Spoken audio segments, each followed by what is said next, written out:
Hello! Okay, I think we're live. We have not streamed from this setup in quite some time. But we're here, and I think I'm ready. I'm as ready as I can be given my lack of preparation for such a big project. This all kind of arrived this week, and today is kind of the only opportunity I'll have to do this. So we're gonna make it work. I think the phrase is come hell or high water cooling. So we've got a lot of parts here. Let's go ahead and flip on over. We've got what should be everything I need to do a water cooling project. I've never done my own custom loop before. We have a big old stack of fans. This whole stream is of course sponsored by Mod My Mods and AlphaCool. They sent on over all of this stuff, and we'll talk about my philosophies on water cooling and why I haven't done it before and all of that. Got a lot of AlphaCool stuff. We've got their 120mm RGB fans, which hopefully, due to the cooling, we'll be able to just keep running super slow and quiet. We've got a funnel, fairly straightforward. We've got their big O, what is it, the Ice Specker D5 150mm reservoir, VP P655 pump. We've got a 240mm and a 3x120mm, and this one's a thick boy. Radiators, so we got two rads we're going to install here in my case. For the CPU, we've got their Ice Block Pro 1U block for the TRX4 Threadripper socket. We've got a GPU block for my Titan RTX, which should hopefully fit. It does have an RGB plate that is optional. I believe this part is optional. I may go on and include it anyway, just for fun, since I do have a windowed case. Then we've got fittings out the butt. We've got soft tubing, because obviously people kept asking hard tubing. Why would I do hard tubing for my first time? Why? And then we have Mod My Mod's new Mod Water, which is made and bottled here in the USA. So you don't have to worry about shipping it overseas, about the quality control, anything like that. It is, you know, low conductivity, hopefully clean, keep your loop safe, all of that stuff. Admittedly, the container does look like, you know, car oil, but that's okay. It's a good container for containing liquid, of course. So that's what we've all got going here. Yeah, I'm terrible at pronouncing German words. Despite my blonde hair, blue-eyedness, I can't do a German accent to save my life. So we've got all this stuff. Like I said, I am running here with probably nowhere near enough preparation, and I will admit that now. So we're gonna try to speed run the easy parts, the obvious parts, but then we're gonna try to take our time with certain things, because there are some things that I've never done before. I've tried to watch what videos I could find and look at the instructions and stuff, and then there's a couple little things like I don't know which one on my GPU block is the inlet and outlet, so we got to figure out that part for flow. But I think this will be fairly cut and dry for what it is, so I don't think we're gonna have too big of a trouble. My only concern will be, of course, leaks.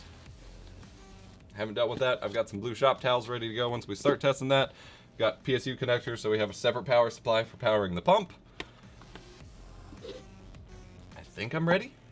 I've got a fill bottle too, of course. Not that that's, you know, the significant part of what we have going on here.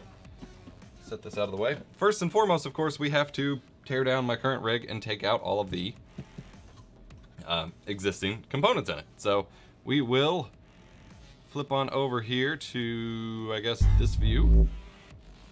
That's not the right one. Lol. Never mind. Hang on. Let's get our current computer up here. It is on wheels, graciously printed and designed by Wendell over at Level 1 Text. We are, of course, designing in the Fractal Design Define 7XL. Beautiful, wonderful case. It's my main workstation rig. We'll talk about specs in a moment. Let's get this bad boy up here. This thing weighs like 100 pounds. It's a lot of fun, and we're gonna have to flip it at some point, but for now we should be okay. All right, let's get this, the right camera this time. Nope, that one.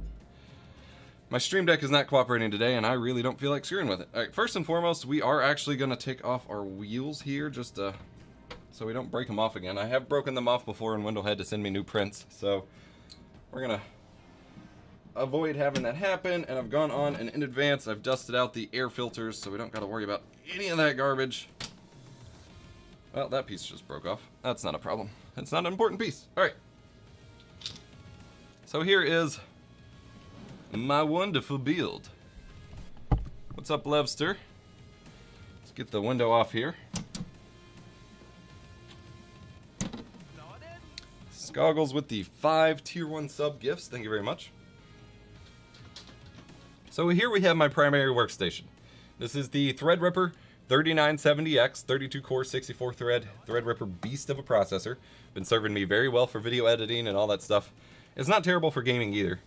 We also have a NVIDIA Titan RTX graphics card with a NZXT AIO block on it so that I can mount a 120mm AIO on the GPU because it was running so freaking hot that it was not usable as it was. So we've got that. So we're cooling the GPU and the CPU today. We're hopefully fitting, I believe, 280 here, 360 here. So all of that should be straightforward. I planned all of this in advance. We have nothing to worry about there. Like I said, my only real concern will be leaks, since I've never done it. Happy birthday. Thank you, Scoggles. Thank you for the gifts. Lovely birthday gifted sub train. I lost my rag already. I just had a dust rag. Where the heck? I literally just had it. Did I set it like behind stuff? Probably. Okay, well, that's poop. Whatever, we'll find it later. It's not important right now. Let's start getting the components out. Currently, I am cooling the 3960 or 70X with the Be Quiet Dark Rock TR4 Pro TR4. It is honestly not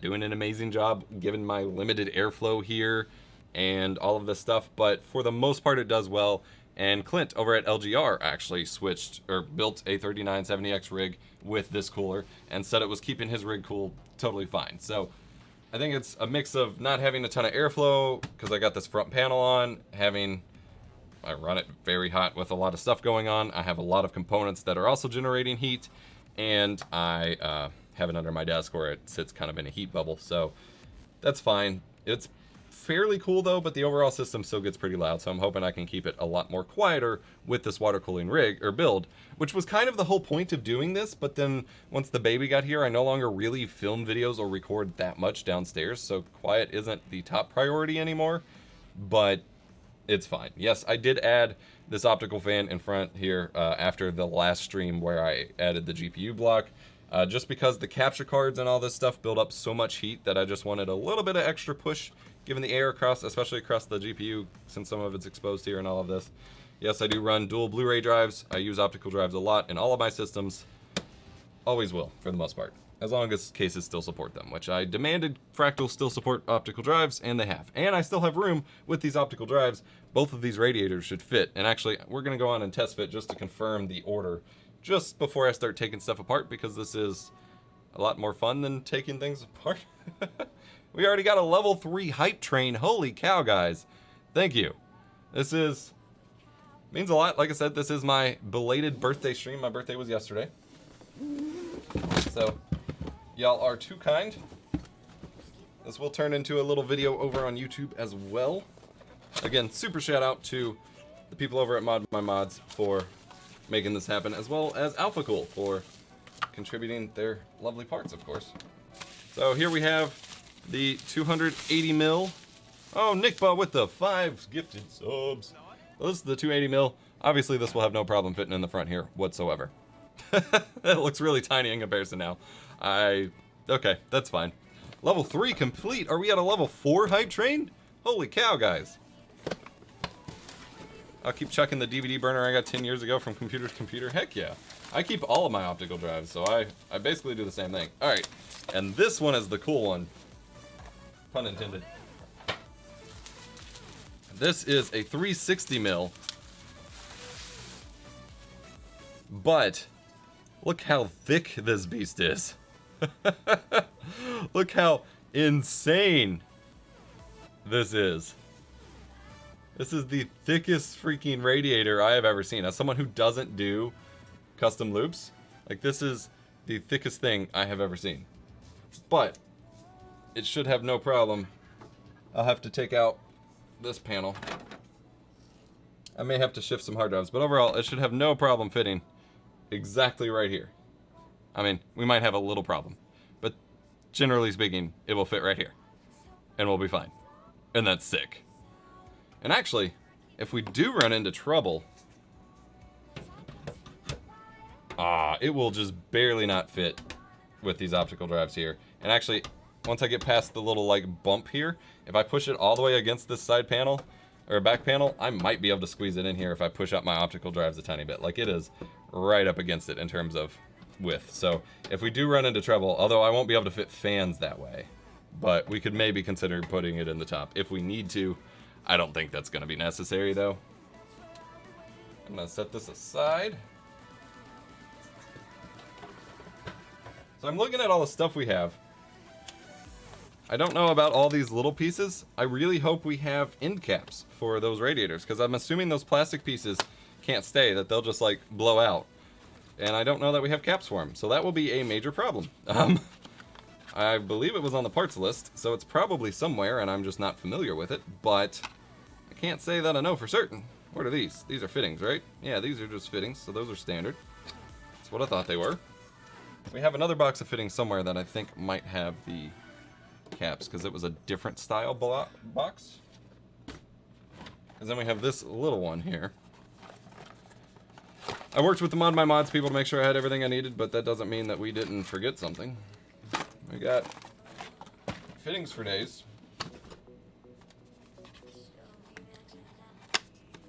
Yeah, don't forget to take out the blue place hosers, put on end caps, please. Well, that might be a problem if we don't have any. That's concerning.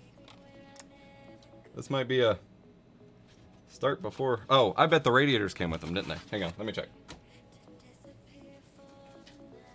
Radiators came with their own boxes. Surely they came with end caps. Nope, these are all screws. Why would they not come with them? I'm gonna not panic yet. This is the fun of doing it live, people.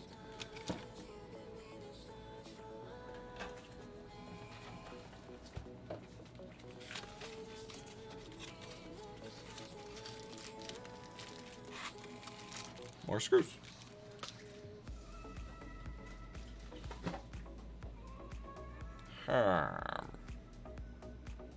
Give me just a sec. I'm gonna check something. Just use flex tape. Yeah, that's it.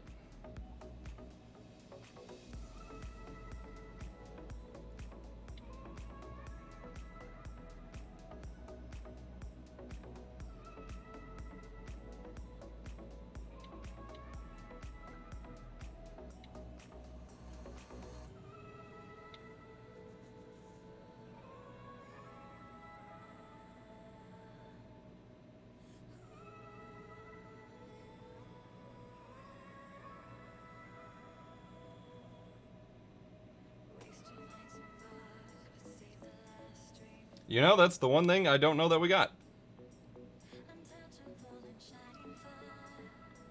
I thought I was told they come with stuff.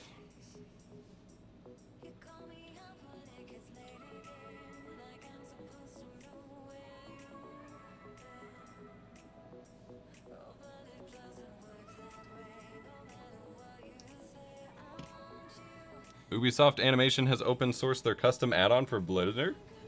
That's pretty cool. More hype train, 13 subs. Holy cow, guys.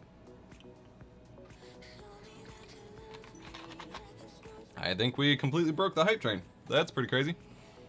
Hopefully it was not all for nothing, since I don't know what we're working with in terms of missing that seemingly crucial aspect. Okay, so this radiator has the two end caps. So worst case, we build a mini loop with just this and expand it later, because these have end caps. So we're definitely good with the 280. And frankly, I would believe that would be all we needed. But, no, move, Ollie, move.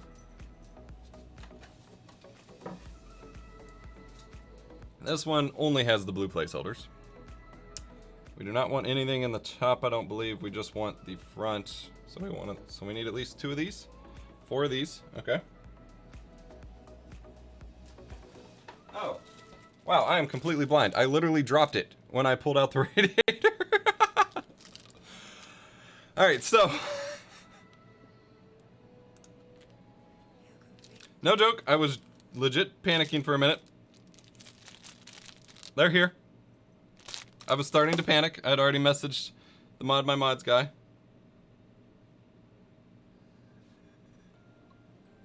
I knew they were in there. Like, I knew we talked about it. I was like, I need to make sure I have these for obvious reasons. But suddenly I wasn't seeing them. 200 IQ plays. Literally, when I pulled out the bag of screws and was like, oh man, this is only screws, I dropped these into the box. Alright, so we're good. This is what I was waiting on. This is why I didn't start taking things apart yet. Crisis averted. Let's start taking things apart now.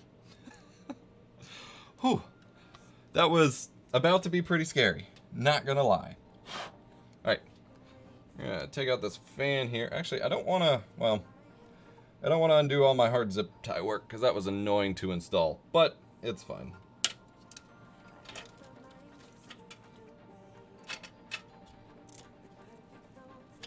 Hope everybody is having a great start to your week. It's already Tuesday, or it's only Tuesday. What do you need an optical drive for? I'll give you one hint. Optical media. Alrighty. So, another change I am also making to the system, which has minimal impact. Wow, I just tore the crap out of my thumbnail. That's fine. I'm taking out, so this is the, for motherboard, this is the Asus ROG Zenith 2 Extreme TRX 40. And on that, it has the DIMM.2 slot for a pair of NVMe SSDs to put in RAID, if you want. I had them in RAID 0 as one of my extra recording discs, but I am using up so much of my PCIe like chipset and bandwidth that I think I'm having some limitations with it, kind of like I ran into on Intel, just with twice as much stuff as I could fit on Intel. And frankly, I'm not using this one, like I'm not using these drives as much as I thought I would when I have the big 8 terabyte array here. So I'm actually taking this out and just leaving it out for now. I'm gonna repurpose these drives. I don't think I need this in my system, so hopefully that'll be a little less demand on my PCIe bus bandwidth, all of that, because I have literally every slot full. I have an NVMe RAID, a full GPU, another NVMe RAID. I had a SATA RAID going on. I have an 8X capture card here, a 4X capture card here, and two or three onboard NVMe drives already installed. So I think I'm kind of going as far as I need to already. And like I said, I'm not using that RAID, so I will repurpose those drives for another system. Let's get disassembling. I guess we need to take off the AIO for the GPU first.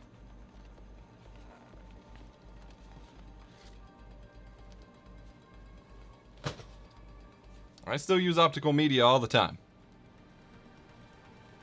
I am working on a new server build. I don't know if you guys can see it. Can I pull up my... The button I pressed? What? I swear to God, sometimes the... It's not good.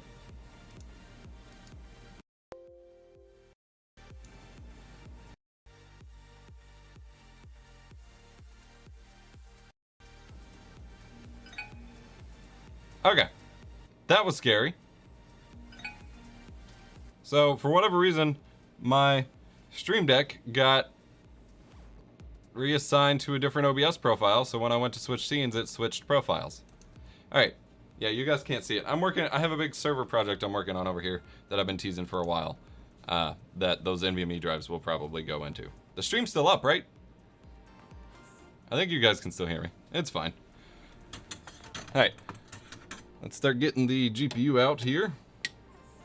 We were just repurposing, this is the NZXT Kraken G12, I believe, block to mount an AIO on your GPU, but the AIO that NZXT sent me, the pump block on it, was too tall, because it was like really tall and went past the one slot, and I use all my slots, so that wasn't an option. So we slapped a 120 mil completely unbranded generic that came with one of my CyberPower rigs I got back when I was doing those Intel sponsored videos.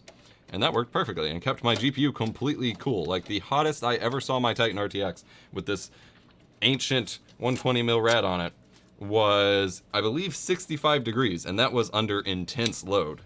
Whereas before, it would idle at like 65 or 70. So clearly for just this GPU, really a 120 mil is all we need. And then for just the CPU, frankly, a 120 mil would probably be fine. So the 280 plus the 360, this thing should be as cool as it could possibly get.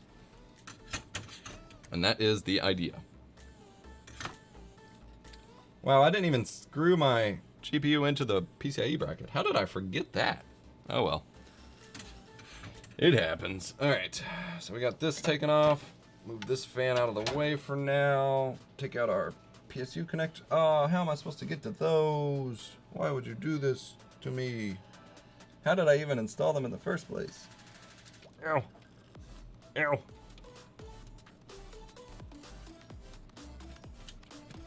There we go. Ow.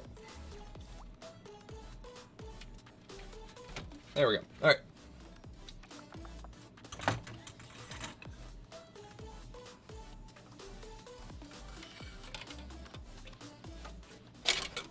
Haha. My LAN is PCIe based, have lots of 3DX point and RAID 0. All right.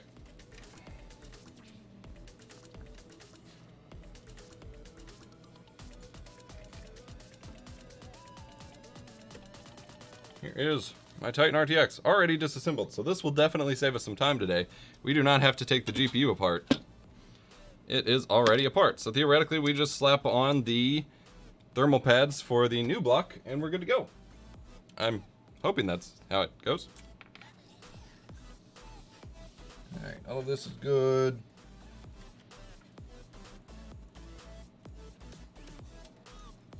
I have a fan splitter here I'm taking out.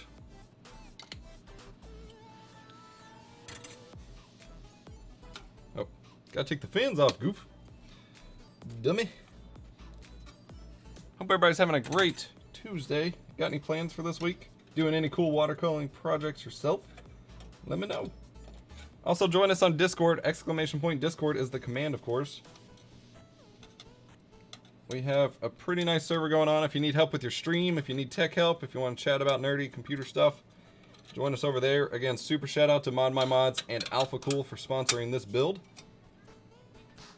Great people over there. Met them at CES in person for the first time.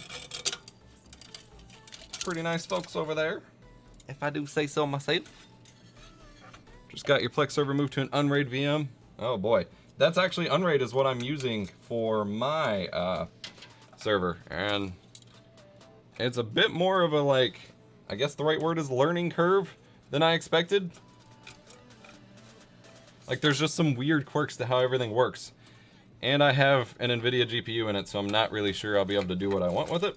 So I may have to move to AMD, because passing through the NVIDIA GPU seems to be a whole ordeal. Which I knew going into it, but we got a Super Scope 6 yesterday. Damn!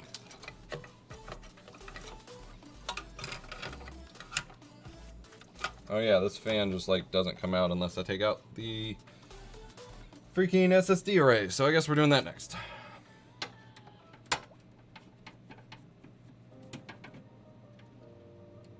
Well, see, the problem is I only have room for one GPU in that system, and I wanted to use in a Windows VM and Plex, and I don't think that's going to be an option at all. But passing it through to Plex is probably what I want to do. Yeah, I'm running with a 1660, because they didn't have any 1650 Supers in stock.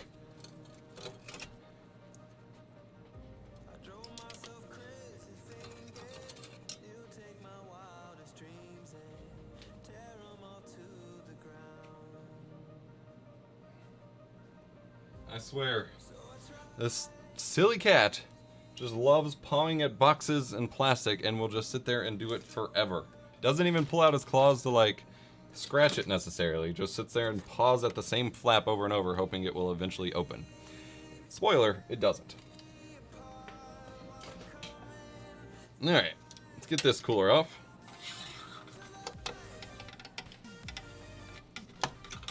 You can, but you need a special NVIDIA fork of Docker. Well, that's going to be annoying.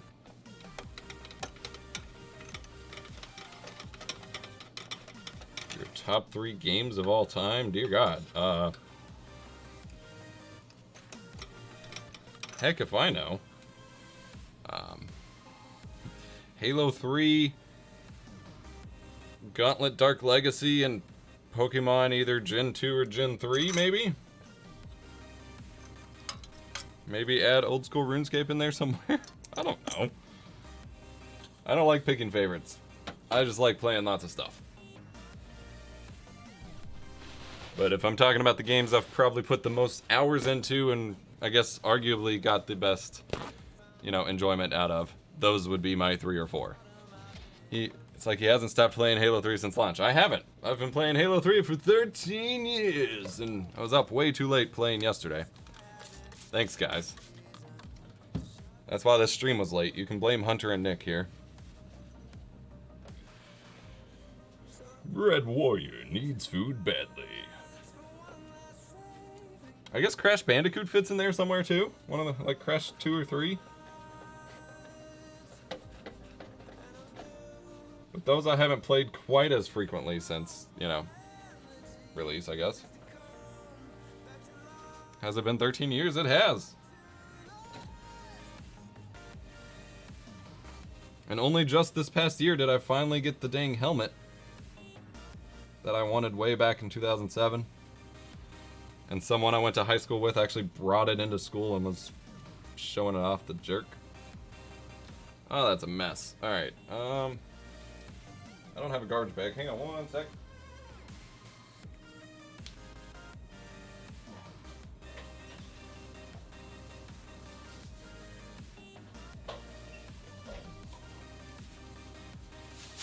Garbage bag acquired.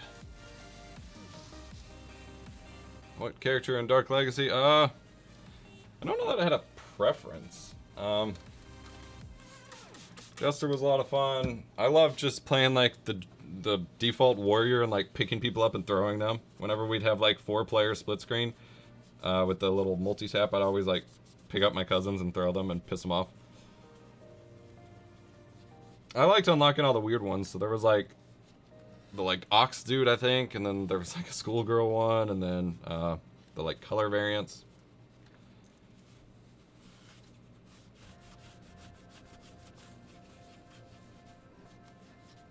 I was gonna stream like our full run to like complete everything and unlock all the characters, but I haven't gotten to that. I should do that since soon.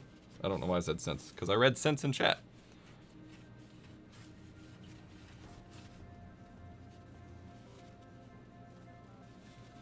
The Minotaur, yeah. Yeah, you had all the little secret passcodes you could put in as your name and unlock characters that way. Alright, so we've got this done. So I assume we start just putting this together like any other PC build. So I'm going to put on my CPU block.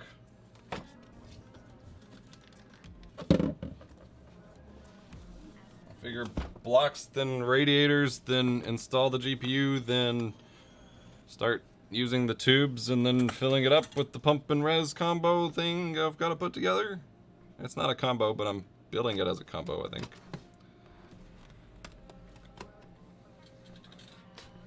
Oliver, get away from the computer components, kitty. So again, this is from AlphaCool. This is their Ice Block XPX Pro 1U. This is...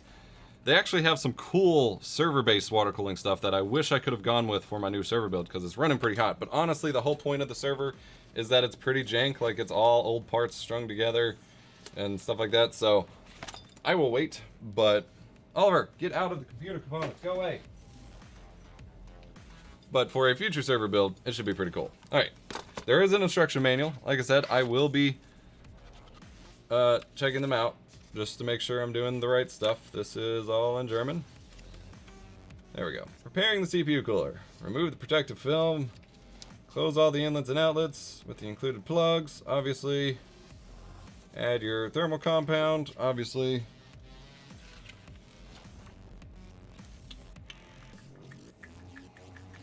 Wait, this is for Intel. This fits on SP3, right? There we go. TR4 SP3. Okay, it's got a big square block that fits around it. Okay, that's easy. And then just screw it into place, just like any other CPU block. Perfect. Easy. EposVox. What?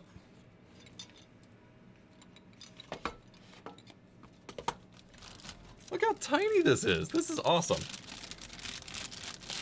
It's gonna have so much more room to breathe and work on the components. That's like a big plus I'm looking forward to, is not having a giant heatsink. Like, I love air cooling and I will always be an advocate for air cooling, but admittedly, as someone who primarily uses like Noctua D15s on everything I can, or the Dark Rock Pro here, having a giant, basically, car engine in the middle of your computer does get pretty annoying to work with for upgrading smaller components. Alright, that should be all we need. It said included inlets and outlets. Oh, those are already plugged up. Why did I need... Okay. Yeah, I've been using the Noctua D series since the D14. That was the only way I could cool... The D14 and later the D15 was the only way I could cool my FX 9590. I had one of those. And, like, it just kept shutting off due to overheating with pretty much everything until I got that D14. And then it kept it perfectly cool. What do you think about the Google Pixel 4a? It's a phone. I don't really have exciting opinions on phones. It's a phone. It looks like it has good specs. It looks like it'll make a great upgrade from my Pixel 2 XL, should I choose to go that route.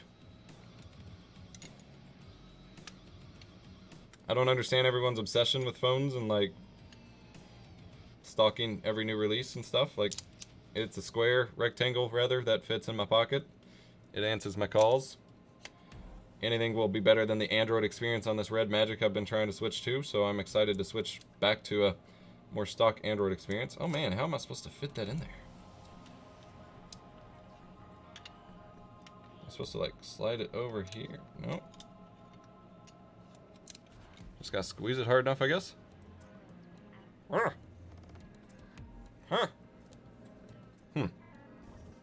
That's metal. That doesn't look like it's supposed to bend out of the way. That ain't working. It made it seem like you're just supposed to slide it in there.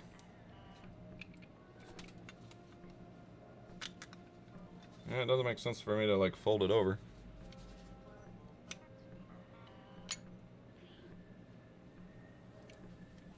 Yeah, I mean, I get that it's exciting to look at the specs and stuff. I don't know. Unlike a computer and stuff, most people don't really use those specs for anything. Like, especially, this is coming with a bit of salt because I've tried talking about phones on the channel a whole heck of a lot and no one gives a crap. And it comes down to, it's just not as interesting to people focused on computers, but, like, most people don't use them for anything that you need those specs. Like, woo, I can keep a bunch of apps open at once. Okay.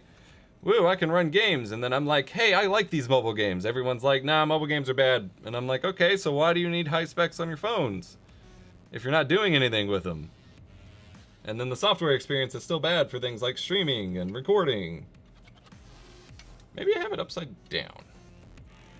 Maybe it'll fit. Nope, it just won't fit at all. Actually, maybe I did have it upside down.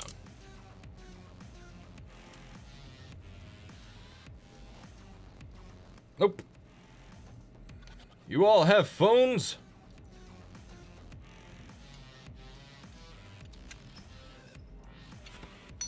I can't believe this is the thing that's stumping me.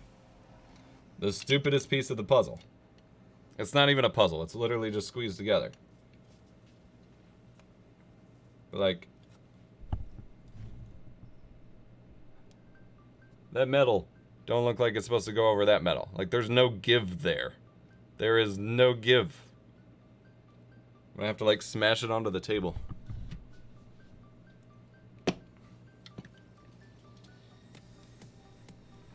Ah, there we go. Yeah, there was no way I was doing that with my two hands together. Jesus. Like, I may not be the most muscular guy, but that did not feel good. Wish streaming on mobile was easier. For real, like there's so much opportunity and so much of it is just limited, like artificially by just poor software development.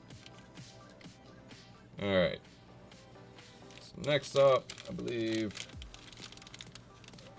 I'm gonna reference this, but I believe we just ploop these. Oh, I still have the old mounting bracket.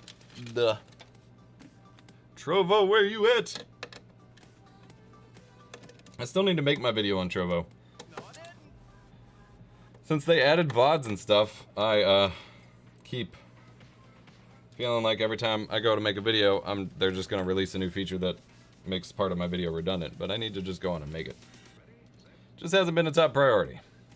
Especially I have so limited like record sessions. Usually doesn't feel like right to waste time on that, but maybe that's just me.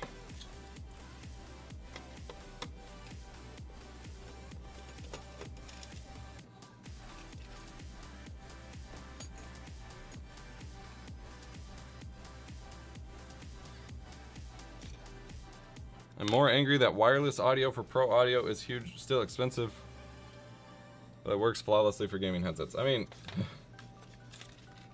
flawlessly is probably a questionable claim, but it's one of those things that once you hit the pro level, quote unquote pro level, there are a lot more quality and reliability concerns that must be maintained that gaming headsets can be like, nah, it's not a big deal. They've got to have better range, they've got to have better stability in the connection, they've got to have better quality, lower latency, whereas gaming headsets are just like, it's fine. As long as it works, it's fine.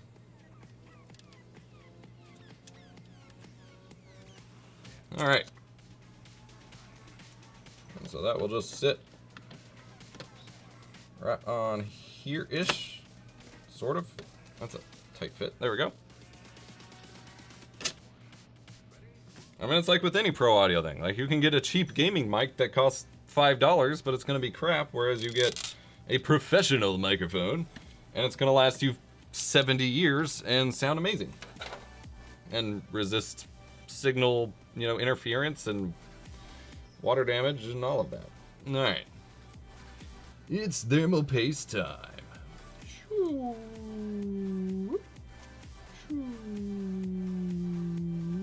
Wow, they did not give enough for this. That was the whole tube. Okay.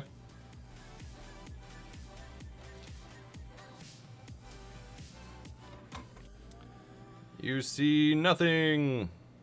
Way better audio range. Something most people don't hear and don't care about. Yes, that's why it's not a priority for the products that most people buy, but it's a priority for the products that the people who do hear and care about it do buy. That's literally the difference. Pretty much everything on the professional level is things that most people don't care about. They were just efficient and I wasn't. Yeah, you're probably right. All right, so actually we do need to decide which direction we're going here, because this is going to be a little awkward. Because I don't want to just go straight CPU to GPU, I don't think. Because we're going to have pump, reservoir, probably feeding out of this radiator into the GPU, into that radiator, into here. I don't know, and I honestly don't care how it looks, but keeping it upside up probably is here.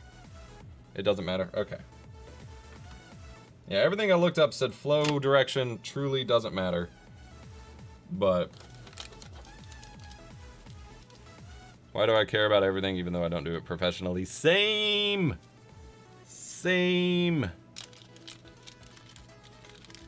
Everything must be the highest quality even though no one cares but me. Feels bad, man.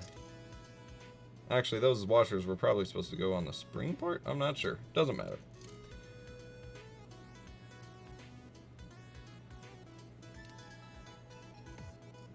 I just feel like going straight from GPU to CPU would probably be a problem. Like, most of the flow direction probably doesn't matter, but feeding from my hottest component to another one probably is not the best idea. I would just imagine. Like,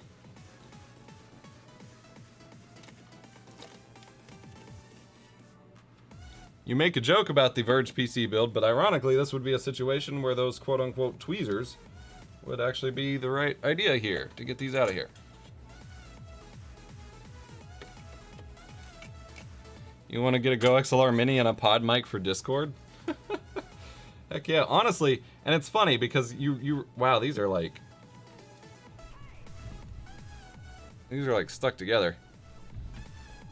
It's funny because realistically, you can't tell anyone to go spend a lot of money on audio just for, it actually doesn't matter. You can go right from your GPU to CPU and you won't see an issue with performance. Oh. Whee! Hell yeah. Okay. Thank you for the cheers, Skull. Anyway, like realistically, you can't tell anyone that they should go spend like hundreds of dollars on audio just for voice chatting in a game. But when you're playing a multiplayer game like recurrently and you have that guy in your squad that always has a trash mic and always has background sound and just is like impossible to hear properly and just like really wrecks your ears, you really kind of want them to. Like even if they don't stream, like you want them to sound more tolerable, right? A 700 euro audio interface? Jesus. Which one was it? One of those babyface, RME babyface ones? Cujo. His mic's usually fine. It's just when he goes to Bluetooth mode where it's like... Alright, water block installed. I feel accomplished. That took way longer than it probably should have. We've already been going for 46 minutes. Get a decent headset and RTX voice. RTX voice won't improve the voice quality, though. That's the problem. Like, if they still sound like a tinny, like, garbled mess, then they'll just sound like a tinny, garbled mess without the background sound. And possibly without some of their voice if it doesn't get picked up as the right quality. Huge difference between a trash mic and a good mic. Yep. And I wish gaming headsets would prioritize mic quality more. Like, literally, I would be fine if everyone used just headset mics as long as they sound, like, relatively okay. Like, if they sounded more tolerable, I wouldn't care if most people use that. But... RME Digiface, Arturia Audio Fuse 8 Pre, and the Go XLR? What's the point of including the Go XLR in all of that? I don't understand. Alright, so... I guess next up we're putting on the GPU block. So let me pull this back over just so we have a work surface so I can start taking this stuff off. This is tempered glass, so it shouldn't scratch, theoretically. Oh yeah, that new Razer one is supposed to have a good mic.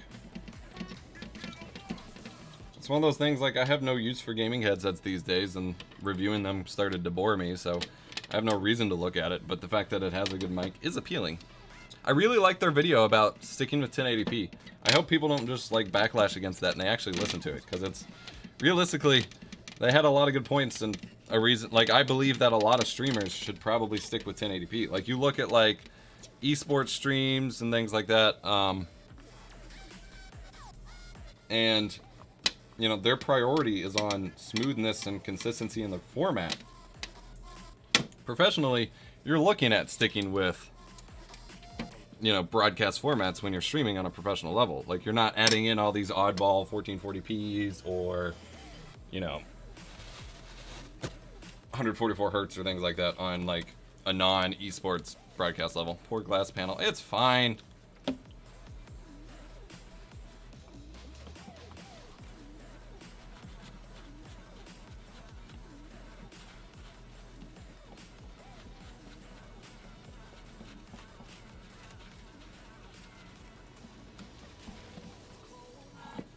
I saved that AIO for years and almost got rid of it because I've been getting rid of my AIOs that I keep for no reason.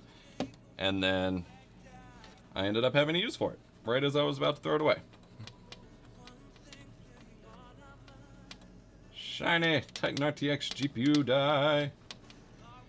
It's fine till it shatters. I'm not doing anything that's gonna shatter it. Jesus. That would be awful.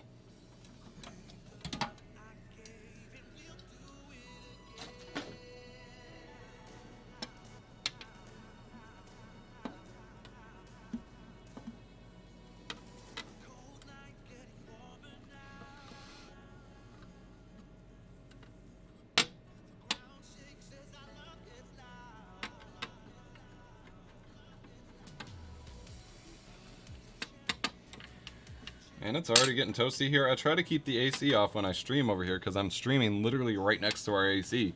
So it's like the loudest point of the house. But it's getting toasty already. And I don't have RTX voice on this machine because it doesn't have an RTX card. Alright, so this is the glorious NVIDIA Titan RTX.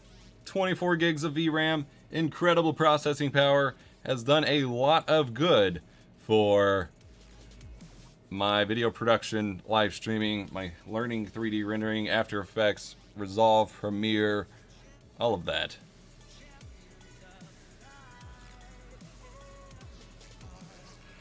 Unfortunately, despite having 5 outputs here, it is driver limited for still only having 4 outputs because I wanted to run 4 monitors and then USB-C over to VGA for my CRT on my desk, and it can only run 4 at a time. It just disables with one, you know, it'll just keep disabling one whenever. So that's annoying, but otherwise it's a wonderful, powerful card.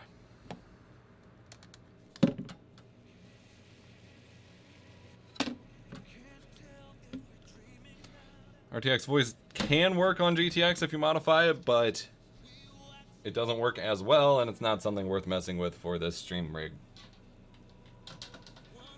Okay, so we have GPU block next. Where did that go?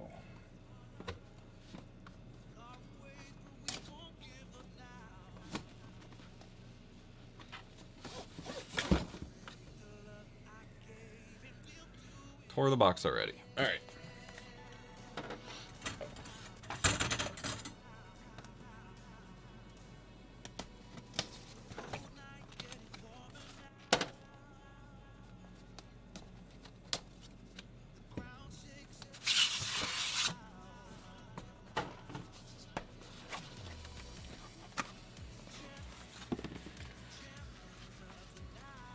Ice Block GPXN 2080 Ti/2080 M02.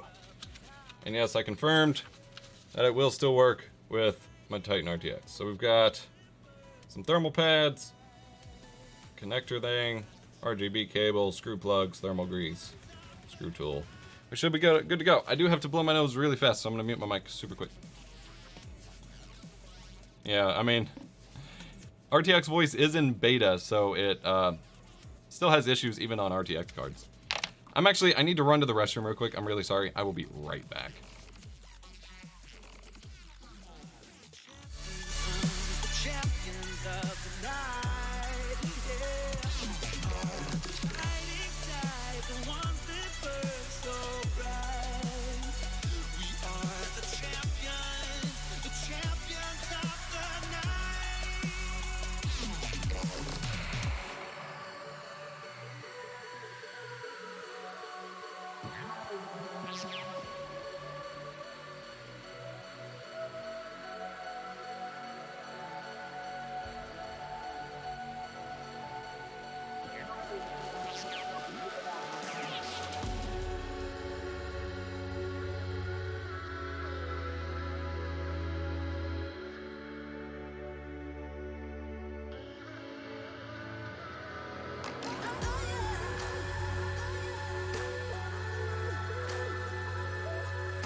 this a sound boy.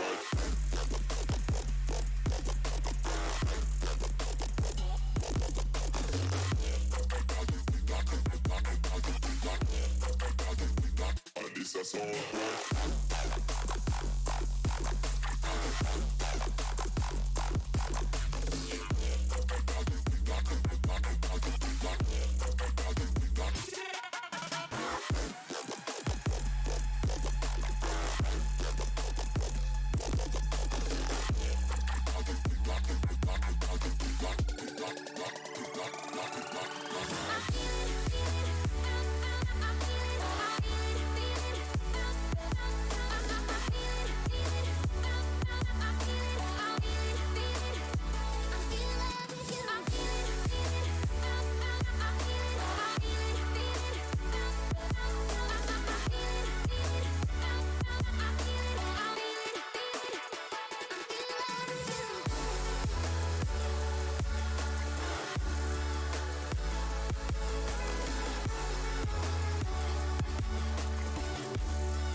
To the sound, bump up the pressure, get down, ready for your under the girl, them surround, steady them bounce and again, leave it now. Them I run the town, them I turn it around, bringing in the bass drop, hit the ground, mash it up in any place I go down. To the rapture and to the sound, back nine people, please turn around, ready for your under the girl, them surround, steady them bounce and again, leave it now. Them I run the town, them I turn it around, bringing in the bass drop, hit the ground, mash it up in any place I go down.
To the sound, bump up the pressure, get down, ready for your under the girl, them surround, steady them bounce and again, leave it now. Them I run the town, them I turn it around, bringing in the bass drop, hit the ground, mash it up in any place I go down. To the rapture and to the sound, back nine people, please turn around, ready for your under the girl, them surround, steady them bounce and again, leave it now. Them I run the town, them I turn it around, bringing in the bass drop. Okay, what's up, everybody? Sorry about that. I do have the AC on. Let me know if it's too annoying. I'm just gonna run it to get it a little bit cool again, and then we'll be back to turning it off just to keep the audio clean. So, working on our GPU block here. We've been up for just about an hour so far, and we have not honestly made a ton of progress, but we were kind of screwing around at first, so we should pick up the pace a little bit here till we get to the actual water pouring part. What's up, Mr. Grant? So we've got two pieces to this here. We've got the main GPU block itself, it looks like.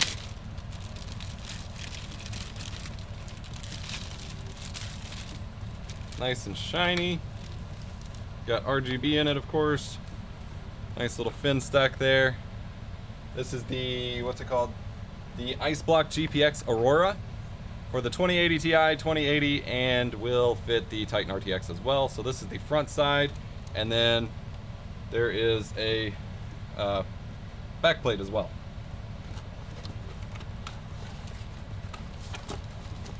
Which is just black and says Alpha Cool. Thanks, Alpha Cool. What's up, Fabio? And like I said, we will be following these instructions mostly to a T, just because it's my first time. So apologies if that's boring. I am not Jay's 2 cents. I will probably never be, because this will probably be the only custom loop I do for quite some time, but that's fine by me. Get out our box of parts here, and that was loud. And we should be good to go. Soft tubing for sure. This is my first time. No way I'm doing hard tubing. Also, I'm just not generally equipped for that, so. Alright. It should be pretty obvious. Changing the connector. Oh, that's for using it with an NVLink bridge? Jesus. Yeah, we're not doing that. So hopefully I shouldn't have to change anything. Connecting LEDs. To use the pre-installed lighting, connect the LEDs to the supplied ARGB adapter cable connected to a controller. Okay, that's not a problem. Put the hardware on anti-static mat. Dismantle the original cooler and backplate. That's fine, we already did that last stream. It's my first time, please go soft. Alright, before starting cooler assembly, compare your card to the picture above. Okay. I've confirmed already like multiple times this will work, but yes, it looks identical. That's fine. Before starting cooler assembly, compare your card to the picture. I already did that. Even the professor man reads instructions. Yeah, RTFM, man. You don't become the professor without reading the instructions. Alright, so that shows pad layout on the block. Cut all thermal pads to size and place them as shown. I gotta cut them? Seriously? Alright. That's fine. So these are the 5X pads. So 1, 1, 1, 1, 1, 2, 2, I don't, 2, 2, 3. Is that like the order? It's a weird way to illustrate it. I always read the destructions. Instructions, more like destructions. Ayo. Alright, so these are some fill caps, RGB cable, screw turner piece. This is the alternate pump or tube connector. We don't need that.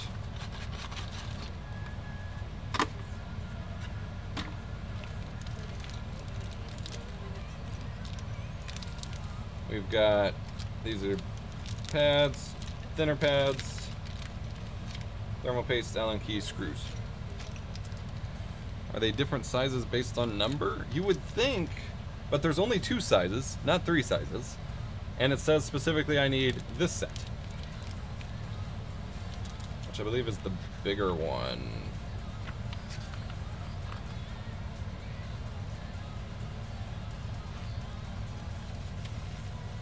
Yeah, the red sticker. So there's, oh, it's thickness. So I need the 1.5 mil thick pads, which are these. Okay.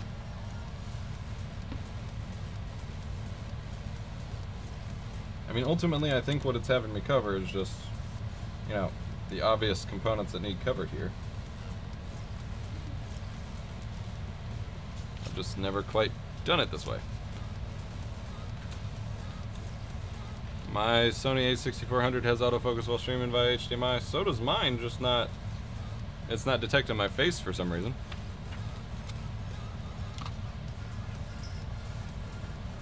Alright, let's take a look at our block here.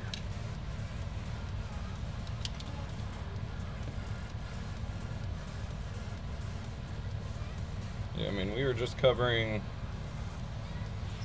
these. Oh, but when would we use the thicker pads?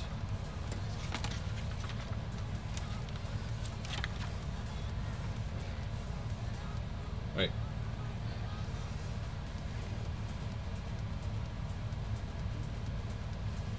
Oh, the thicker ones go on the back.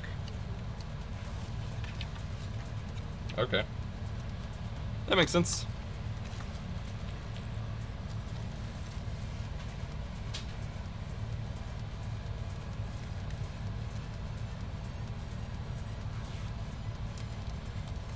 If you can afford the camera plus the lens, I would definitely recommend a G7 or A5100 over a GoPro. GoPro's still gonna look kind of webcam-y. Like, you might be disappointed with the upgrade. All right, so we're literally just like filling it in these spots, right? Like they have this arbitrarily separated here. like 3322, but it's all just on the east. Or is it, oh, it's probably on the east. No, because that's where the original thermal grease was. Let me match it up. It's actually kind of unclear what exactly we're lining up here. No, okay, so we are connecting for under here. That's interesting. But either way, like, we don't need to divide it up that way. Like, they're all evenly spaced, so having 2 long ones and then 2 short ones, I'm not sure what the advantage there is.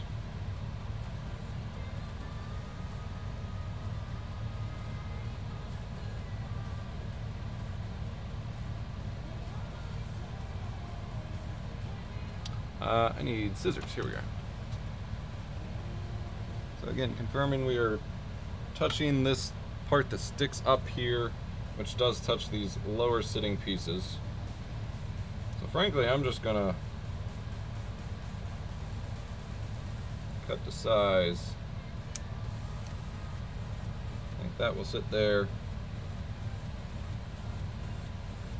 Or maybe that's just how many like cuts you can get out of the space you're working with, which would make sense, but I can get a little bit more here. Oh, it's to space it out properly, because, yeah, you want 2 short ones there.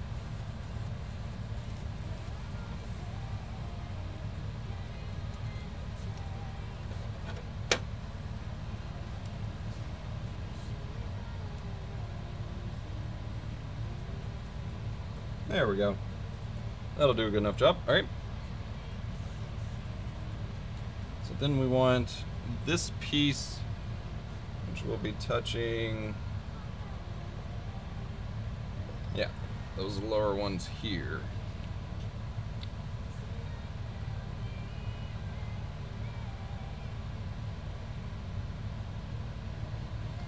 Which I can probably squeeze out of this last piece.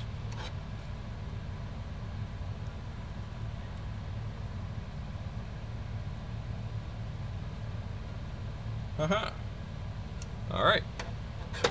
So then we have to cover the memory chips, and I think we're good.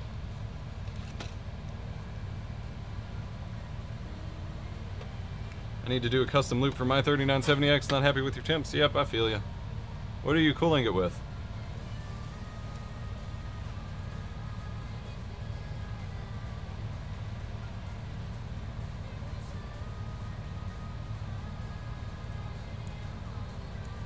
I mean, 50 idle's fine. Idle temps don't really matter unless it's like 60s or 70s.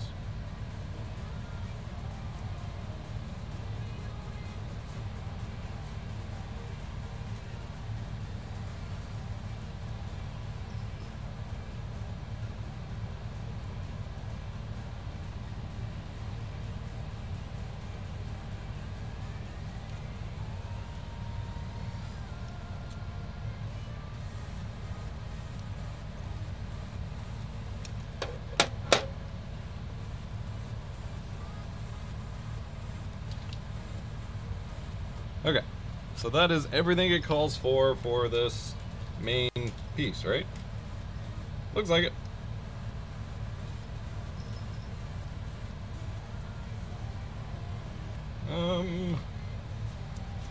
Guess we'll go on and stick them.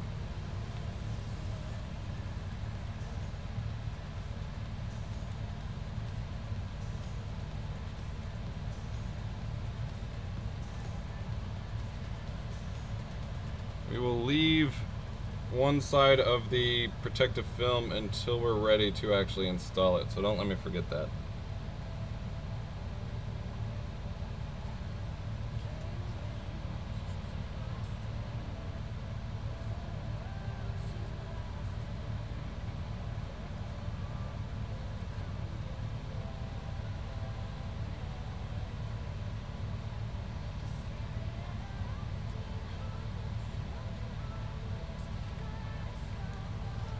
Should be good enough.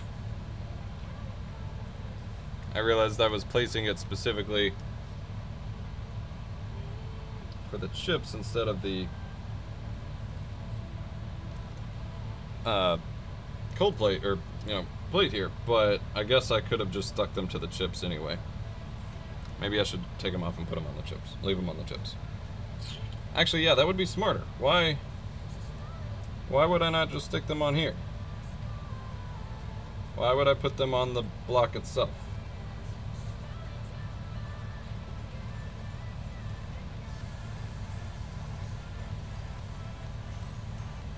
Doesn't this make more sense? Yeah, I mean, this camera's floating above me. It's not in my way. All of my cameras are completely out of my way. That is the cool thing about this workbench setup.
Okay. So those pads are all on. Oh, I see why it wanted me to put them on the... Oh no, because we can go on and install this plate, I think. Nice video card on the prepared cooling block. Yeah, I was going to say maybe it wanted us to put them on the block because we're going to flip the card and put more pads on the back of the card. But we're going to go on and install the block, so I don't see any reason to do it that way. So we're good. Let's get some pasty action going.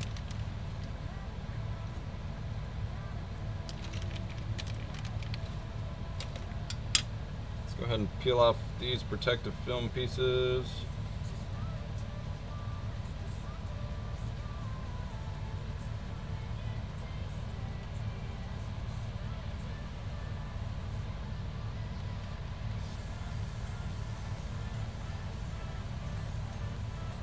Heck, that came off.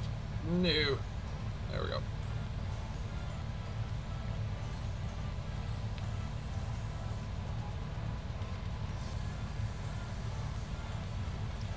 Waiting for EposVox video on best crotch cam Sushi Dragon. Did he have a crotch cam? Dear gosh. Can I just say how cool it is that he's doing the bin stuff? Like, I'm glad they got him on that.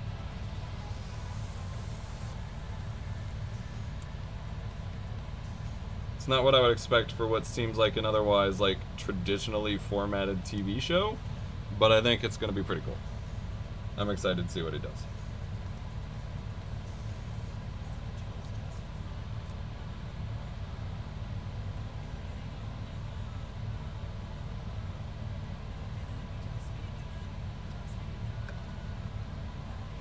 Okay.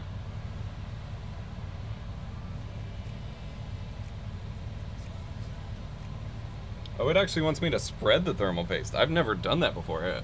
By the time I was actually using thermal paste, all of the, like, conventional wisdom was to not spread it yourself. I think I kept a spreader somewhere, although it's not looking like it. Huh. Okay.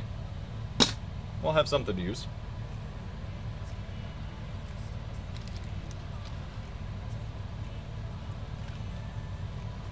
We've got some plastic here.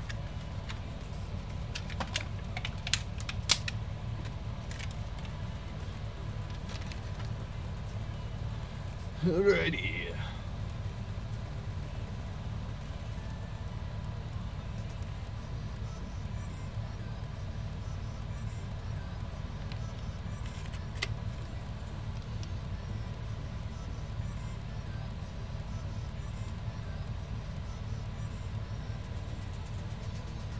Oh, this just feels wrong. This is not how I've ever done thermal paste. For those asking, yes, I have removed all of the plastic. Don't ever use a butter knife. Oh god, that would be terrifying. So we're gonna make a mess of this, but it should be enough, like, it'll be evenly spread, and should be enough, so it should be fine.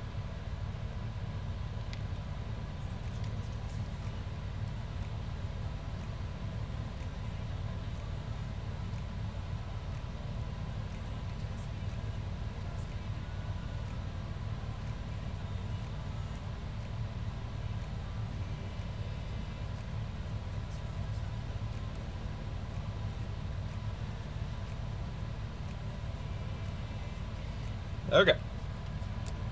Yeah, that just did not feel like how I'm supposed to do things, but that's what they wanted, so whatever, dude. It said remove protective film on cooler. There's no protective film on this cooler. Oh, maybe there is. That really just feels like it's the metal, though. Yeah, there's no film on that, so let me...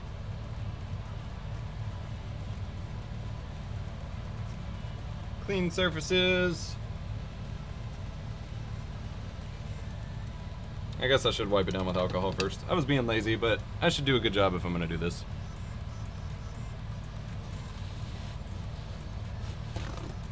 And clean up that little bridge there a little bit.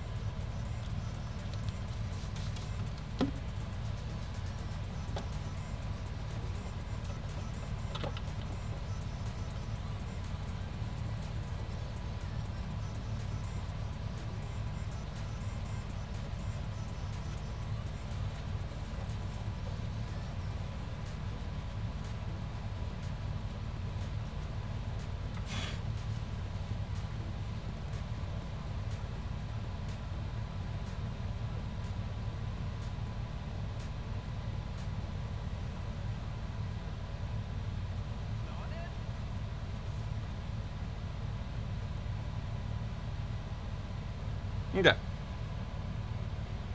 Thank you for the sub, Wiltshire. And add thermal pads. We literally just spent the past like 10 minutes adding thermal pads. Alright. I think we're ready. Place the video card onto the prepared cooling block. So I guess I leave this down and flip this onto it lined up appropriately.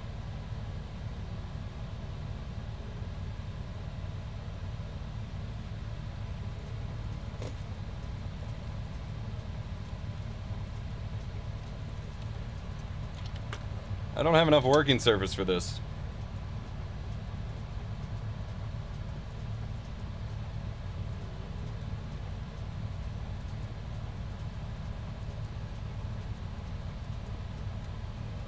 Alright.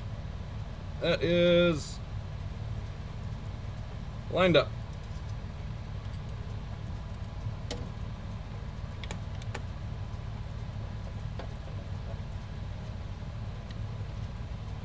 Famous last words, right? Damn, these RGB cables are a real pain to still have attached here. Alright. That face when your workbench is inside the case. Alright, so we need 4 of these M3 screws with 2 nuts on one side. That's fine. We can do that.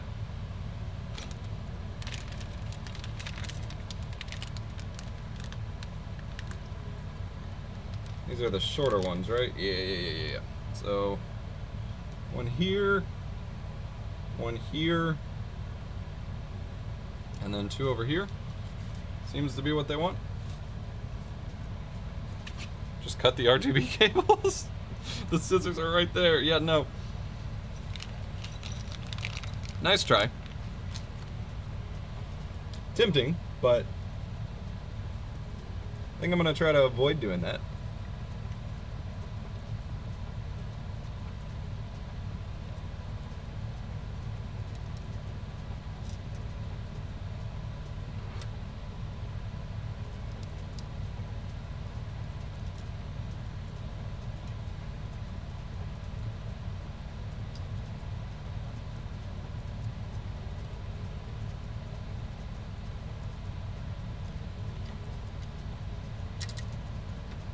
Well, this is annoying.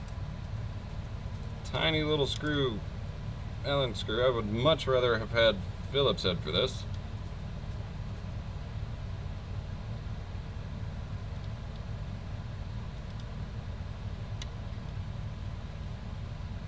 And it's not going in.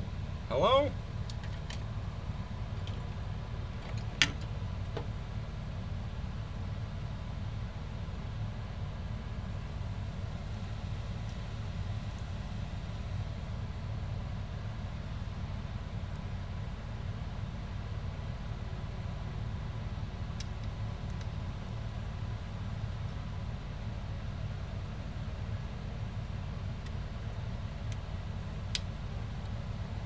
There we go.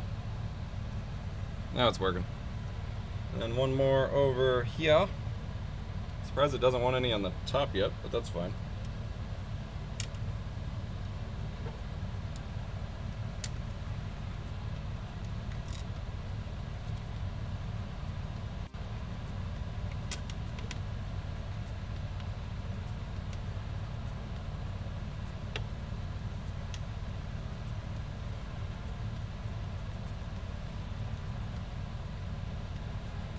Aha! Hidden cam, we are spies. Spies!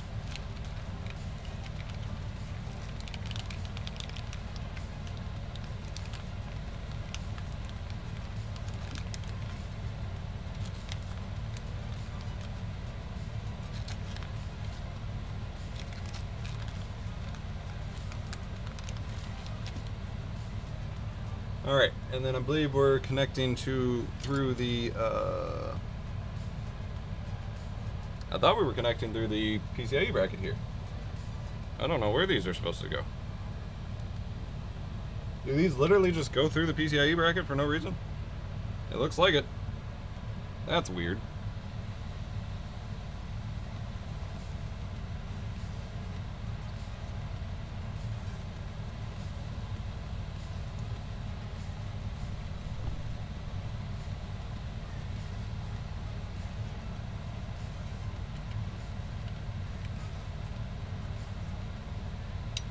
Oh, this is super obnoxious.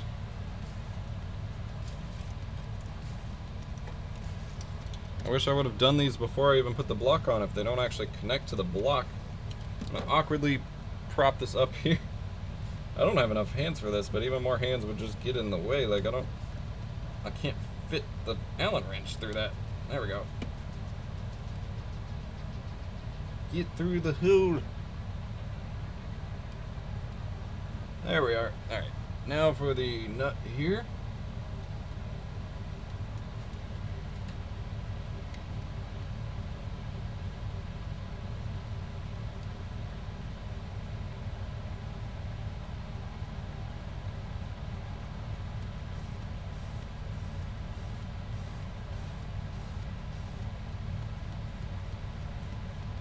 I really don't feel like this serves a purpose, but whatever. It's in place for that one. Phillips would definitely be nice. Yeah, like, these don't need to be Allen keyed. Round 2.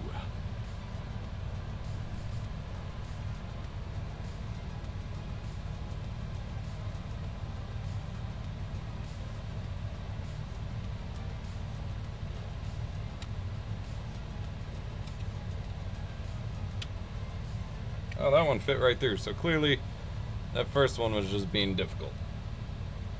I think it's the lesson here.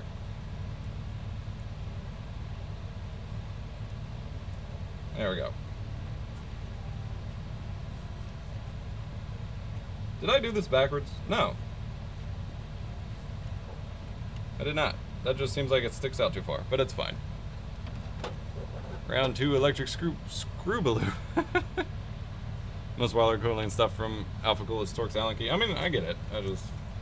Alright, now we need the 3mm thermal pads all over the back here. And these they do want us to put on the card. Alright. What are we lining up here? We've got just on the backs of that. That doesn't even look like it's touching anything. Oh, I see. I think I see. I can see the capacitors. I think I'm supposed to put them on. Hang on.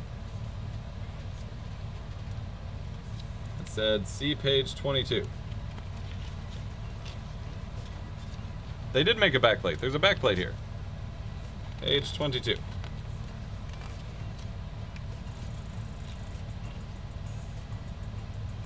That didn't help me at all.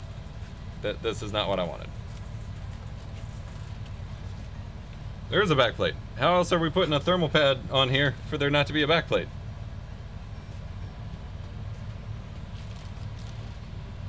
Wow, Uru TV, TTV, no. No.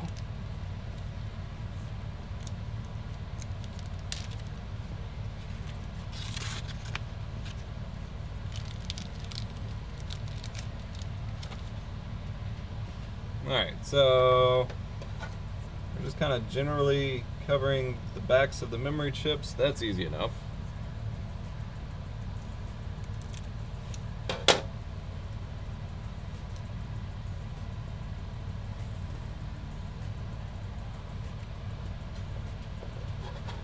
Definitely soft tubing. This is my first time.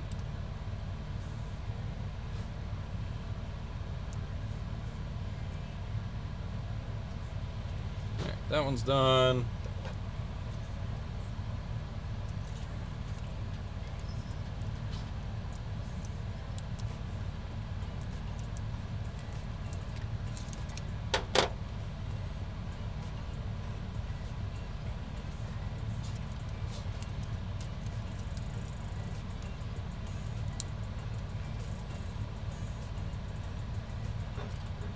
That one's done.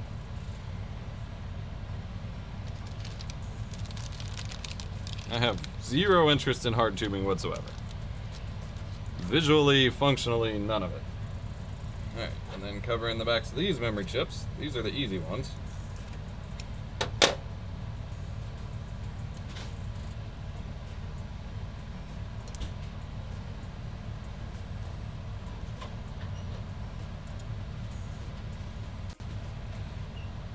Like, yeah, sure, if I was building a set piece to go on like a show floor or something, sure, but I'm never gonna be the one doing that, so no thank you. Alright, see, what I don't understand is what exactly we're covering over here. I think it might be that line, but it looks like it, visually it looks like it's sitting in this empty space, and that doesn't make sense to me. Maybe if I line up the image. No, that doesn't. Yeah, I think it's this like little row of capacitors slash the back of something.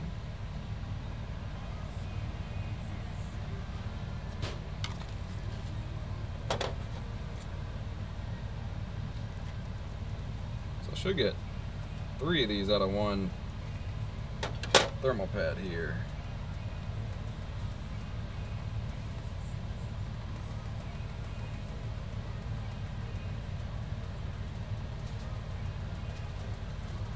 Just like that.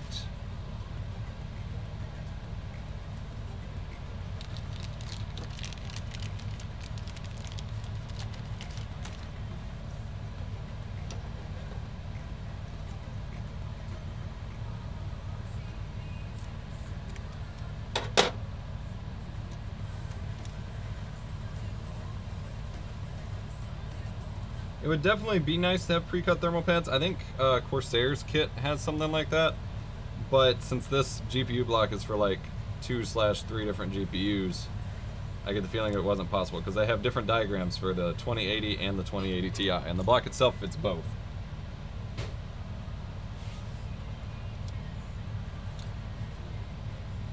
And yeah, technically that would be added cost.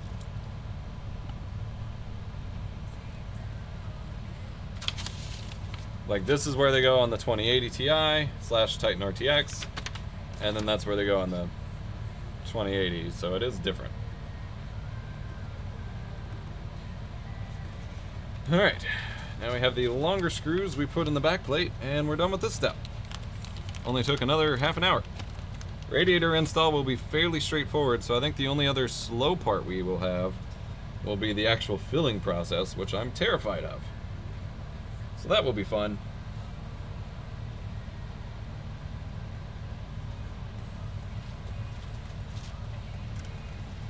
Where'd my darn Allen wrench go?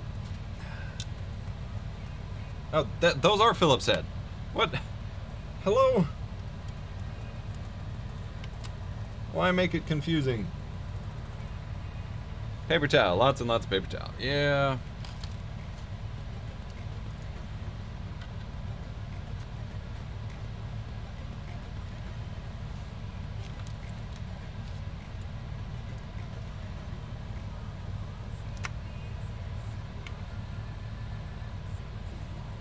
Shoot, you all right? I don't think I finished taking the plastic off the pads. I got excited.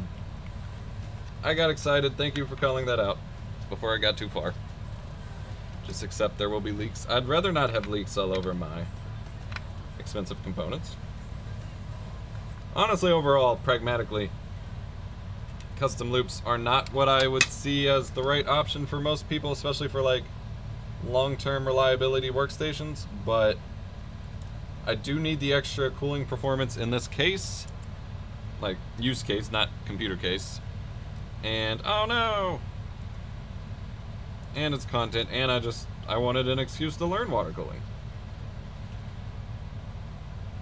And so, Mod My Mods and AlphaCool were gracious enough to sponsor today's stream. This was supposed to happen like 6 months ago, but it all got delayed for COVID. This was supposed to literally be an immediate follow-up to me building this workstation. Like, we're talking weeks later. But good old human malware kind of delayed everything.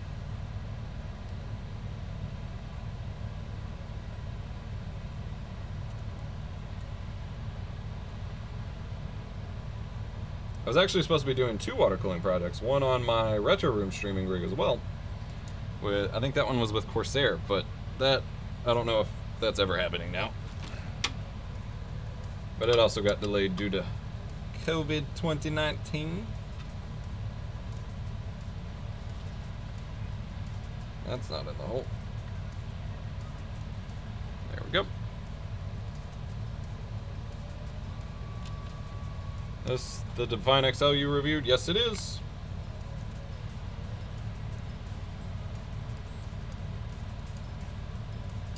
Still loving it, just needed a little bit more cooling than the Dark Rock Pro TR4 was giving me.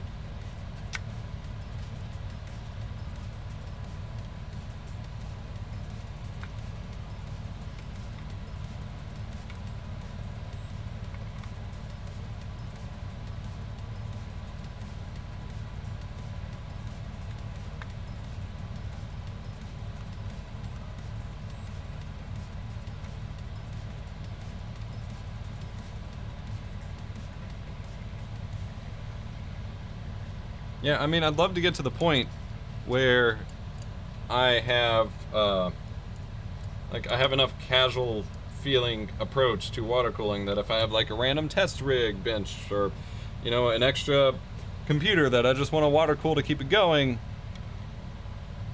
then I could just casually throw it together and not freak out about it. So the only way to do that is to get experience first. Now, of course, perhaps it's not recommended to get experience on your primary workstation, but unfortunately that was the only way this was going to work out, so here we are. Haven't killed anything yet, but we haven't actually messed with the water yet, so there's that aspect.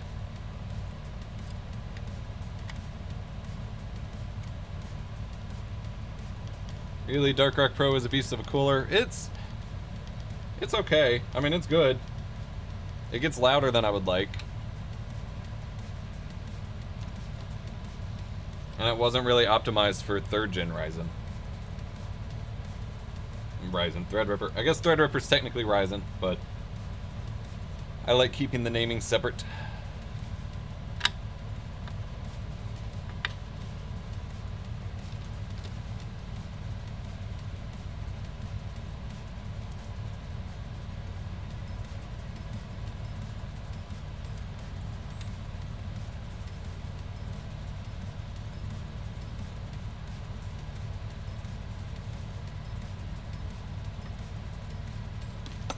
Alright.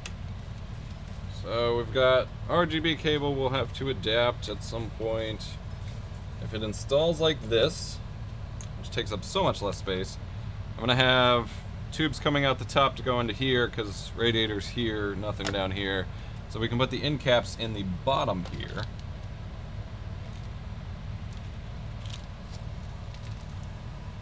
I'm losing my boxes in my mind. This box is empty. No. Oh, right in front of me. Right in front of me. Yeah, pretty much all the reviews for the Dark Rock Pro TR4 were on like first gen Ryzen or Threadrippers or like CPUs that didn't really stress it out in the first place, nevertheless were relevant to the CPUs I wanted to test it with. Alright, we got an RGB header here we can connect to when we're ready. I don't understand. Is this a fan connector? You can't see that. It's almost like a mini fan connector. I didn't see any note about that.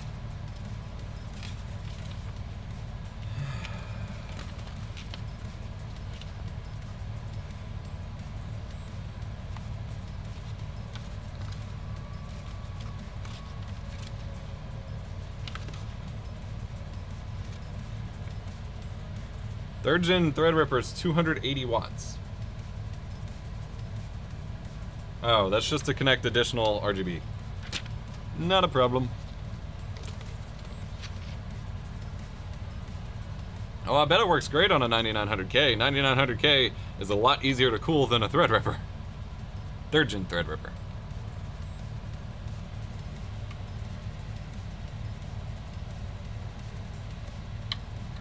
I'm not cutting the cables, Kev. No. You monster.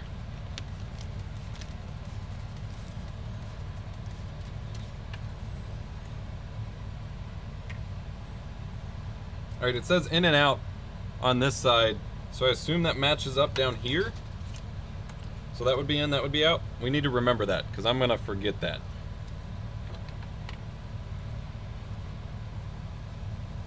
And it says to tighten these up after 12 hours of use, so I will need to remember that tomorrow, I guess. Or later tonight, depending on timing.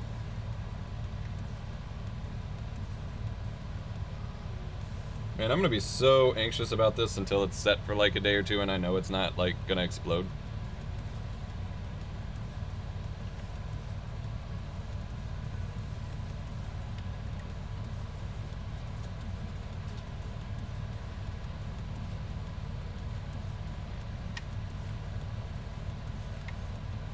Why is this one not wanting to go in? There we go.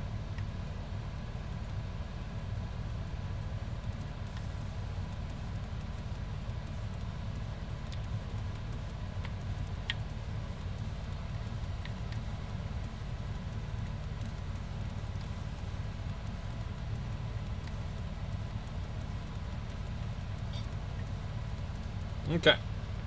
So those should be adequately in there. And actually for our first run of the loop, I'm gonna take out all of the extra components just to be safe. So I'm gonna leave out the SSD RAID and I'm gonna take out the 2 capture cards just so we can keep track of everything, you know, watching for leaks. And so if there is one, it's less likely to get on something that I care about.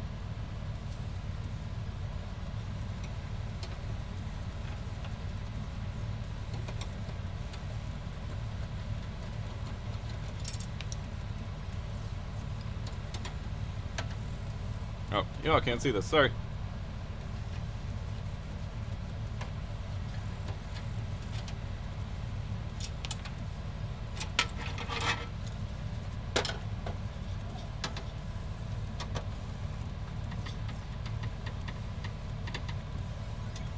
For capture cards in here, we run the AverMedia Live Gamer 4K and the Blackmagic Decklink Quad HDMI 4K.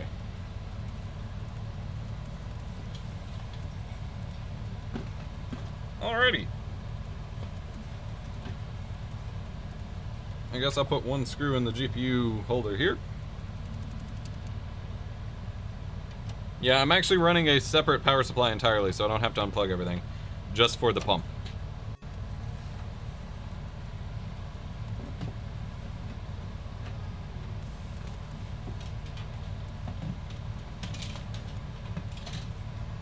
Because unplugging everything would be super obnoxious, and I don't want to have to worry about it. Alright. So that's both blocks installed. I guess the next step is to pull out this fan up here and get the rads mounted and start filling.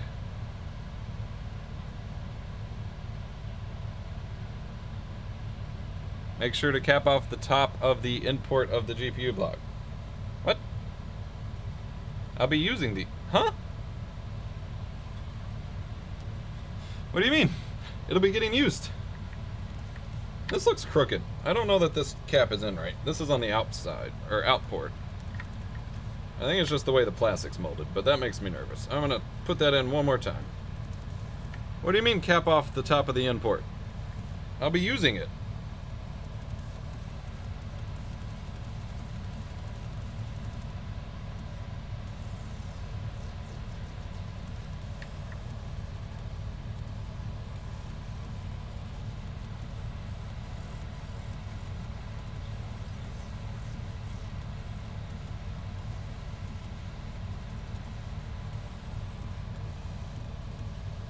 And cap off the bottom of the import. That's literally what we just did. Like 90 seconds ago. That's what I'm fixing again right now. I don't understand. There are caps here. We just installed them. One needs to be capped off though. What does that mean? They have caps. Caps. In and out. Caps. In and out. You're not making any sense. Make sure you have one import ready for the tube. One output ready for the CPU. These are caps. Caps lock. Cruise control for cool. Like, I'm genuinely asking because I'm afraid I'm missing something. Because I'm going to go from radiator and everything to in, out to in, out to out to... All of the caps are covered. Unless there's something else I'm supposed to put on here. Water can't leak if it doesn't get in. 200 IQ play. Alright. Anyway. Alright, so annoyingly we do have to pull out this. Actually, we don't have to pull this out. Because it can just stay. I thought he was putting in the parts he was connecting the tubes to. I am. That doesn't clarify anything. I don't have to pull out this fan. I can just install the fan as normal. Of course. So we'll just leave it floating for now. Alright, so... Question for you guys. Should I just float the radiators for now in the case, hook up all the tubing, make sure it works, and then screw it in with the fans, or screw them in first? I'm unclear on that. But I'm gonna go ahead and start getting the radiators.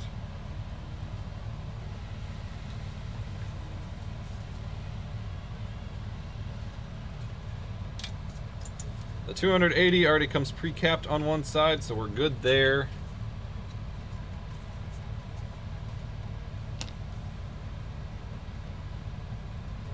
And I don't think radiators need in and out. 7? So we should be able to go, like, here? I'd attach the rads so you know how long to cut your tubes. Yeah, I just didn't want to have to get the fans going too. But that's fair. I was thinking of doing one set of fans on these and then push-pull on the thick boy rad.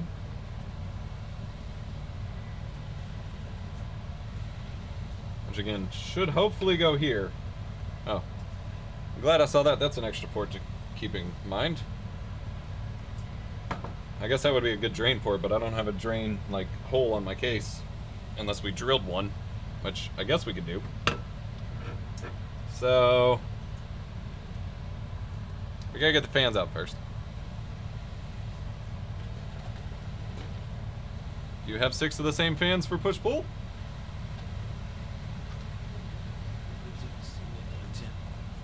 I have 10 of the same fans for push-pull. Which I guess would be push-pull, push-pull, push-push, push-push, pull-pull, pull-pull, push-pull. Okay. Making progress.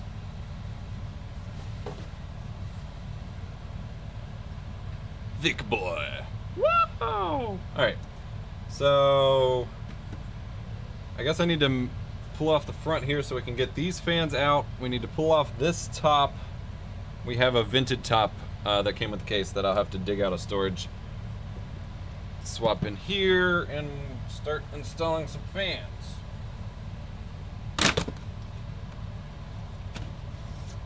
Thank you, Fractal, for making easily modular cases.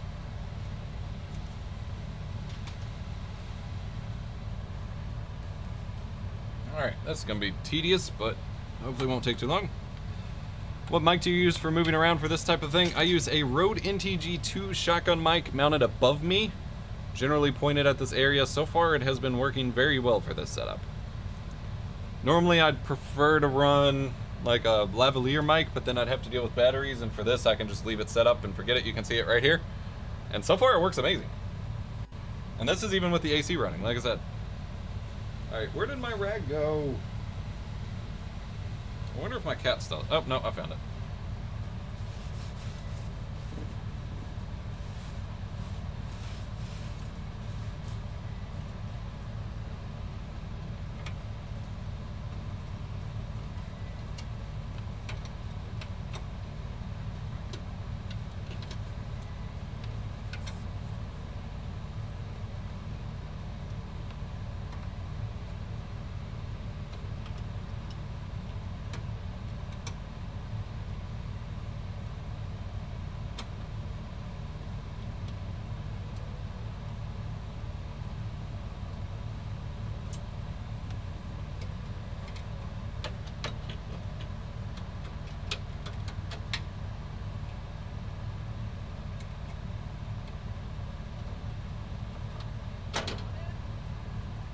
Nick gifting 5 more subs. Thank you.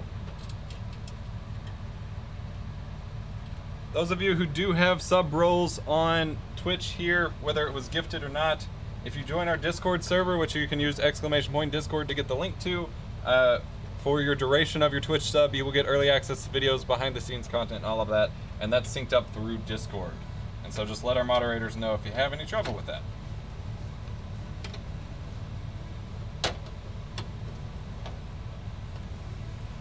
Cool little bonus. I try to keep all of my, you know, quote-unquote fan funding subs like synced up with all the same benefits and stuff. So you basically get the same stuff that Floatplane and Patreon people get.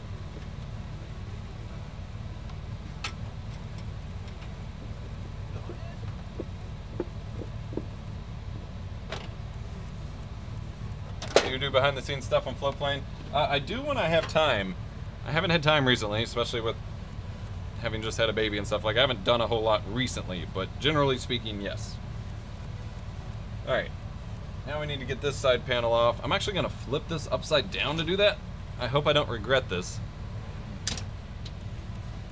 Oh dear, yep, alright. Oh. I knew I would regret it. Alright, well, we got the top panel off. I couldn't figure out how to do that. We got that off, and it seems to not be broken. That seemed like the natural way to get that off. That's totally what I planned. That's exactly what I intended to do. Don't know why you would think anything else. Alright, this makes it easier to move around. This thing weighs so much.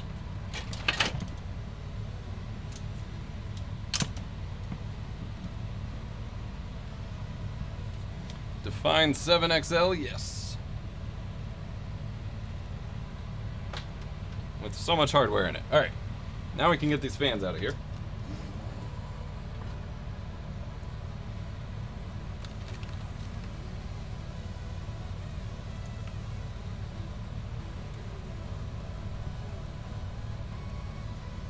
I got... See, You can't see this. I let you guys talk me into cable managing things, and then I have wire tie or like cable ties everywhere that I have to cut now. It's such an annoyance. I'm totally mostly just joking around about my complaining, but it is one reason I don't mess with it often, because it does get pretty tedious.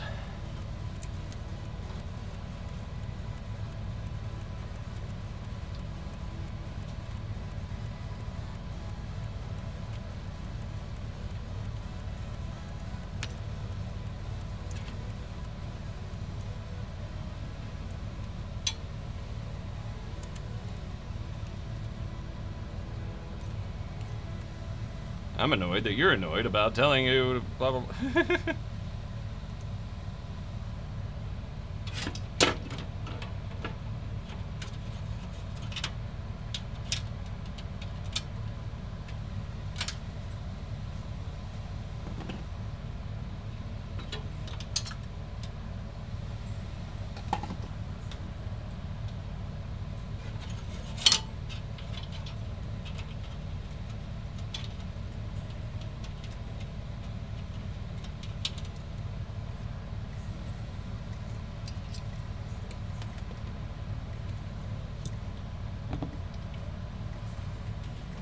Alright, so the real question is, how much do we have to fight with our hard drive cage down here to make the rad plush push pull work? I said plush, plus push pull. Because this bad boy, I know it's really dark, this bad boy will totally sit in the front, but that's not enough room for even one set of fans, nevertheless two, and that is what I was worried about.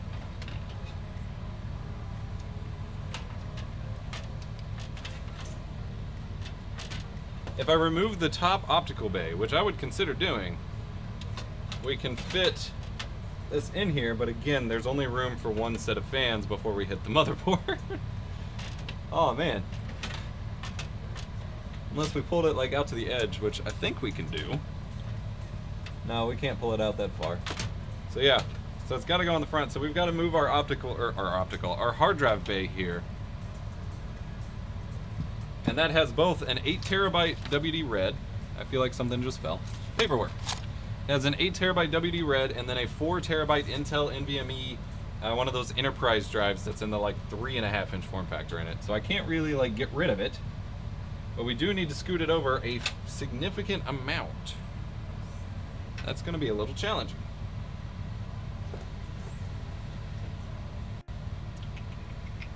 But we can make it work.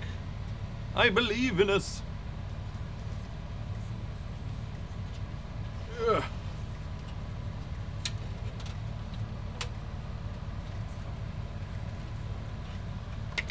Does that Intel hard drive use, oh Jesus, use U.2? Yes it does. I have a U.2, here I can show you on the overhead. I have a U.2 to M.2 converter cable here that just connects up to it, and then it uses SATA power. So theoretically, we can just shift. We can just shift this whole SATA drive like over that way. But the issue we ran into is I now have a very long power supply from that upgraded power supply we got, and the cables stick out so far that I had to shift it over to fit those cables. So we're really just gonna have to like try to squish the power supply cables over to make this work. So that's gonna be annoying. Thank you for the tier 1 sub, Young Monas. Let's see if we can make this happen. Loosen up these screws a tiny bit.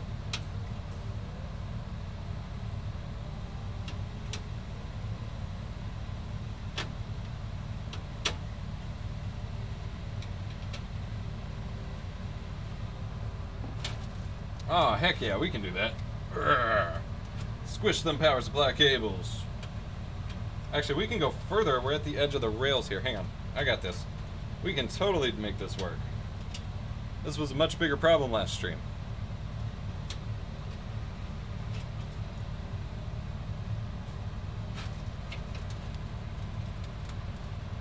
Almost. Here we go. Oh, hell yeah, brother.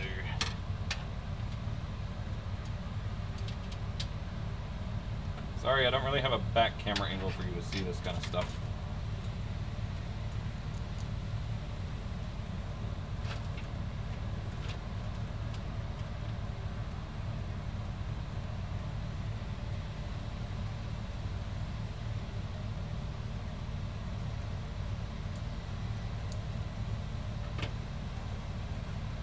Alright, that should be enough room. I hope. Because now if we put the rad in, we've got a fair bit more depth here. Let me get a couple fans.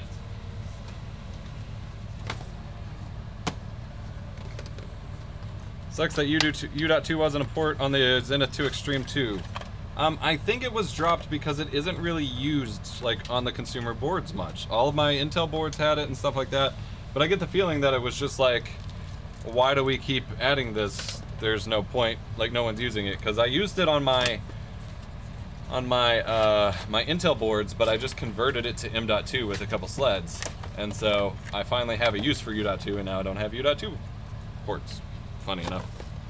Alright, so here are 2 Alpha Cool fans. Oh yeah, we can definitely fit them now. We got some push-pull action in here. Alright, so Shadow Kingpin rating with a party of 12. Thank you. Thank you very much. So first we screw in the fans to one side of, well, first we cap off the radiator on the caps we're not going to use, and then we screw into the fans to one side, and then we put it in here and screw in the fans on this side. That's the order of operations here. Thank you so much for the raid. Much appreciated. Hope you're having a good start to your week. We are water cooling my main workstation with Threadripper 3970X and Titan RTX. And this is my first time water cooling, so we're making many mistakes and hopefully not killing it by the end. Now, I'm following the directions. It seems to be going relatively smoothly so far, but by saying that, I just jinxed myself even further.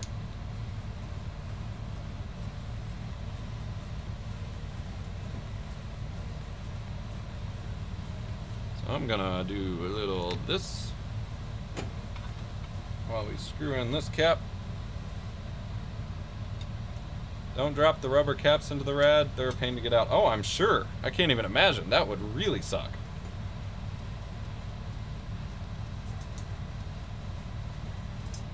I'm assuming the like general philosophy is to not screw things too tight with the caps, but you know, reasonably sealed.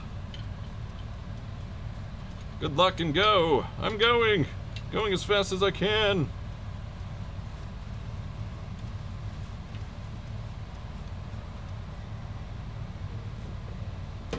Where are the cats? One's asleep right there on the cat tree. He's just black, so he doesn't show up very well. The other one's asleep on another cat tree off camera. Since we moved the cat tree, I don't have a cat cam set up anymore for streams. Alright, so that's done. So now we mount fans to this side. Where did my fans go? Right in front of me. Alright, so label out should be pulling in. And of course they have separate RGB connectors. That's annoying. And Titan give her a little tweak with pair of pliers. Yeah. So we basically did that with this. So we're good. Ooh, that wasn't supposed to happen. Yikes. We got the cap on the top of the rad. Oh, you're right. Thank you. I would have seen that eventually, but better to see it now. Good call.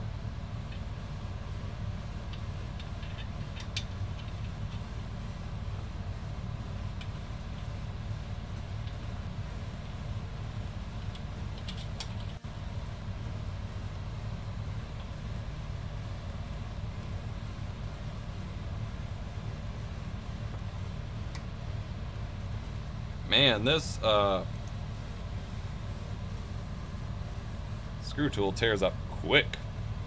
That's a thick rad. Yes, it is. Thick. T-H-I-C-C, thick. Alright. Get these fans going. Yeah.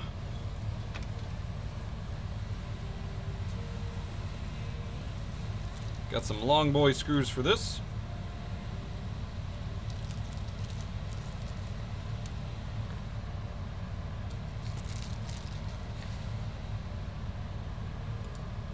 Oh, why would these, of all screws, take Allen key? Why do you do this to me, AlphaCool? Thankfully, I have Allen keys over here that make life a lot easier.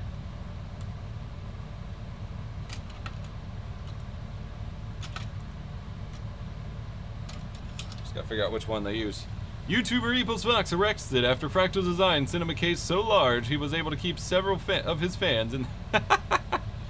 I see what you did there. Ow. I kicked the side panel. Did not feel good.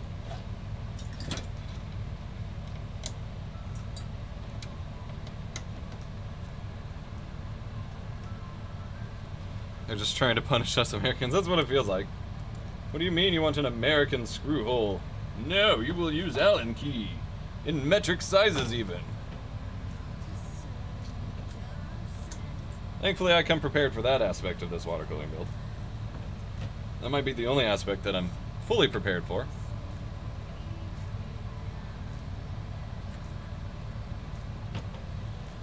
Is that even in the hole? Yes it is. It's just not tightening very well.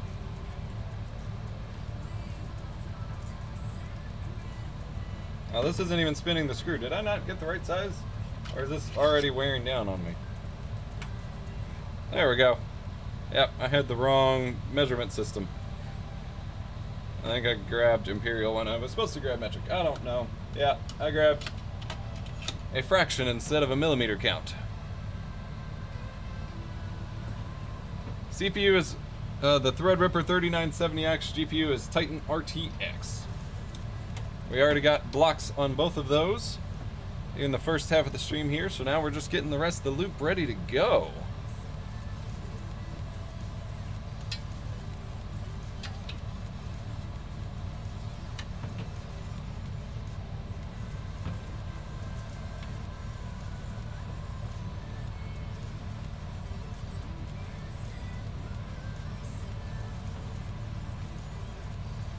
Your Plex partnership over? I don't think so. I covered some of the updates in my streamer news a couple weeks ago. I should be making some more tutorials soon. I just have not gotten around to it. Admittedly, it's not my most interesting subject for me to cover, because I feel like once you get the gist of it, you kind of know what you're doing and you figure it out on your own, but I do plan on covering more soon.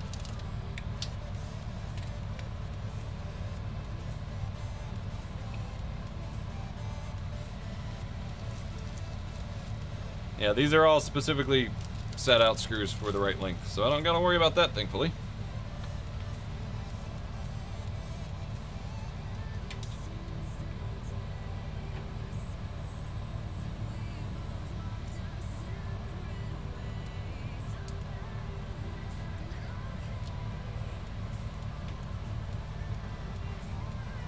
Yeah, I've heard good things about the new metadata agent. I need to update my server and check it out.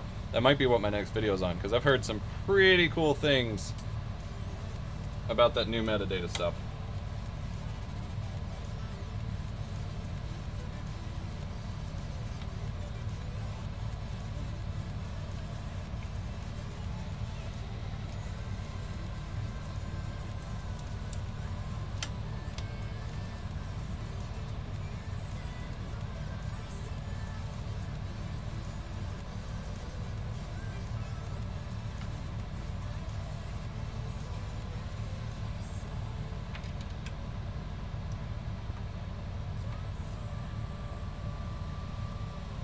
Got metadata for it in like 2 seconds. Heck yeah.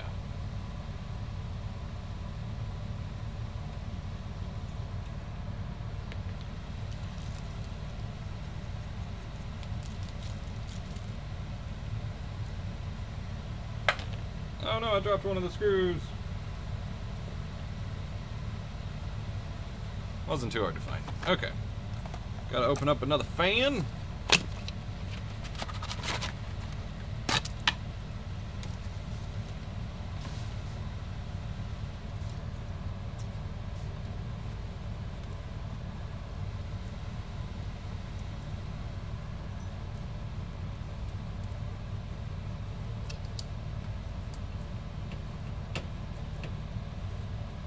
I kind of see it like Linux video content. Like once you, there's only like a certain degree of like Linux viewer that really wants content. Like, you either appeal to the super entry-level people who are just discovering it and learning stuff, and then once they get to that point, like, you don't really have anything new to show them, because once they figure it out, you can, you know, learn for yourself from there and don't want videos, or the super hyper advanced stuff that I myself don't even look into much. And even then, those people usually aren't super video oriented by the time they get to that point of their expertise.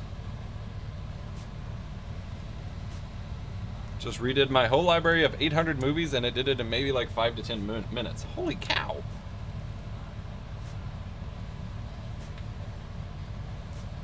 There's only so many unrated videos I need to watch until my server sits for eternity. Exactly. Admittedly, I started my Plex for Dummies series and did not finish it, and I feel really bad about that. So I do want to revisit that at some point. Man, this is tedious on my hands.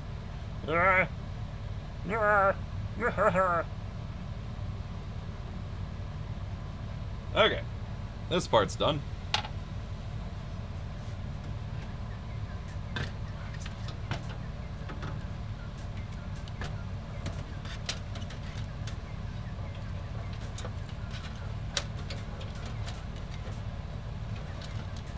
Just forewarning now, I will not be cable managing these fans like amazingly, so hashtag deal with it. More fans. Only fans.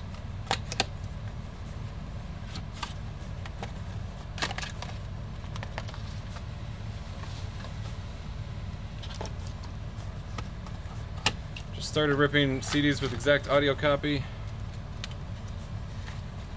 So does Plex Amp actually integrate with Plex now? Because I checked that out a couple years ago and it was pretty cool, but it was like a whole separate thing and I didn't see the point. And I have not liked Plex's existing music service, like their existing way of organizing your music library. So I still use Winamp pretty much, and I've tried Music Bee recently.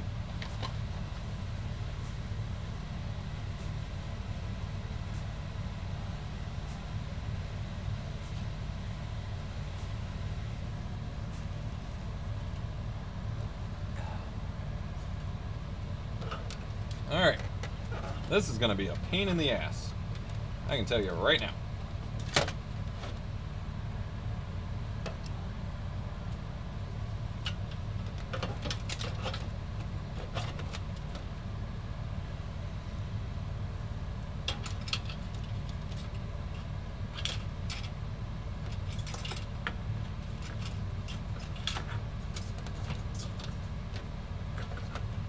I didn't leave myself enough room. There we go.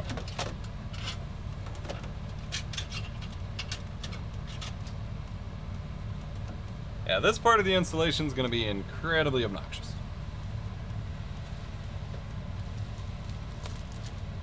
Not AlphaCool's fault by any means. It's just installing fans this way is always obnoxious. But especially since they're Allen keys.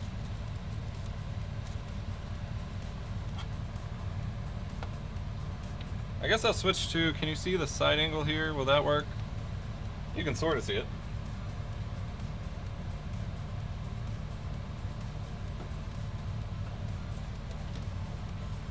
Because I have to hold it up and find the screw holes and mount it in all at once. Once I get the first fan or so in, it'll be easy though. There we go. There we go. It syncs with your Plex account, works on iOS, Mac, Android. Okay, so I guess they have updated it a bit. I heard they had news about it, but I hadn't had a chance to look into it yet.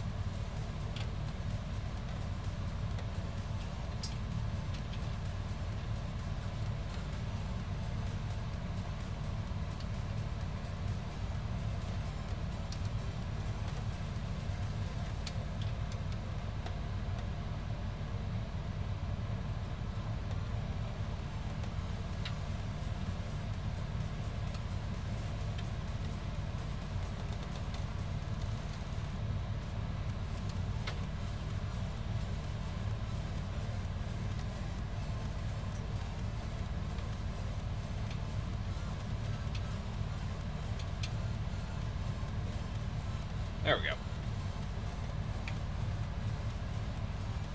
It's being developed by Plex now, but if it wasn't before, yeah, it was a Plex Lab thing before. Just like not thrown together, that's not the right word, but you know, just quickly put out there as a work in progress, and then I hadn't heard about it for a long time.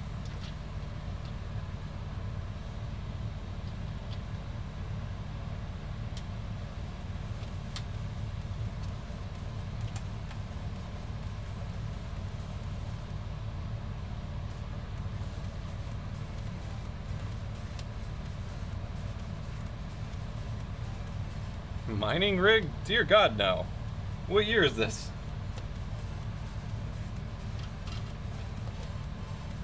But also no in the first place, regardless of what year it is. I would have said no during the appropriate year for that. Recent news was the revamping of it and the release of Flex Dash. Oh yeah, Flex Dash. I'm excited for that. Oh no, these are all tiny screws. I did not want these. I opened the wrong bag.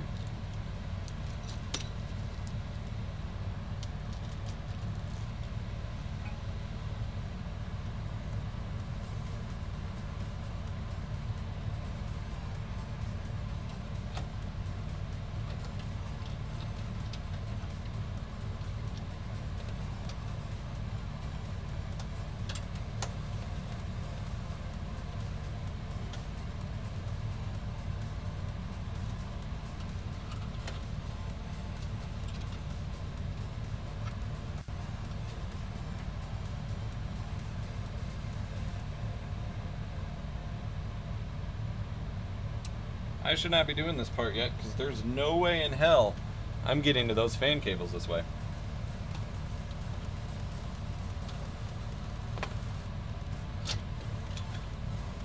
Like, there is no access over here on the other side of the case.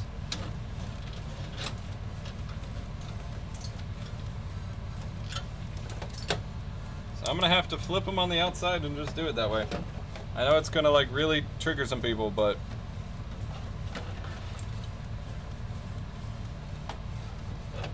I thought I had custom sub badges. I at least have emotes. I thought I had sub badges.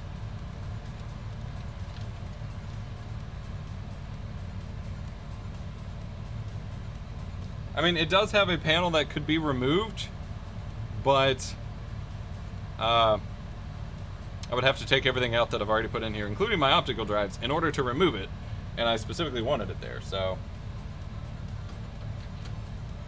But also this will become a problem later when I need to mount my pump and reservoir combo, because I'm probably going to have to take out some of these fan screws and mount them to the fans. That's a problem for a little while later.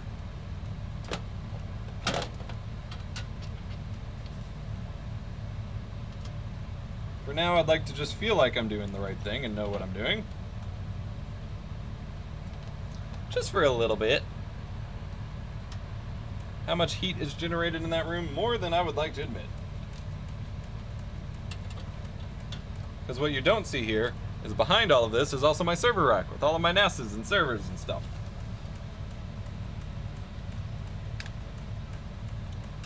Such is the apartment life as a nerd. Obviously, most people don't have any of this in their apartment, but I am not most people. For better or worse.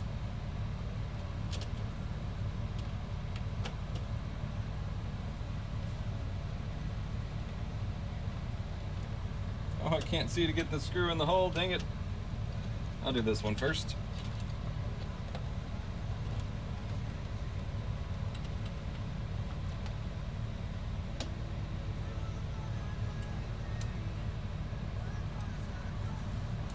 It is really nice in winter. It's really horrible in summer.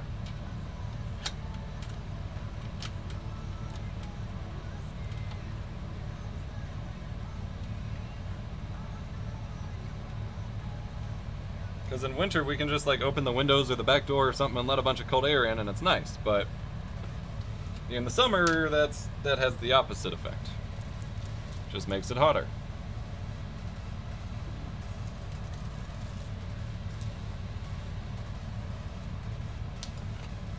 Alright, last fan for this radiator. Jesus.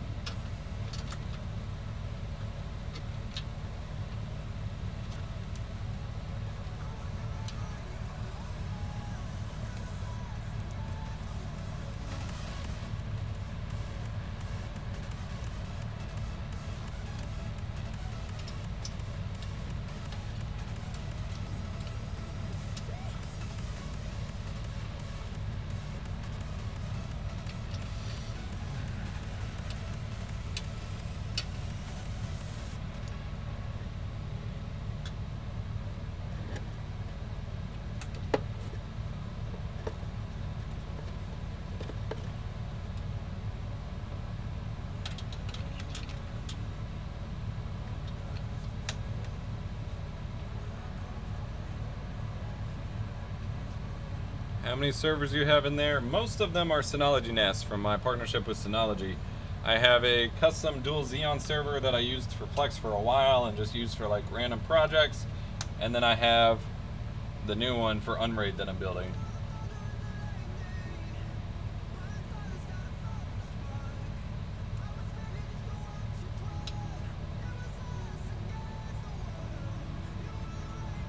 What camera lens are we on right now? It is the Zcam E1 with a 7 Artisan 7.5mm fisheye lens on it. All the way back in the corner here, so it's out of my way, but you can still see everything that's going on for the most part. I don't have a ton of lighting coming from this corner, but generally speaking, you can see what's going on.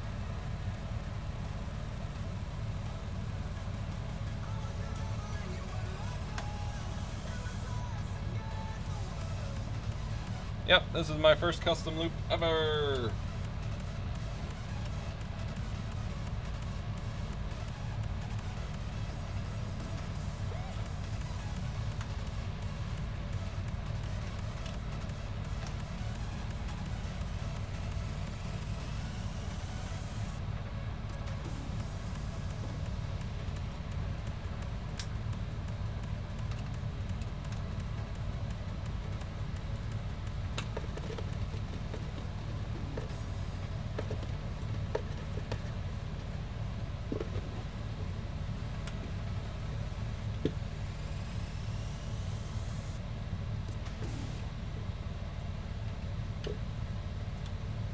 Alright, finally. Whew. Radiator 1 is mounted. I'm gonna have some trouble accessing those plugs to get the fittings in, but that's fine. Radiator 2.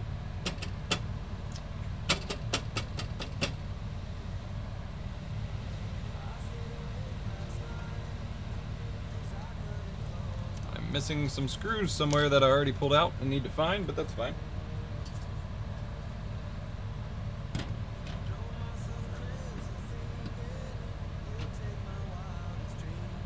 Alright, let's rotate this system, I guess.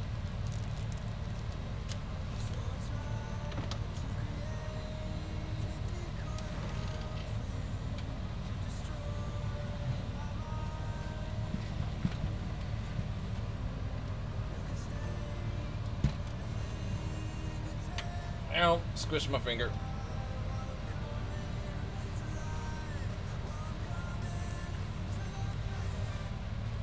So that Intel 7980XE actually went to Wendell. I traded it to him for the parts for my Unraid server I'm building.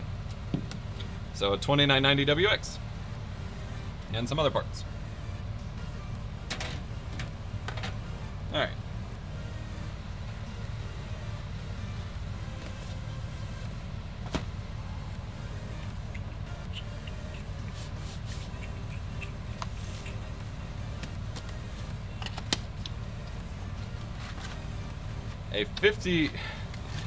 An equivalent to 85mm lens for a face cam would require, oh my god, my garbage bag fell over. Well, that sucks. An 85mm equivalent would require like 10 plus feet of distance to still get like a super cropped in face view. I would never recommend that. Do what you will and experiment, but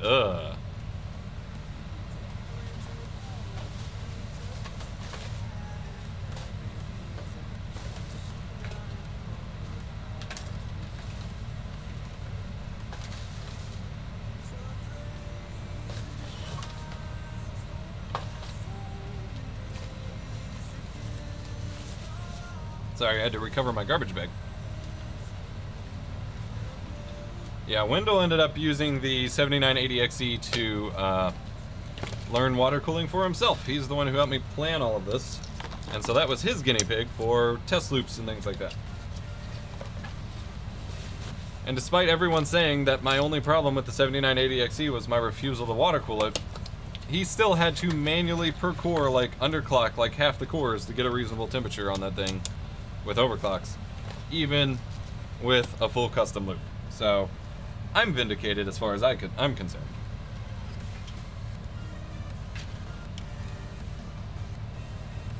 Alright, I think this one should be exhaust. Because if it's intake, it'll just pull in the hot air out of the exhaust coming out of the back. I've had this happen before. And just like hotbox itself. And I only have one exhaust fan anyway, so I think this should be exhaust.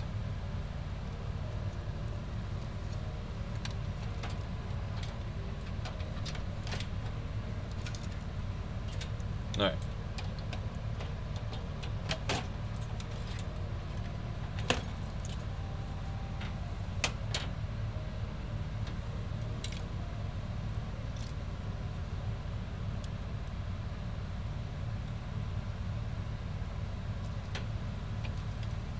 I don't know where my other long screws went. I pulled them out when I was looking for the caps in my, like, panic earlier.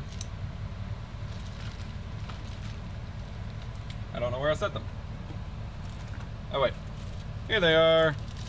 1 fan, 2 fan, 3 fan, 4 fan? Haha!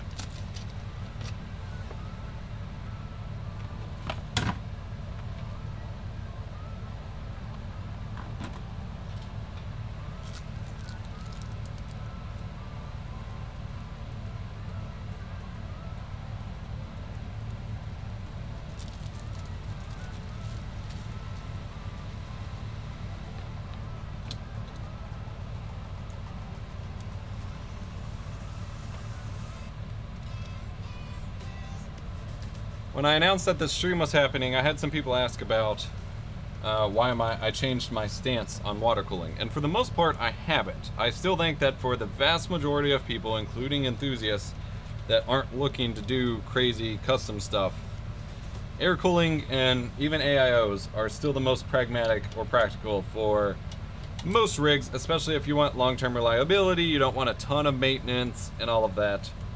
But I feel like this is kind of a special use case in that A, it is content, I do want to learn it, and this is the way I was able to get that, sponsored, because I wasn't going to pay for it.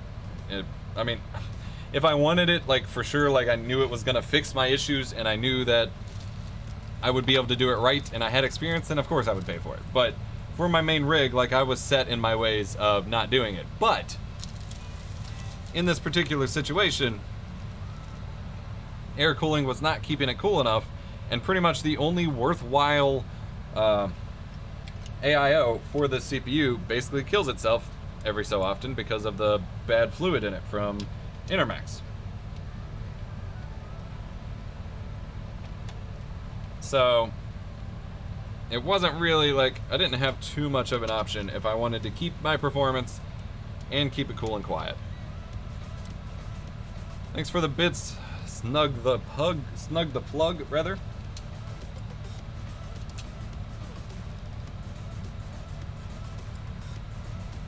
What fluid are you gonna use? I'm using Mod My Mod's new Mod Water, which is made and bottled here in the States. A lot more quality control and all of that.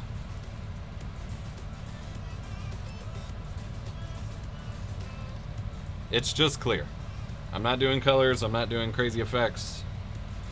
I am being still as, like, down-to-earth practical about this whole process as I can be within the context of I'm still doing a custom loop. Like, there's still some extreme side to it, but I'm still keeping as, like, plain practical, least amount of possible problems or maintenance as I need. Because I keep seeing, like, every time I check Jay's 2 Cents channel, it feels like every possible colored fluid still has some sort of issue over time. And I want to avoid that as much as possible. You also have biocide on hand? No, I believe it's supposed to be in the water already. That's what I was told. Wow, I think I might have just... Oh no. I really hope I didn't just do what I think I just did.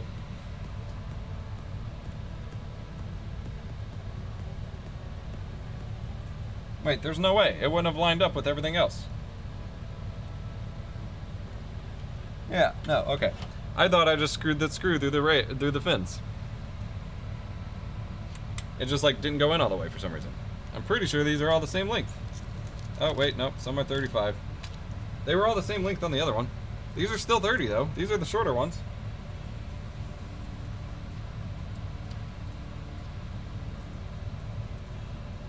Nope, clearly these are longer. I don't know what I did. I thought I grabbed the shorter ones. Yeah, they're all sticking up. Okay. That's fine, I can use them for the outside.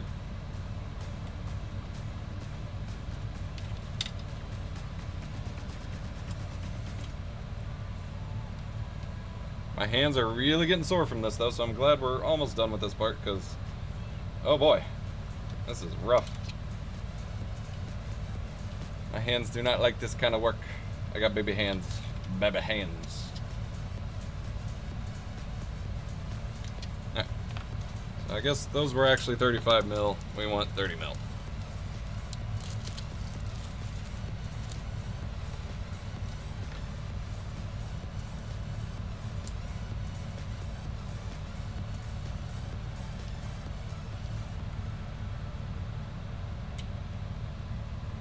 This is all sponsored by AlphaCool and Mod My Mods, Jonah.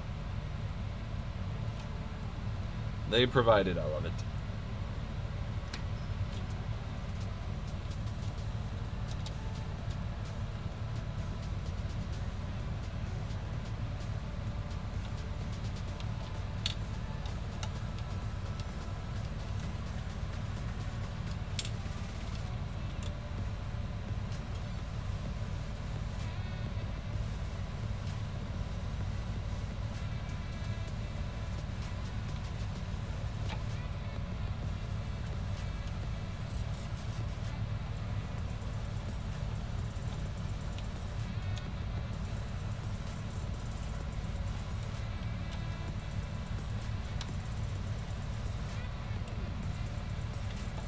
Okay. So then we flippity flip into here. Ooh, that's gonna be a tighter fit than I expect. Oh, no it's not, because it's gonna sit offset a little bit. Alright, we're good. We're good. We Gucci.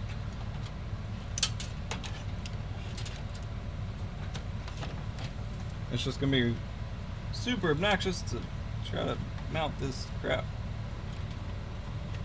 There we go. Alright, 35 mil screws. Hopefully that's still the length I want for going through the case. If not, we have, well, we only have 35 mil left, so hopefully that's definitely what we want. I can't be having these sticking up on me. Okay.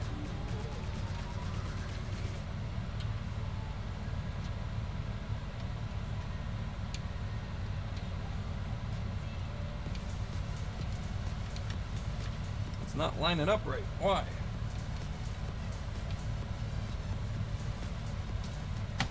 There we go, that's why. Aha! Okay. Fan number 2.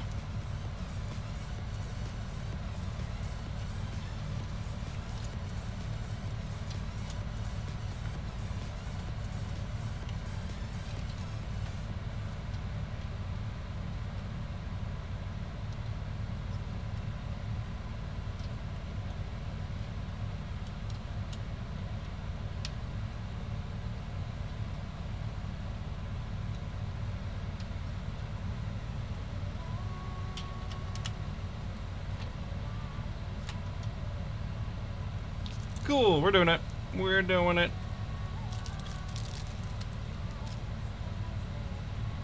Actually, we have a spare parts back here that isn't labeled on size. Some of these might be 30 mil, but it looks like it's just kind of a mix of all of them. So it wouldn't be enough to use for all the fans, but it's fine. I think we're good.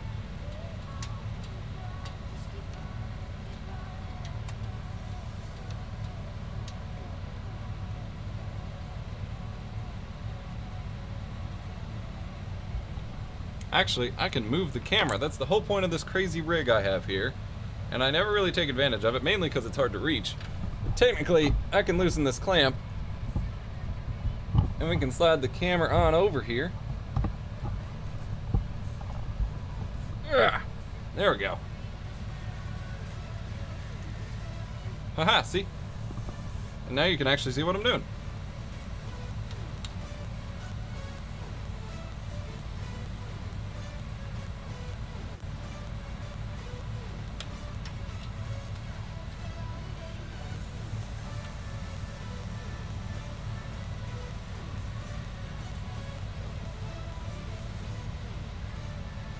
I built that whole overhead camera rig with that feature in mind.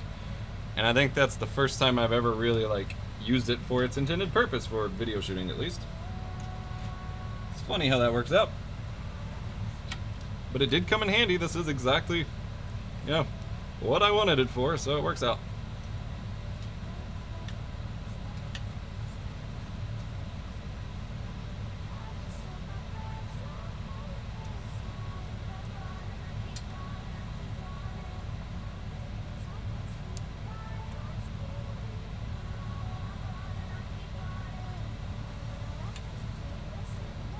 That screw is still too long. I don't understand what's going on with this. Oh, there we go. Maybe it's just having issues with thread spot. Nope, now it's just like spinning in place. What the hell?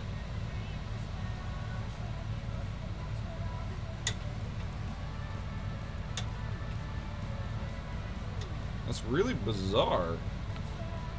I can try out some of these spares, I guess.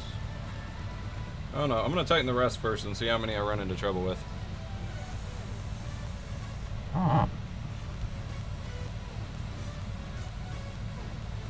Are the threads on that screw messed up? I guess it's possible it's just that one screw and I didn't notice that I used the same one. No, because this one's doing it too. I know you can't really see it, but it's still got like a few millimeters gap going. That's a problem. Let's see what we have in the spare parts bag.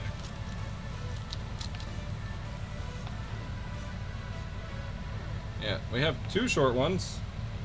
I don't know how big of a difference that's going to make if they're all going to be too big, but that one wasn't too big, and that one should have came from the same bag, so I can't say I know exactly what's happening here.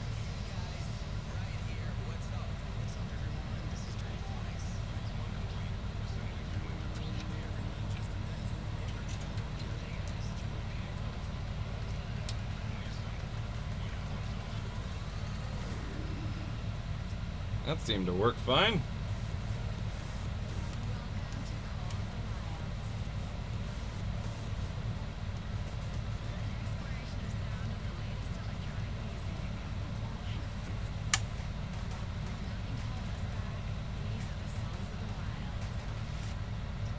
I don't know, man.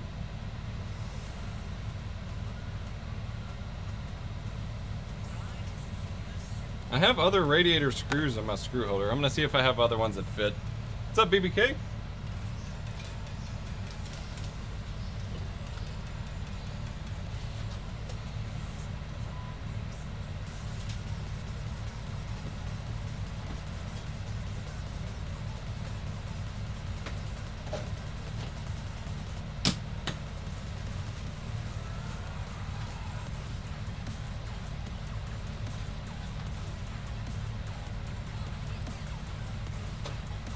Like, I have a bunch of these from other AIOs and stuff, so hopefully I can just swap in place, I guess. Hope the build is going well. Thank you. It is for the most part. We haven't actually touched the water yet. That's the scary part, I guess. Do they have washers? They did not come with washers.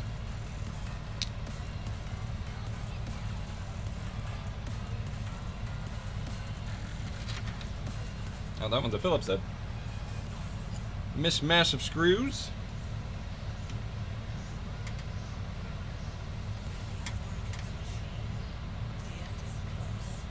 I don't think that's going in the threads at all. Yeah, those are very different threads. Alright, so we gotta be more mindful of that. Actually, none of them have. None of my existing screws have threads as small as the ones that come on. That sucks. I may not be able to use these. Yep, those will not go in those threads. Yikes. Yikers. But I can steal some of these washers, so I guess I can try that out.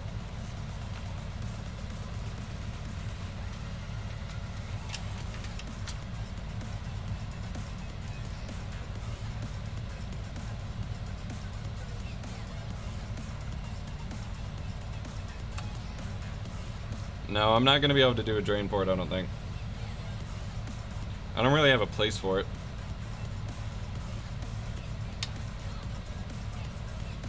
Is that still too tall?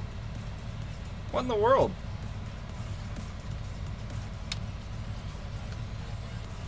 It's just like spinning in place on something. I mean, it's locked in there, so as long as the dust filter fits back on, honestly, I don't know that I care. At this point, I just want to move on.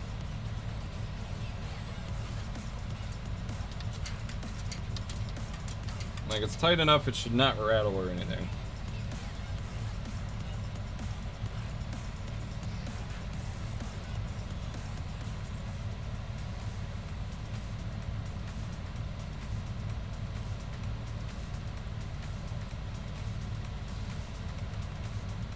Although that one might. That one's kind of loosey-goosey. We'll get the others tightened first.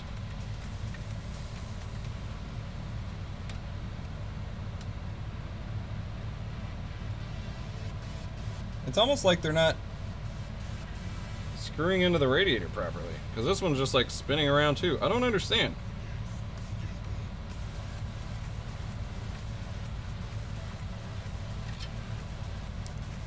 Yeah, clearly it got through.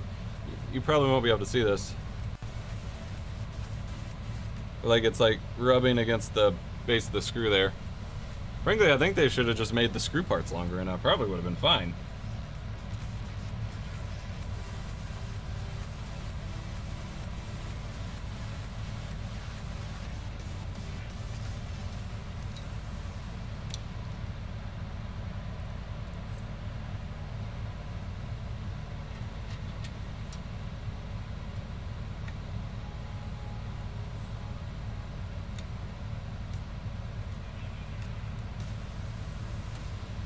Is this scary to you as the first time? Yes, it is. Yes, it is. Yeah, it's still not... That's just, like, loose there. That's really weird. Like, for the most part, it's going to be held down, but that is just... strange. Not sure push-pull on such a thin radiator even makes a difference. Me neither. But I'm already here, and I had the fans for it. So, like, YOLO, I guess. I mean, that's not going anywhere and it's not likely to rattle. Like, it has some give, but I don't think it's likely to rattle. My concern is, where did it go?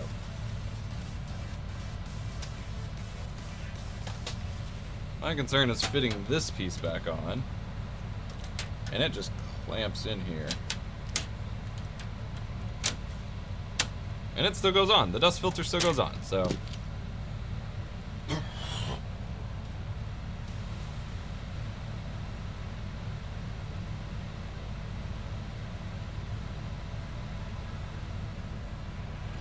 I guess I'll go on and screw this back fan back on.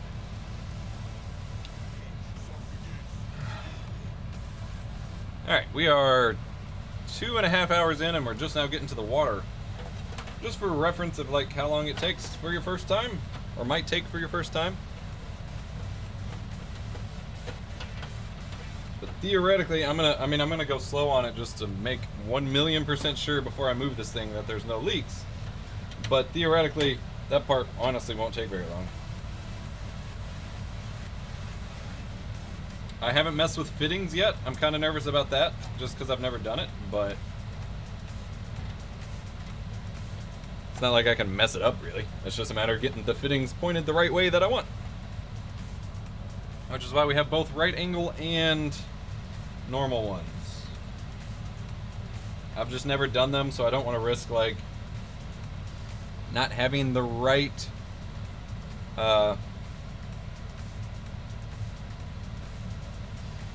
seal, just because I've never installed it. Oh, my phone's ringing.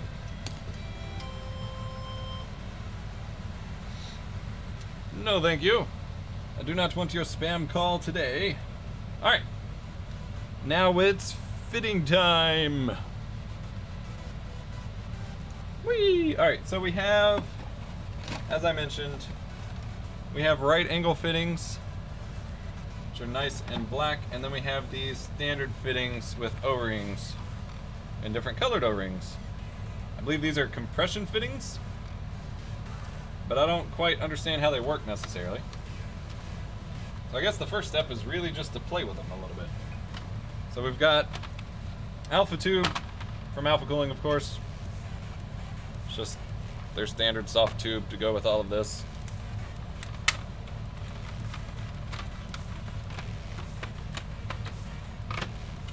We've got 3 meters of it. That should be plenty. We could even like coil it up and do like a Scrapyard Wars thing like they did. That would be amusing. So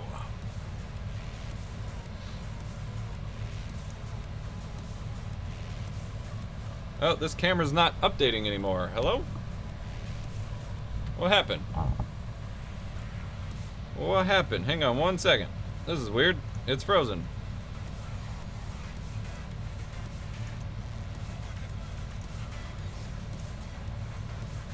There we go.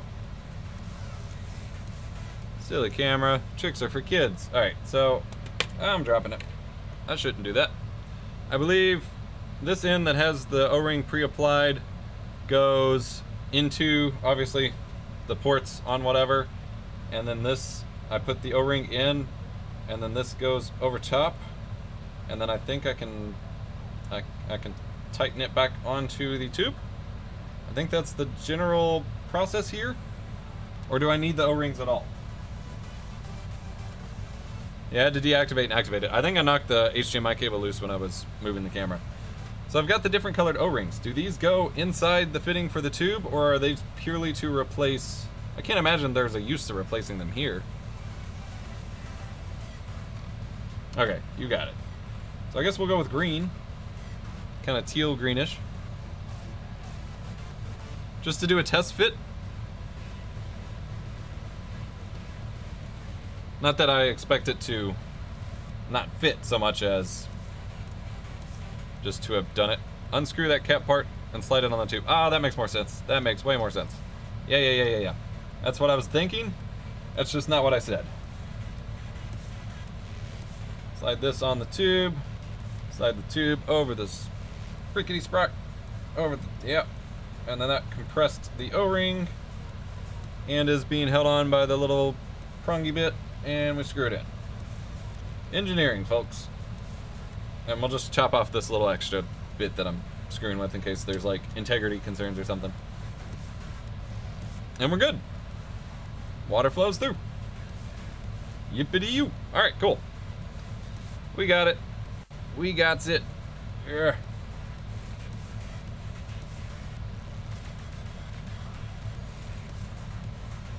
Am I safe to just reuse this, or you're not supposed to reuse it after you've put it on? Oh, that's fine. That's not going to be a problem. Alright, cool. Only hand tighten the compressing once it goes on the tube. Perfect. Sounds like a plan. So, now we plan where the actual loop will run. Oh, we haven't done the pump and reservoir. Alright, we have that next. Hang on. We got this. So here is our reservoir.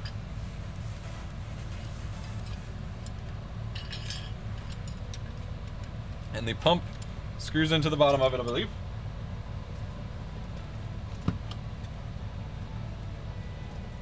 I totally freaked out last night when we were playing Halo because I thought this box was fittings because that looks really small. It just looks like it's more fittings. And I was like, wait a minute, we don't have a pump. Here's the pump. I would route your fan cables first before you pump the pump and res. Yeah, I'm just trying to get a plan going before I actually like secure any of this anywhere. They gotta include these color cables with this. I guess that's what happens when the pumps are based on like fish pumps and stuff. I believe the O-ring slides over here, question mark? Or it probably just fits in here. But either way. Yeah, it just fits in there. And then this goes in there, and then they have a securing bracket that keeps it in place. And then, yeah, we are going to have to mount this to these fans. But that's fine. We got plenty of clearance here for that to work. And we keep the res as high as we can. Flow should work. Gravity should do its job, I believe. We should be good. My only concern will be filling it initially with these angles and stuff. Like, that will be kind of awkward to get in there. But we should be fine. So next stop, fan cable routing. I don't even know what to do with their RGB connectors here. I believe they all just daisy chain, but I don't know how many can be daisy chained. I need to check the manual for the GPU block in case it says.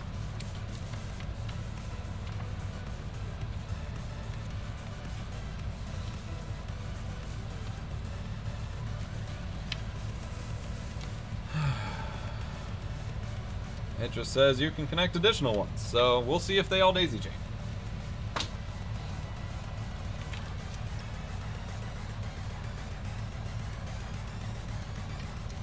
Actually, I have no idea how I'm going to connect all these fans. I may undo the push-pull on the 280 mil, 240 mil. If I don't have the fan connecting room, I'm going to have to set up the computer now.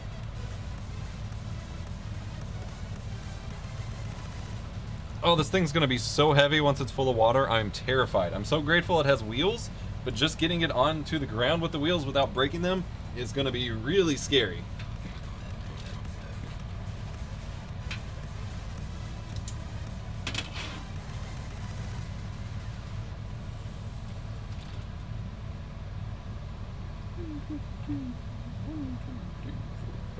Seven. We're gonna need some fan splitters probably. Which I have some Noctua ones laying around, should be okay. We have a 3-way fan splitter off of one of these, so that will work.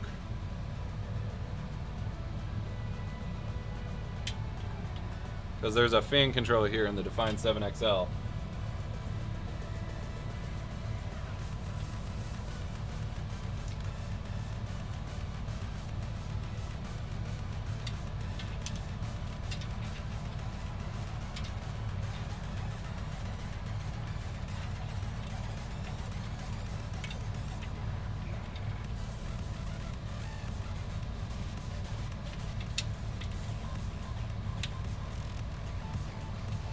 Oh, this is annoying. There we go. There we go. Teeny tiny hole back here to fit everything through. Whee! It's one fan.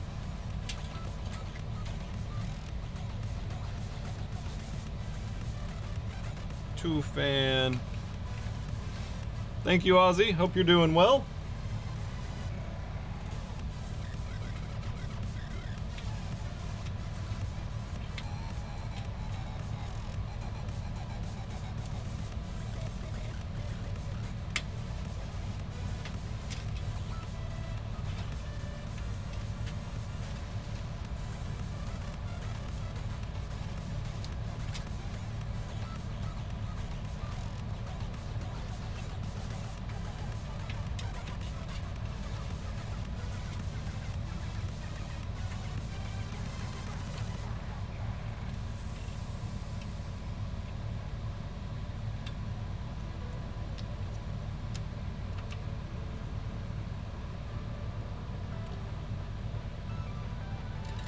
Oh, that's only 2 of the 4 for this one. Dang it.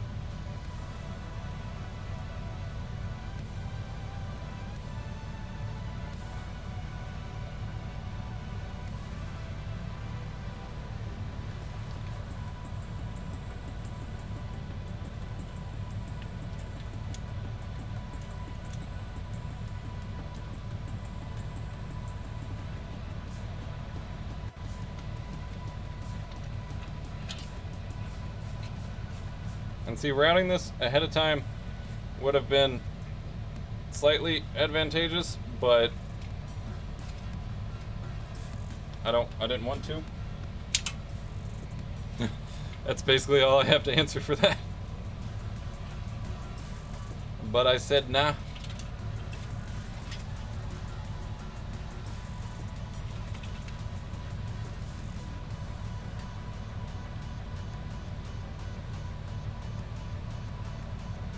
Alright, so that 6 can run the front rad, so I'll just run these other 2 off of the splitter, and I think we're good.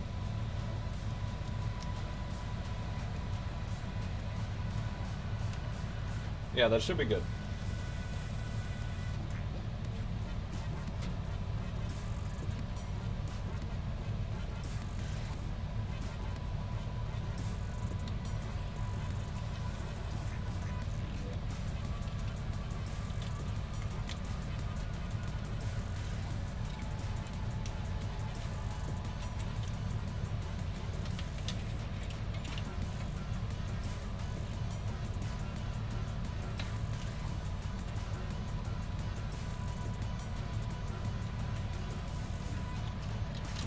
There we go.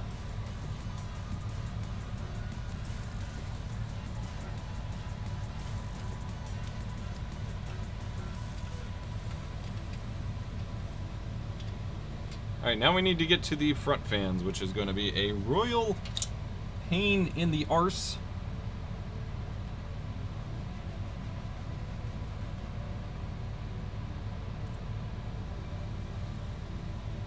I'm not worried about splitting the fans off. Oh, well, that's not gonna reach. All right. I'm not worried about splitting the fans off of a motherboard fan header because this has a powered controller in the case. So that's taken care of. The splitting I was worried about was with the RGB. I didn't know how to make all the RGB, if those could all daisy chain and whatever. Fans are all powered by a powered fan hub. Part of the case. Wonderful benefit. Define 7XL for the win.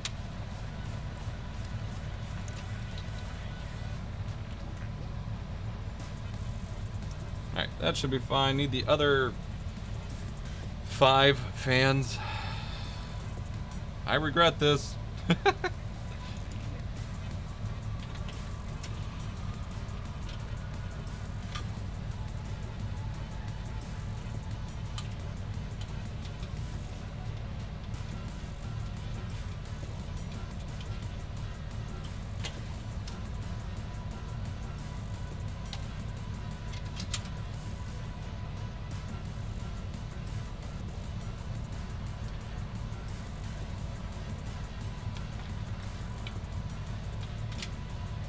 I am gonna need extenders to get all of these over to that controller though. That's gonna be annoying. Like, it'll barely reach the back in the first place.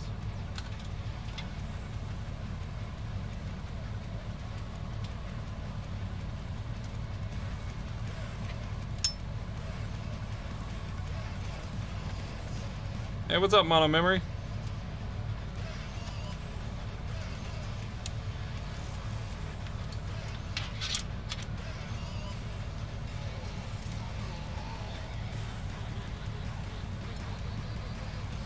Yeah, these are just gonna run across. This is gonna super, like, upset someone. But I could not possibly care.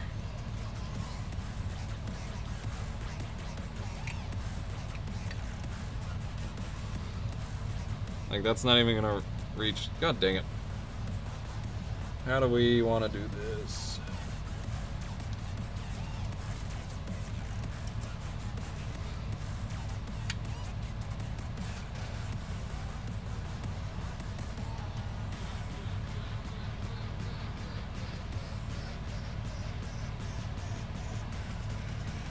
And those are too close together. What? I can't use... There we go. Never mind. I'm good.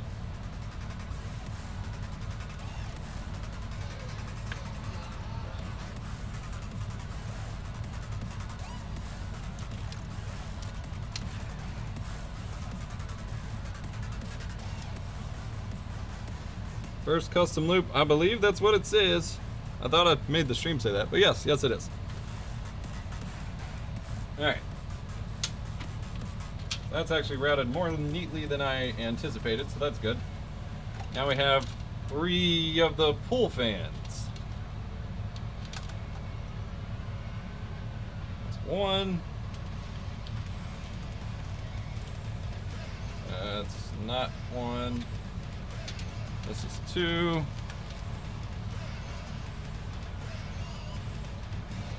Where's numero tres?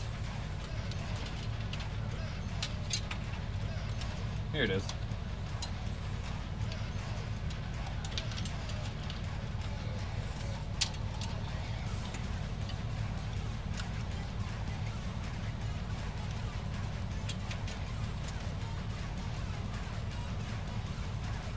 Oh, what the hell? This cable's all like tied up and stuff. Like the others just have little twist ties. This one is wrapped upon itself.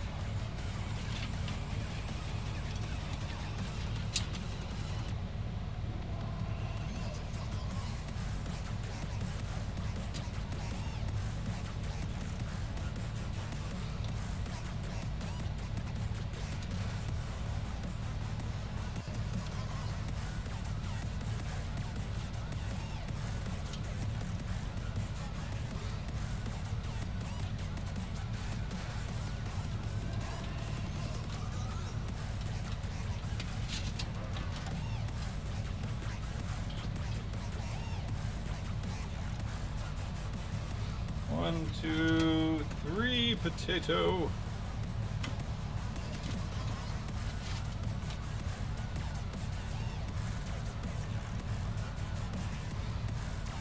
Hey, thanks for the sub, Behold.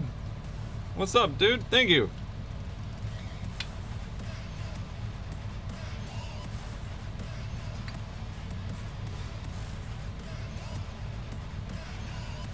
Yeah, I'm gonna have to use another splitter anyway because eventually one of these is not gonna fit on this 3-pin splitter here. That's annoying.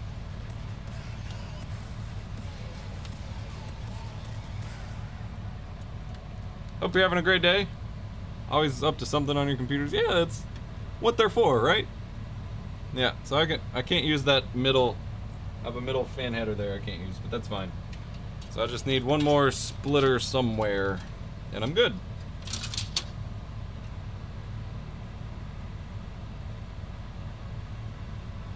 So I need to dig out my fan stuff.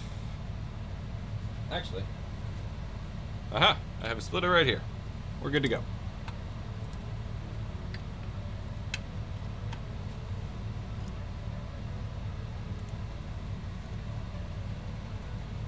This one, and where's that last one? Here we go.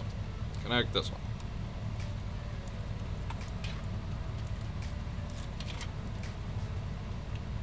Alrighty, all the fans connected. Now RGB, which I'm honestly considering not worrying about right now, but I feel like I will regret it if I try to do it later. How's the baby doing? Pretty good. He's at his grandma's today, which is why I get to do this.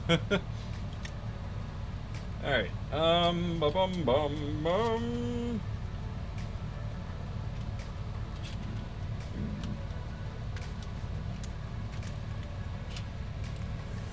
I'm missing one of the RGBs for this control fan block up top.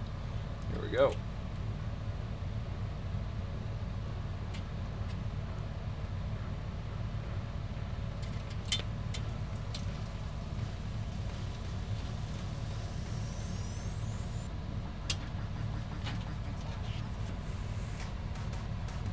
Where did you get this workstation from? I've been building on it for the past year. That's what I'd edit all my videos with. Alright, so I think I'm gonna go off of the GPU. Oh, I gotta switch angles again. Jesus. Jeebus. I think I'm gonna come off the GPU for the RGB since it's got the shorter one here and has the actual RGB header connector already put on it. And then I'll daisy chain from there.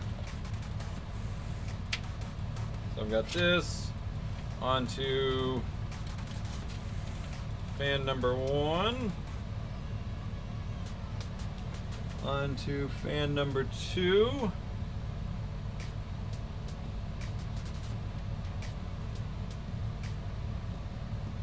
ow, that hurts. I don't want to plug that in anymore. Is that even plugged in? It is. On to fan number 3. On to fan number 4. This is all gonna get bunched up like a spaghetti monster, and I do not care what anyone has to say about it, because holy crap, this is a mess. On to fans number 5, 6, 7, 8, 9, 10, 11, 12, 12, 12, 12.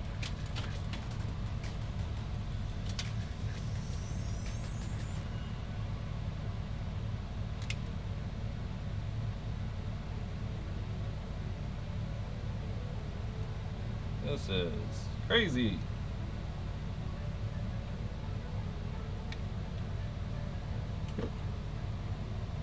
It's 1, 2. We have 6 of these, so I gotta count out enough for 6. 1, 2. Where is number 3?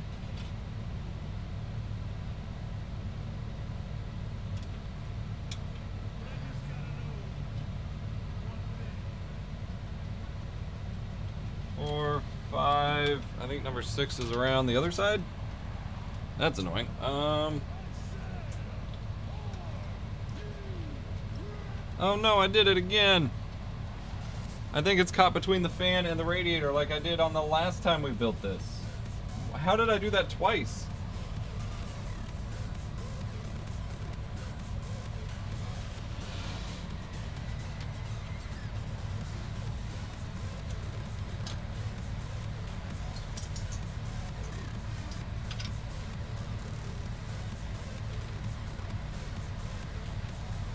Well, this is awkward.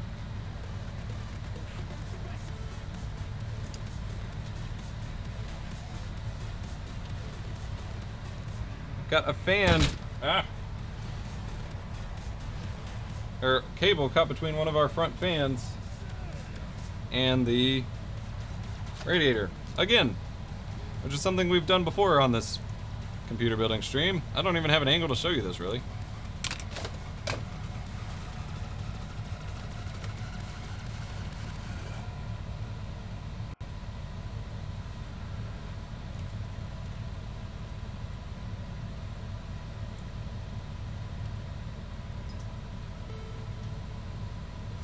Disk drives, what are those?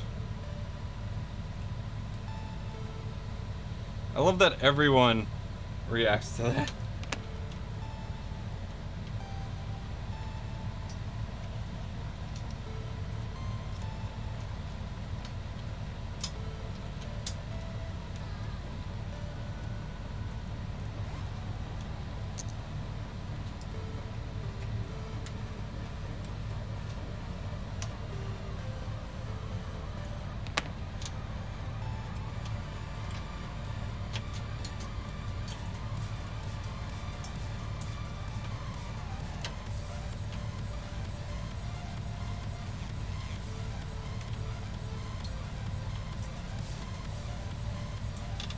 Oh damn, the whole header's trapped in here and everything. How did I do this? I was trying to find your eBay page yesterday, so I went to your Twitter and it said happy birthday. Oh yeah, it was yesterday, thank you.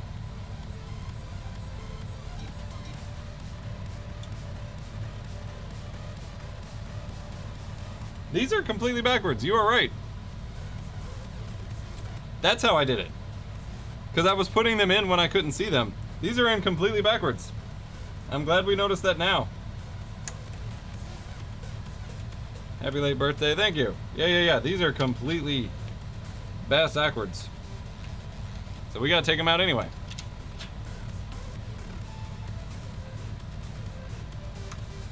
This is what happens when I can't see half of the screws I'm putting in and don't... It's fine. It's fine.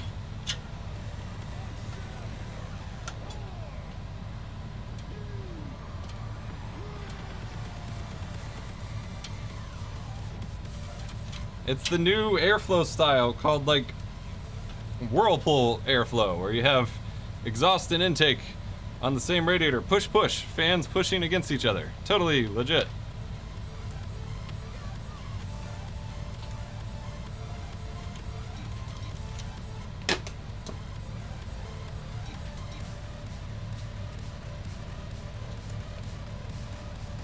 Well, this is annoying. Circulatory air. Yeah, exactly. Forced air. Can I ask a pretty generic NDI question? Sure.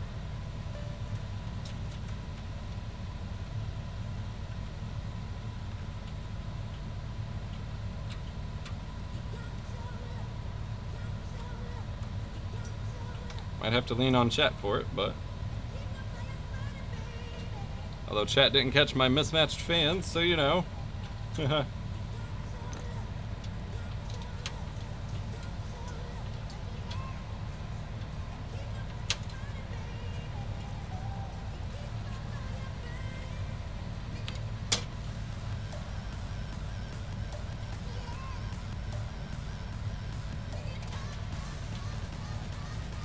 We can at least go on and route the RGB back over.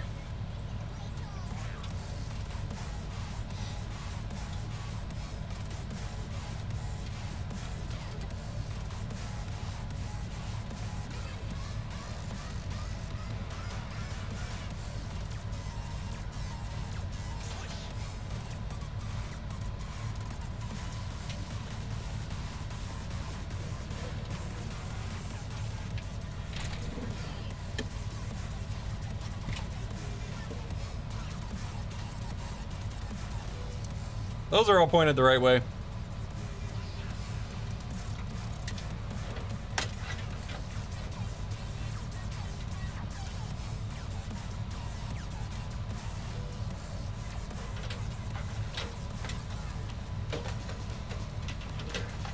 Oh, I know what happened. I didn't leave room to get this fan in, and then when I finally made the room and got it in there, I flipped them back the wrong way.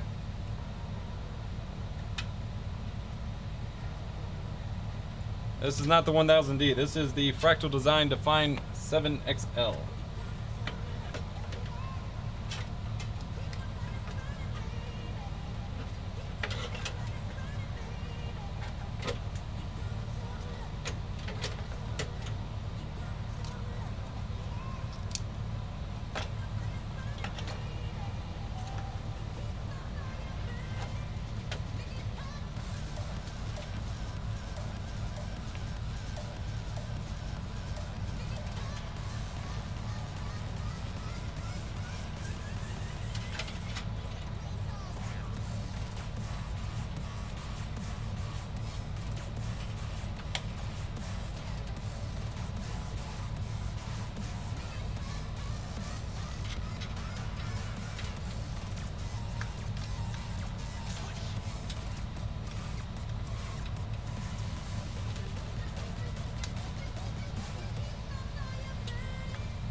What's up, Jay Brucifer? A couple of people have reported that NDI picture lags within OBS on their streaming computer, but the computer has virtually no missed frames. So either their networking isn't keeping up, or they're not keeping up with sending it over and just don't notice. Like, you need to, if you're sending it with OBS on the gaming PC, you need to run OBS as admin on the gaming PC. Or if they're using NDI scan converter, then it's just not, it's getting overpowered by the game. Or their networking just isn't up to snuff for some reason.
Thank you, ATSPI. It's a pretty sick setup.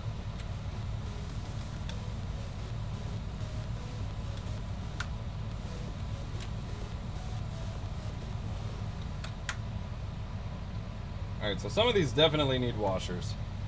That's annoying. My hands can only take so much more of this. I thought we were going to be done.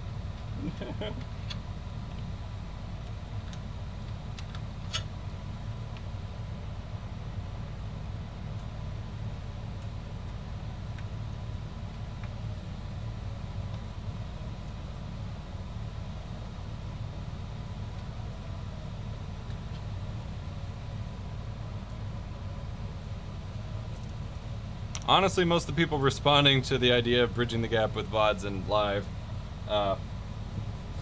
just basically said, you can't, and we're not super helpful. Or either thought I meant I was looking at ideas to make stream VODs look more interesting, which I understand the confusion, but was not at all what I meant. Alright, I need more washers. Washers, washers, washers, washers. These are not washers. Heck.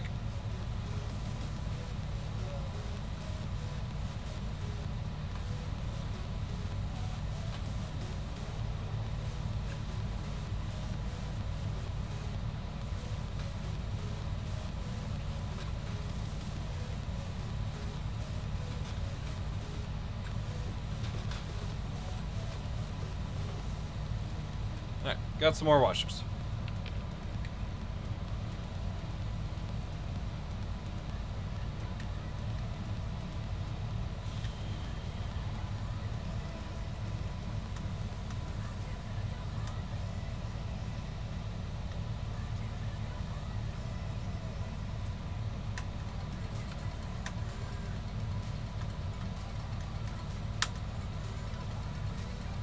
Yes, I use my Blu-ray drives. I use them daily. Well, not daily, but weekly.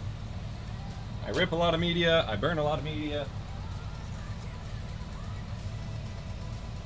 I don't need two, but taking one out would not really benefit me, so there's no point. I do use two sometimes. I never understand when people ask what's the use case for it. Like, what other use case are you imagining for an optical drive other than reading optical media with it or burning optical media with it? That's why they exist. Question mark. What's your use for a hard drive? Storing stuff on it? Cup holder, yes.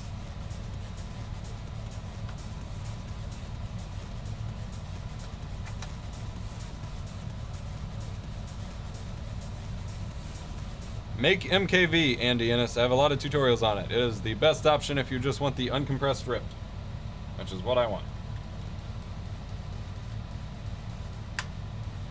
Alright. That's good enough. Well, no, that one needs a washer too. And then it's good enough. So 2 more washers. Ugh.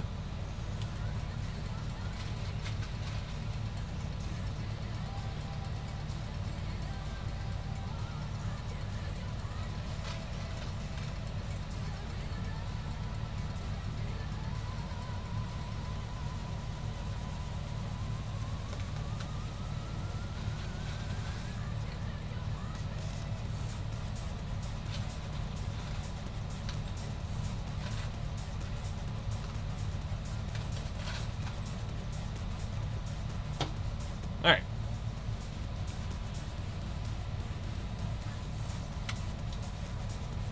It's 3.5-inch floppy. No. It wasn't 3.5. I mean, there were 8-inch, there was, I guess 4.5 was the bigger one. I don't remember now. I like zip disks.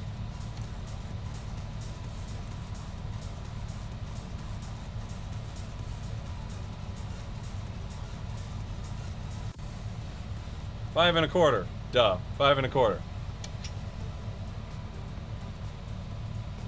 2.5, 3.5, 5 1/4, 8.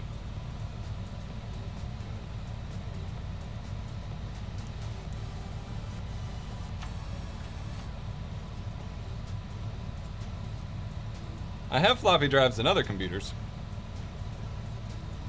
Just not this one. And from what I heard, in a recent-ish Windows 10 update, they removed floppy drive support, supposedly, somehow. I'm not sure how they would do that, or how that works, but...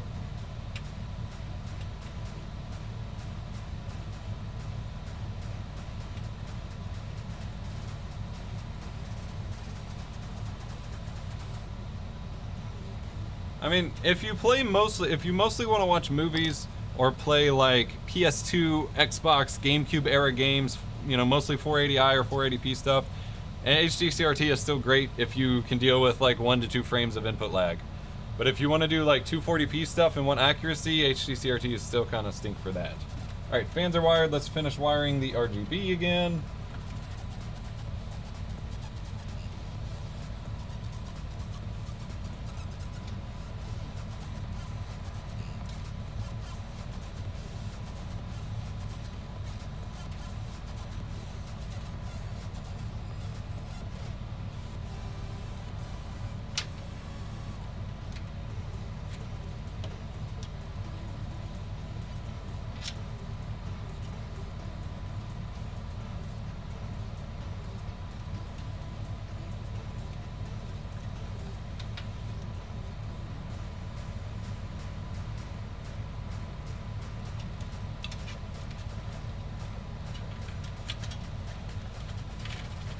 Honestly, I have no idea what to do with all of these awful RGB cables, but I'm not that worried about it.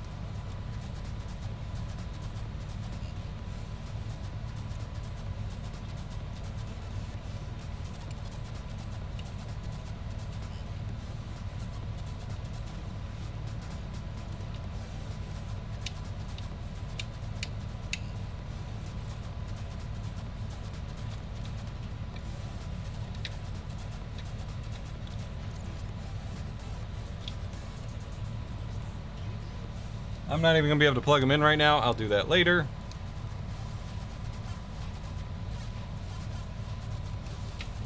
So this is all just going to be a mess for now. Alright, next up is pump and res.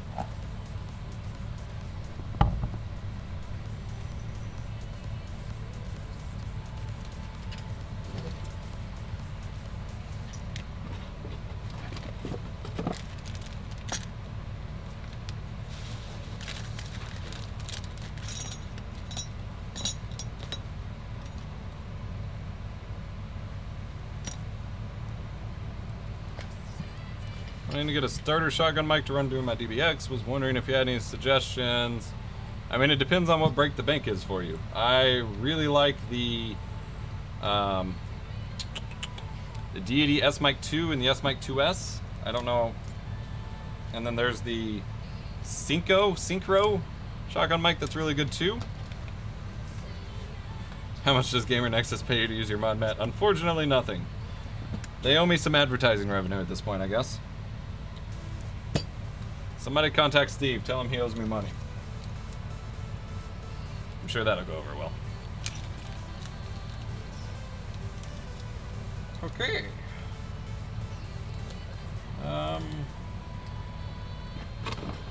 Let's double check the manual real quick.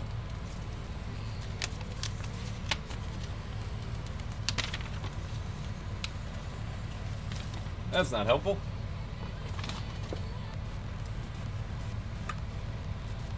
We'll try the longer ones.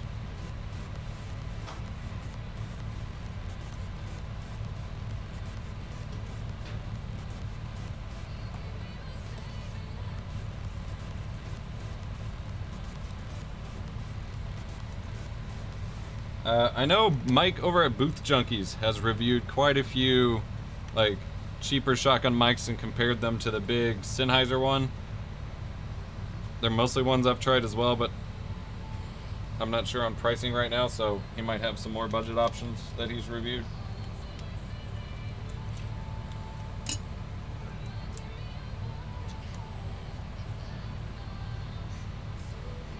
But yes, I bought this mod met myself from them. They're not paying me anything. No!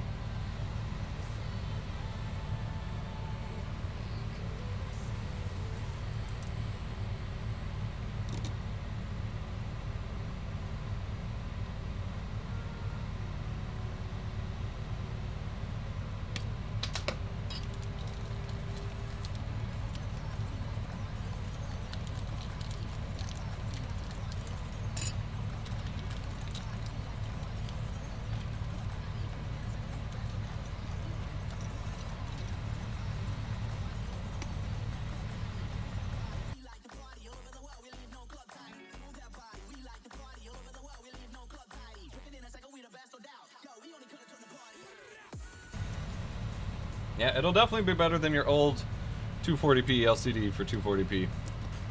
And like, I didn't mind it, but the purists are super against it, and I mean, objectively there is some degree of input lag. Less than your modern TV would have for sure.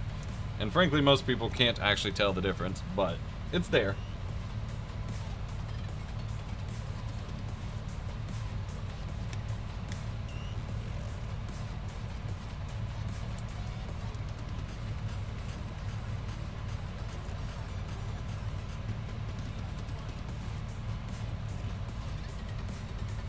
I hope I have a Molex connector run, because there's no way I'm getting to my power supply to run one now. Oh, I do, because I have it run for the motherboard has a Molex connector at the bottom.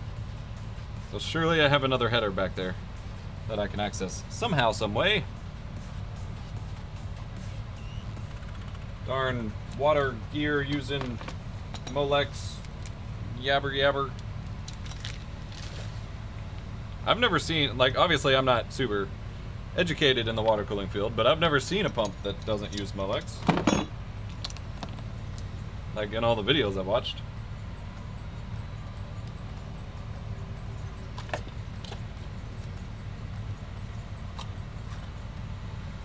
I will admit, no, not fan header, Molex, right here. I will admit, I have no clue what setting this is supposed to be on. It's currently on 5. I would imagine you turn it down if you want it quieter, but alright. And then we can mount it to one of the fans.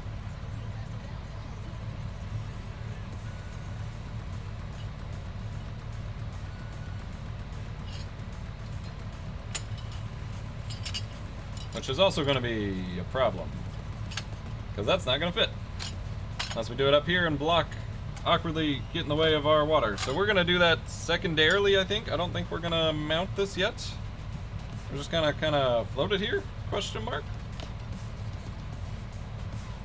Because we can plan all the other tubing to what? 2 screws? I don't know what you're talking about. Alright, I'm going to cable tidy a little bit because this is going to be a problem for us to run everything, and then we can start planning the other tube runs if nothing else. And then finalize where the pump goes after that. Let's flip this again real quick. This is going to be obnoxious. Oh god. It's heavy. Heavy boy.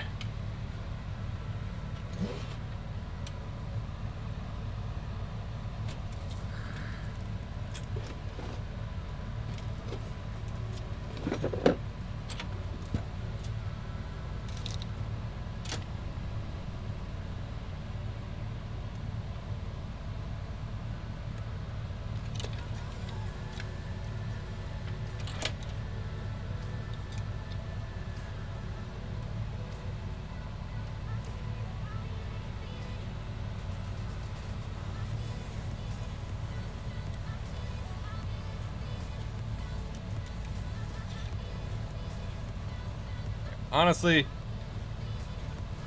I'm just gonna tie up so much of this and get it as out of the way as I possibly can, with very little regard for like a clean look. Where are my wire ties, though? Sure, we'll just use zip ties, I guess.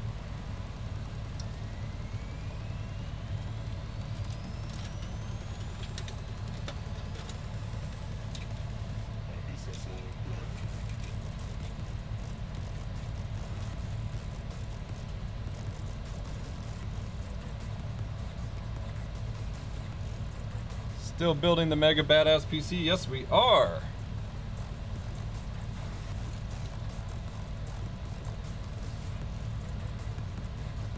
Is that 8.6 of RAM? Yes.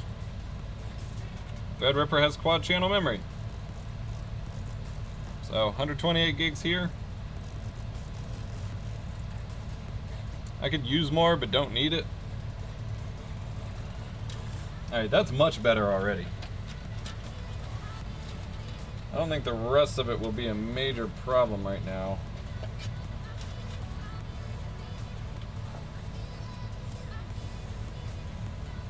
Well, that's not connected to something. Oh, there we go. Yeah, let's route this up here.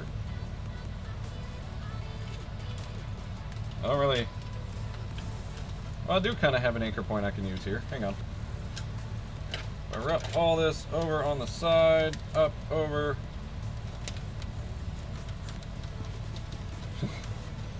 Like, stuff it up here for now. This is temporary, but also probably permanent. We'll see. Alright. Editing 4K and 8K video in Premiere and Resolve will use way more than 16 gigs of RAM. You might have Premiere set to only access 16 gigs of RAM. They have a limiter. Alright, so for tubing, from pump res to here, from here to here, no. Doesn't matter. Ah! Pump res. Out radiator to there. From here, like, over here. I don't know what I'm doing here. Alright, this is gonna be a problem. Blum blum blum. Words I do, those are words I do not like saying, by the way. So we don't need right angles for this, for sure. That's just gonna come straight out. So we can plan... We can like get some vague ideas going here. Pump, res, CPU, GPU, back to res. But we have two reds.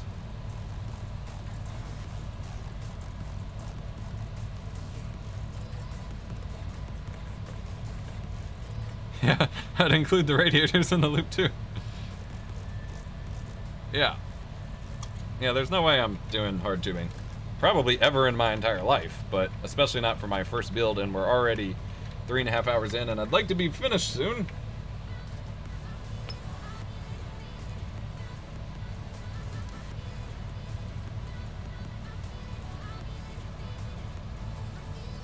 We also won't need right angles up here either, because that's just going to come straight out.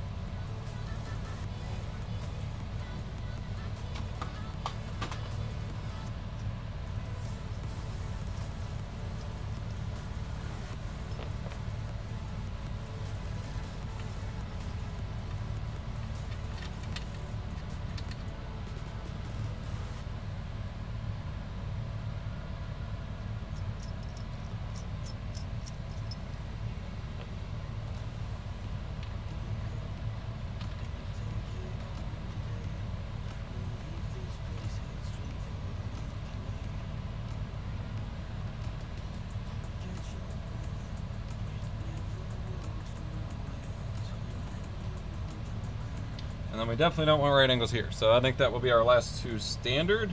And then maybe we want right angles off the GPU. I'm not sure.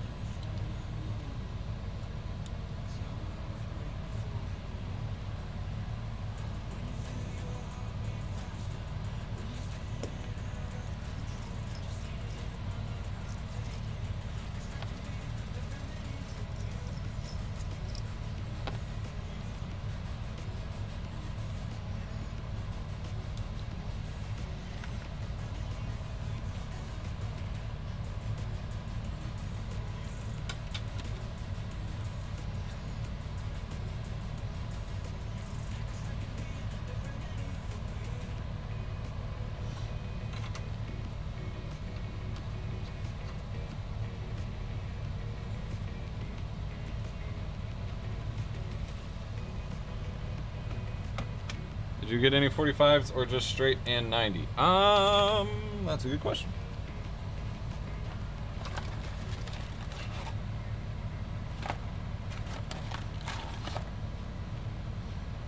It looks like just straights and 90s.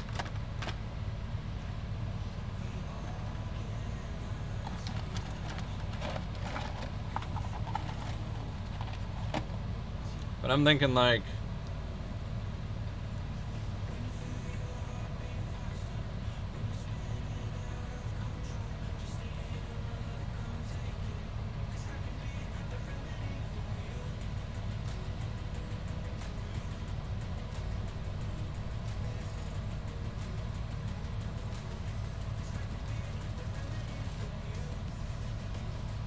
there, and then maybe straight up here.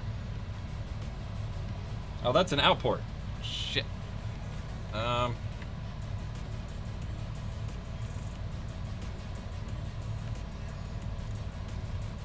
So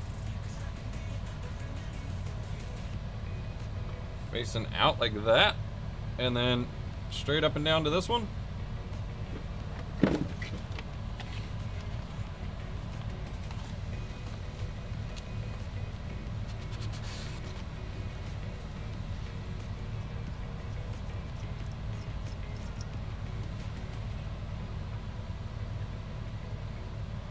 Ooh, that's gonna be pushing it though. Yeah, that ain't gonna work. I'm not gonna use these right angles at all, I don't think.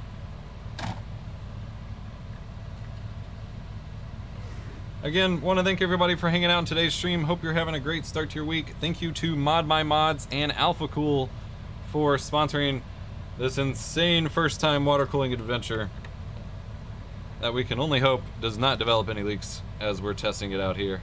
We should be good. I trust them, but whether or not we trust me is the real question. All right, so we have fittings installed. So we know for sure we want to go GPU to CPU,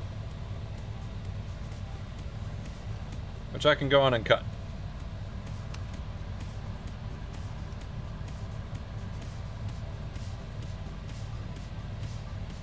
Like right there.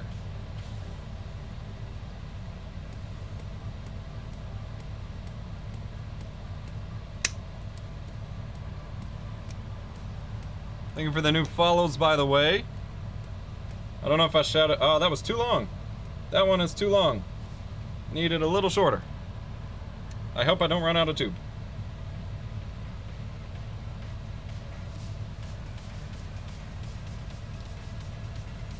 These scissors suck. This is a problem.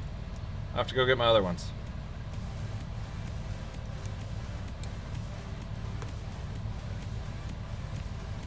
Urple rating with a party of 3. Thank you. I'm grabbing scissors really fast, but thank you so much.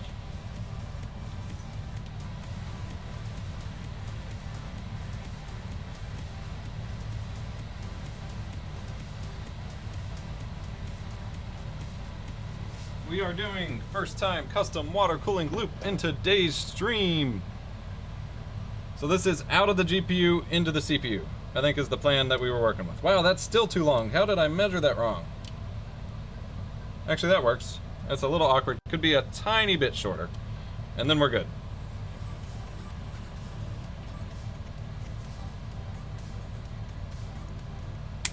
Much better.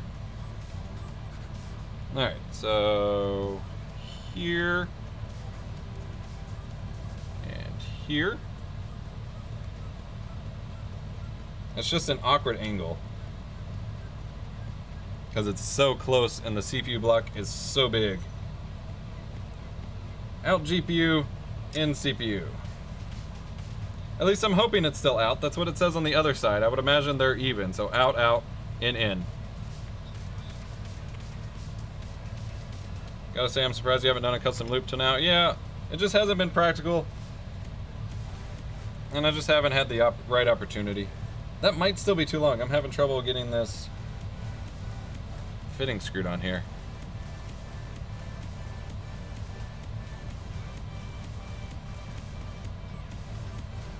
Yeah, that's why I went and got better scissors.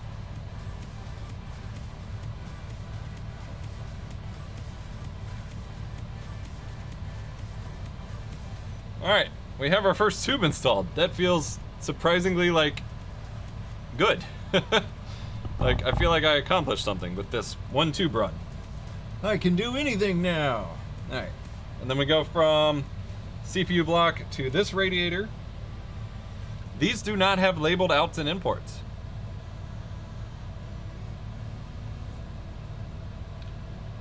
I don't have manuals for the radiators, I don't think. That way. I lied, yes I do. Do they say what's an out and import? Nope. Just the different screws. This is Threadripper 3970X as well as a Titan RTX. Doesn't matter on a rad. Okay, somebody said earlier that rads had in and outs sometimes, so I was worried about it. Alright, no problem. So then from here to here, I'll cut like right there.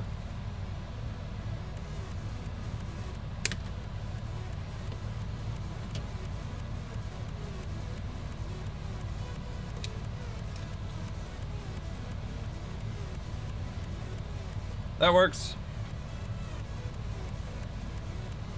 Just needs to push down a little more, but should work fine. I'm gonna even up that cut a tiny bit here. There we go. This one's all kinds of jank.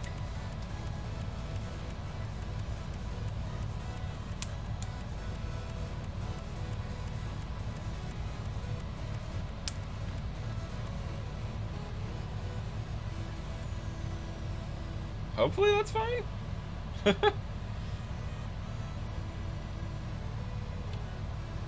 I do recommend anyone like looking to this as an example of whether or not they should do this to get better cutters for this. That's not something I even considered with like not something I even thought about. Alright, that should be okay, I hope.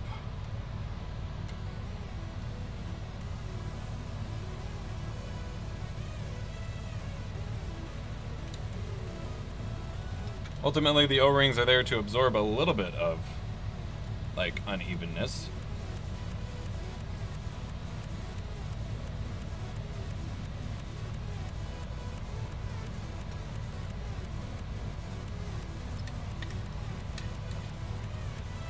You can use a utility knife. Can't say I have one of those either. I got, like, pocket knives. I got a box cutter somewhere, maybe.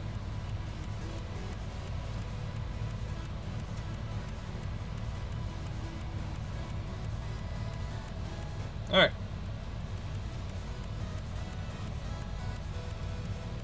Two tubes run. I feel really accomplished now. This is dumb. Alright, so next we run this little awkward corner from this rad to this rad. Radical. Which will cut about there. Where'd my scissors go?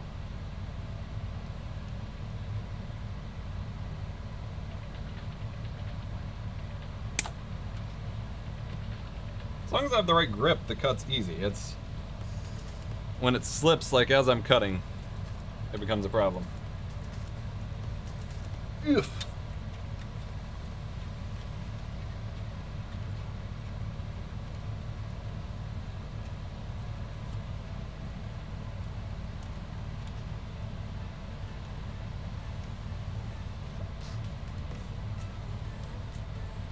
You're doing yours when the 3080s come out? Heck yeah. I don't know how tight to tighten these. I assume just like you feel it out, but. And that's gonna be an awkward run sitting on those cables, but I kinda have no choice. And that'll kinda keep everything held in place though.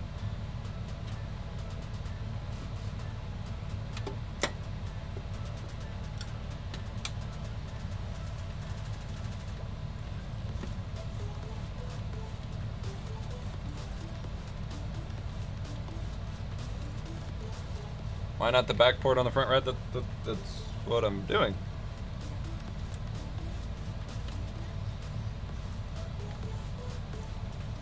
That face when Threadripper won? Ouch. That's not what this is.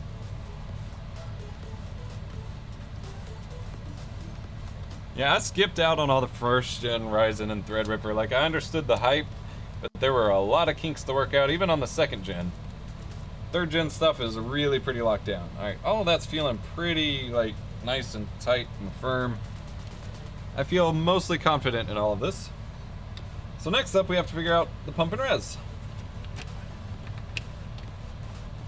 This is the part I've been dreading, because it's going to be so awkward to, like, squish in here.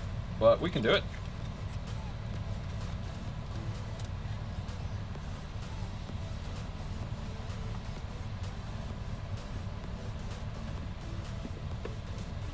I'm gonna go in and just squish this on here so I have that space kind of reserved for the pump.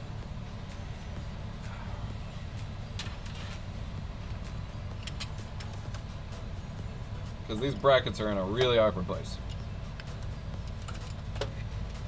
And it sticks down too far to use the second fan, so we're gonna have to use this fan. It'll work, it's just gonna be hell to screw those back screws in. Like, I have no idea how I'm gonna do that. Like, screwdriver down here, I'm gonna have to take off this power plug here. And just hope I can squish things enough to make it happen.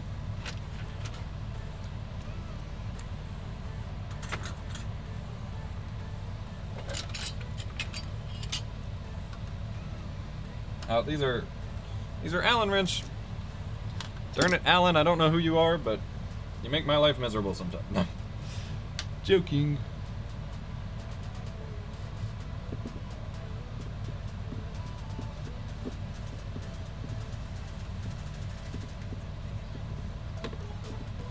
I also still need to put the fittings on the radiator or pump block. But then we're pretty much done here and can start filling it up. I gotta lay down paper towels, of course. Where did my little Allen wrench go? That would be real useful right about now.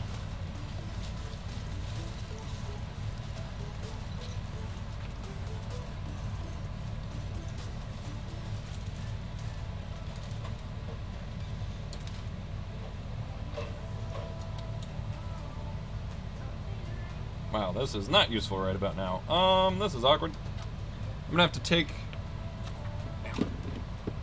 this tube back off.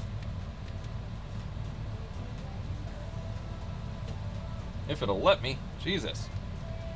It's not gonna let me do it. Alright. So we're not doing that. This really sucks.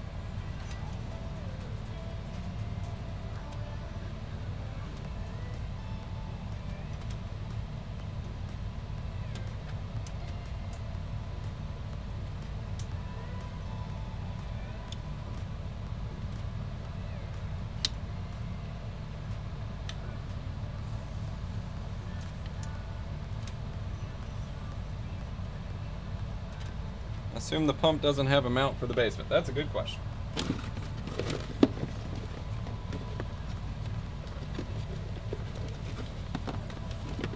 I mean, it has these pieces, which I think can... I don't even know how they're supposed to mount, to be honest. Oh. They mount like this.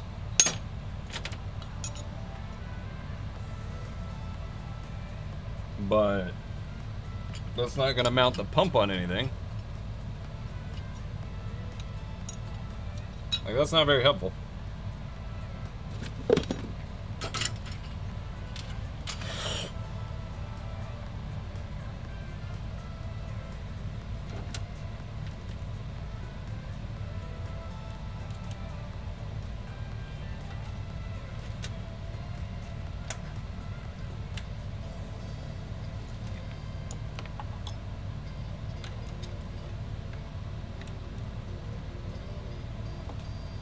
Nothing fits.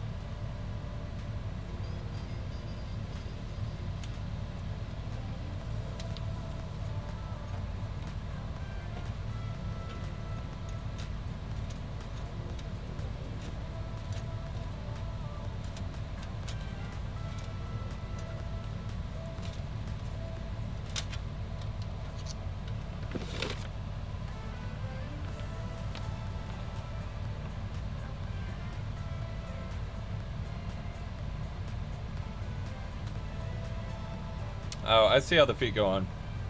I don't think I can use that though, because I don't have any holes in this shroud for them to mount in.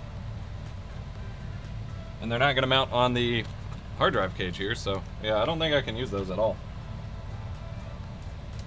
Unfortunately.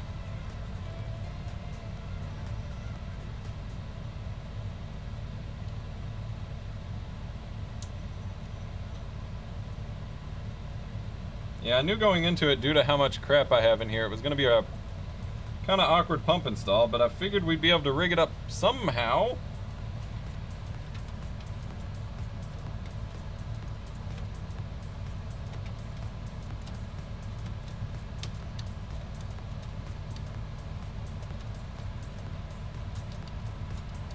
Dremel time.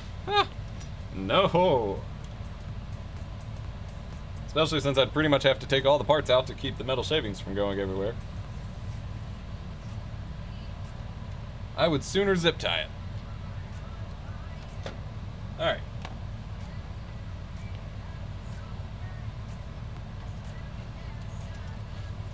So let's go on and put these fittings in just to be safe real quick.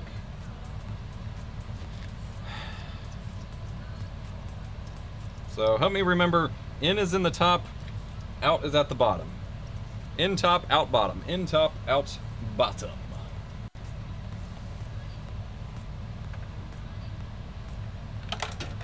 No!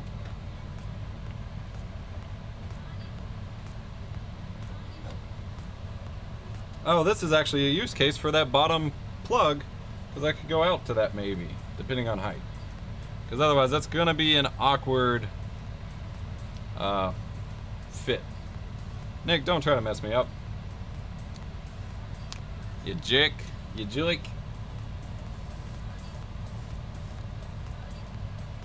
Alright, so we have that pre-applied.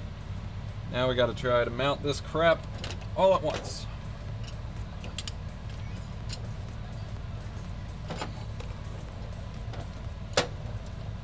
I really have no idea how I'm gonna screw this in here, to be honest.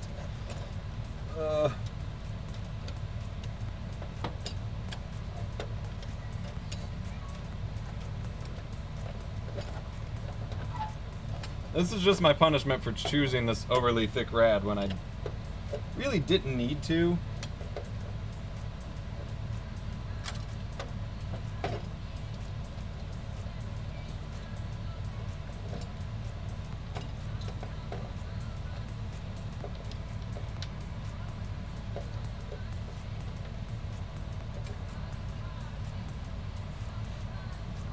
Thanks, Hunter. So helpful.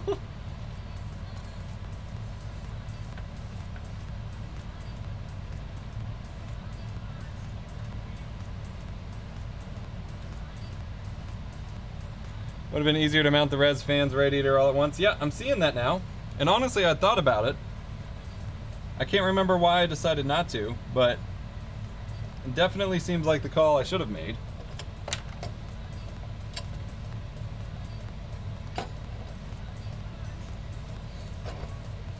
And actually, this doesn't even look like it's gonna fit on the fans. How the hell are you supposed to use that? That's not as tall as the fan. Am I missing something?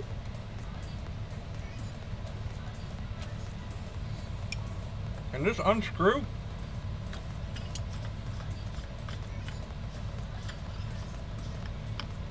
Flip it upside down.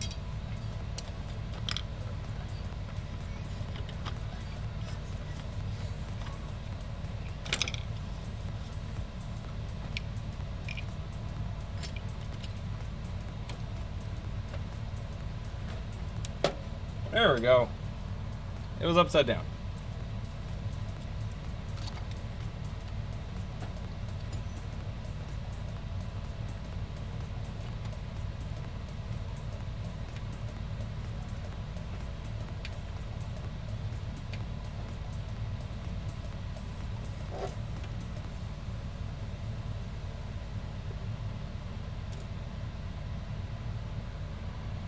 Alright.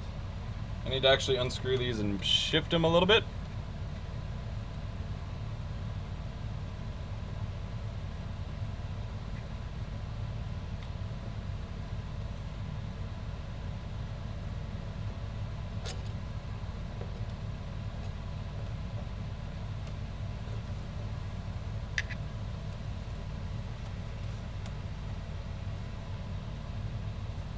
Do you have a fill port?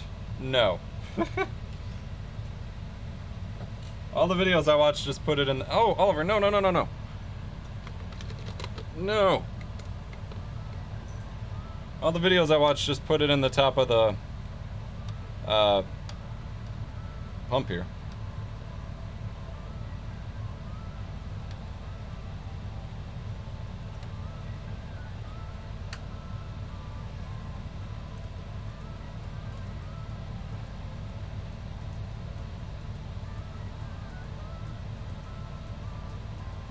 You own a fight stick? No. I don't play fighting games seriously enough for it to have happened yet, because they're usually kind of pricey.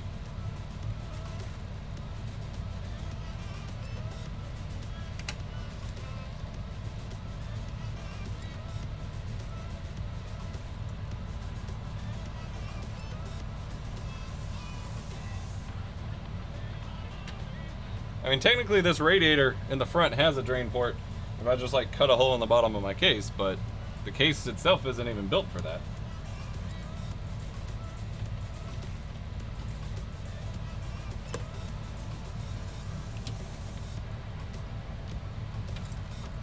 Yep, that can be a drain port.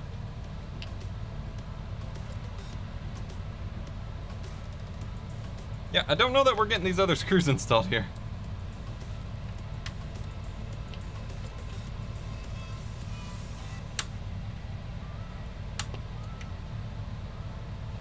How bad is it for this to just like it's not gonna go anywhere.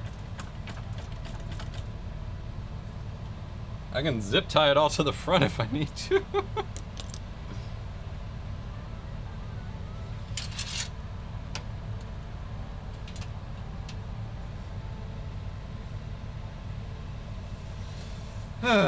Alright. In top, out bottom, I believe. Let gravity do its work.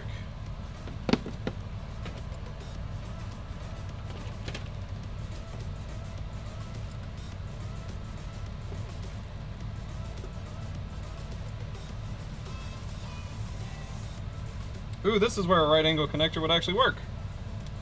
I have a use for the right angle connectors. Well, just for one of them.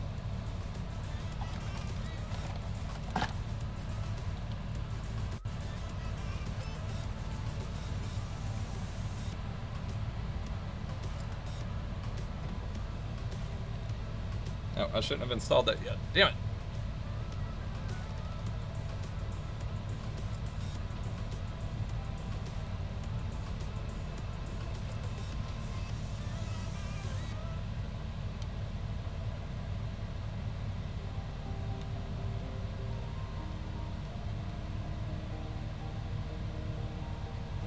Alright, so here's what we're gonna do about this problem.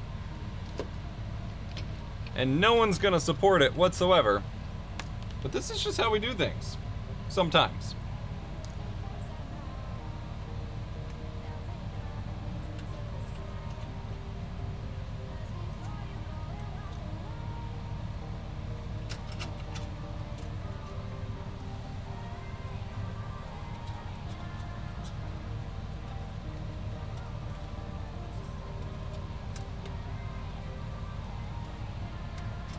No black zip ties, not big ones. I used them all, I think. But honestly, the glass on this is super dark. You are never gonna see this. Famous last words, but you are never gonna see this.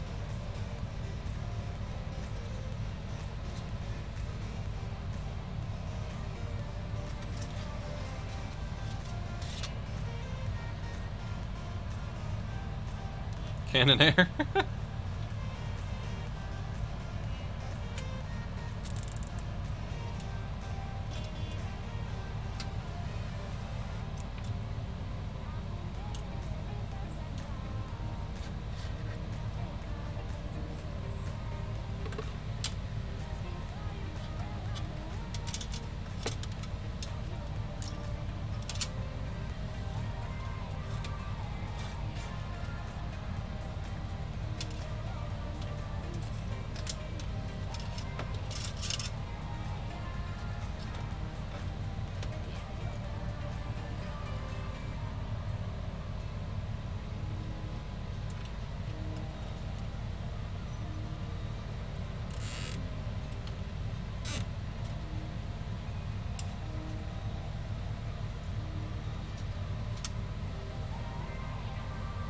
actually. Rip. Hold on.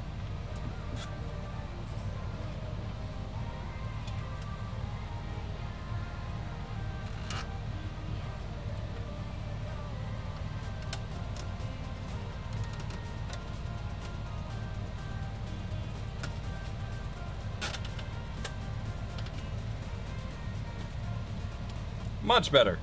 That is locked into place now, and that's not enough pressure to like crack it or anything.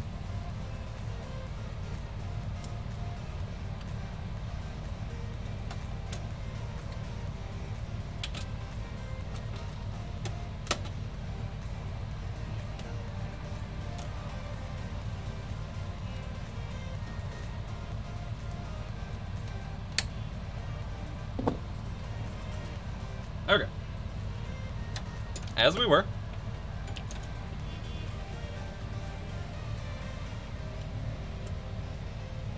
And now that's a much shorter looking run.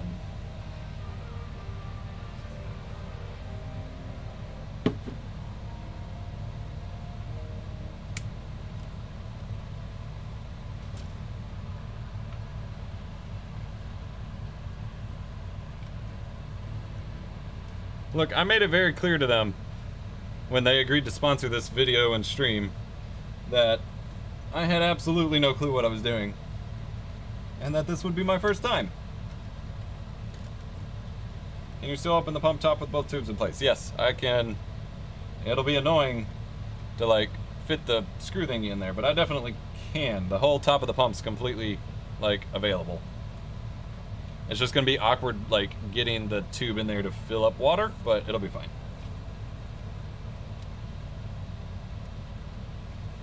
We're definitely not fitting a funnel in there now.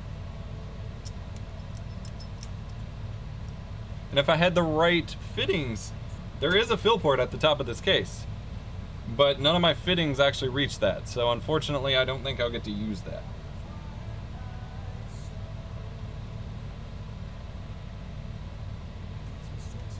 Alright, one more to go.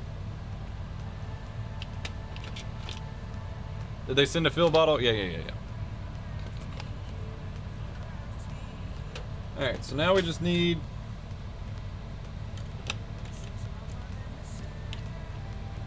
this plugged back in.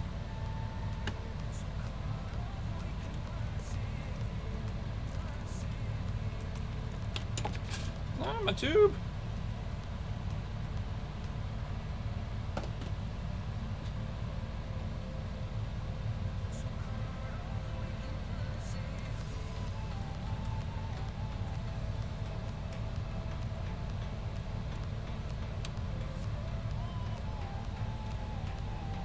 I'm not actually sure how to run this. I could right angle it back up and then right angle it again to get over here to a right angle. Because otherwise it's like an awkward like loop-de-loop or something.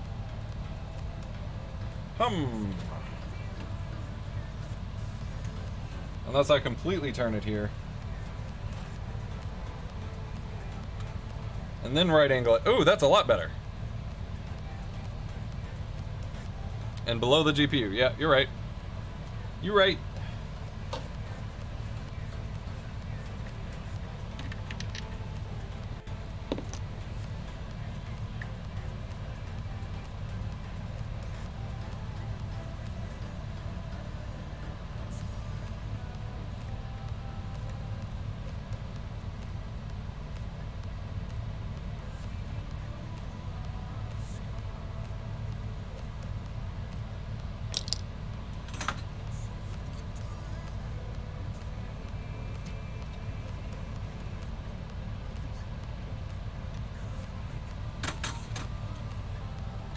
See, I told you we'd have use for these right angle connectors.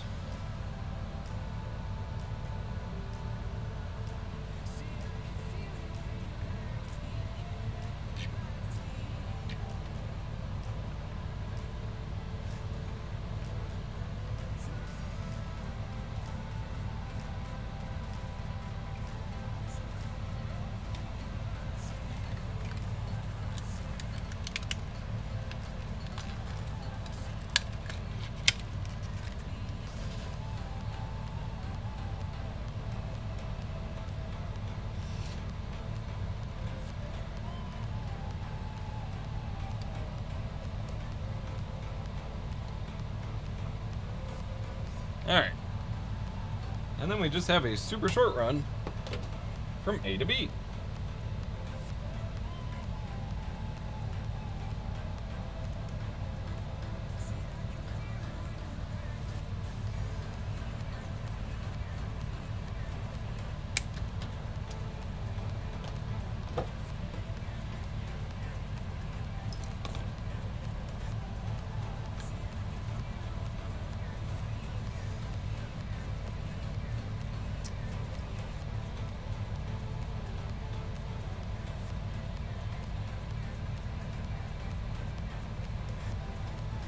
Shorten up the tube that goes to red to pump a little bit. Yeah. With this new angle. Oh, and that one's too long now. Or too short. How'd I screw that up? Alright.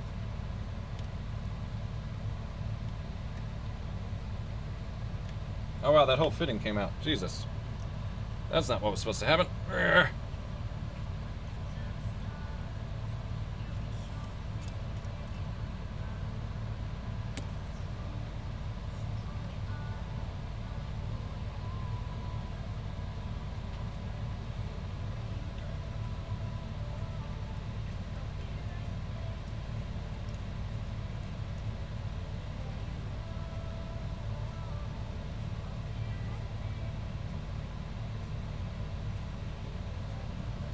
Not much, though.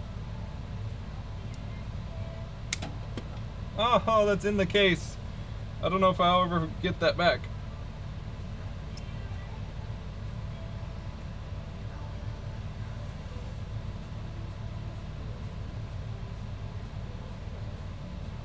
I don't think there's an easy way with that angle to make it like straight down, but I think that's a lot better.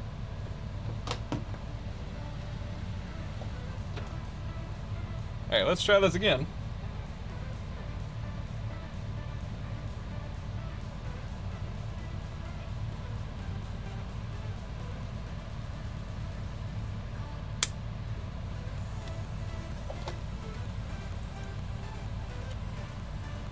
If this one's too short too, then I'm just wasting tube at this point. And it's not like I need any for anything else but this last connection, but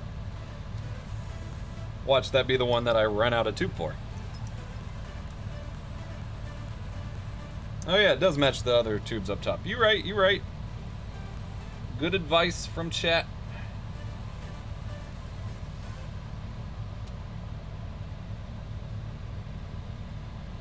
There we go. That's much better. Basically a straight shot.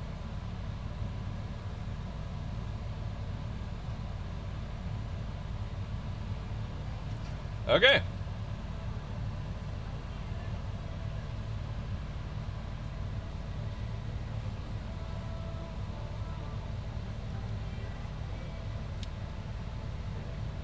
I guess we start filling now, right? Actually, let me make sure I can wire up this pump before we go too far.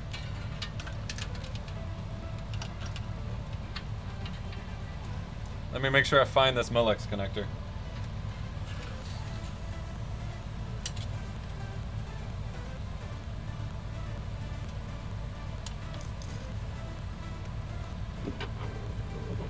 Oh my god.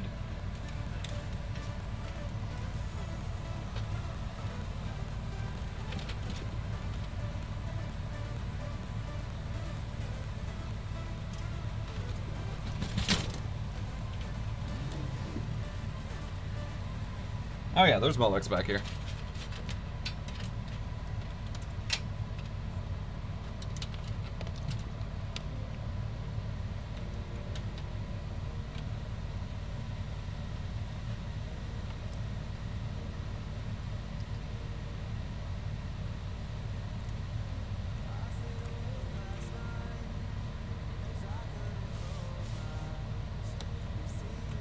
I hate 4-pin Molex power so much.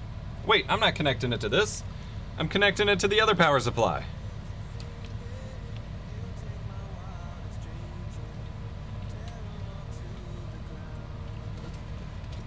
I don't need to connect it to the main computer yet.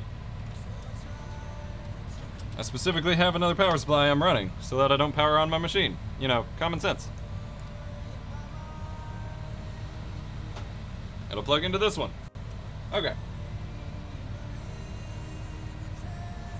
Wait, do I really have fans on the top mismatched too? Those two are right. That one's not right. Son of a...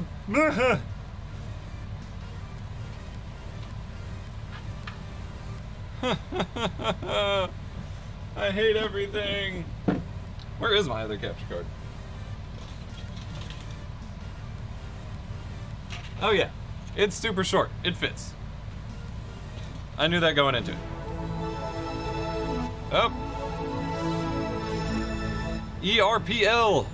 Thank you for the leet. Alright, so... This sucks. I'm glad you all caught it before I like put it into operation, I guess. Oh, this isn't even the one I... Oh, yeah, it is. Yeah, it is.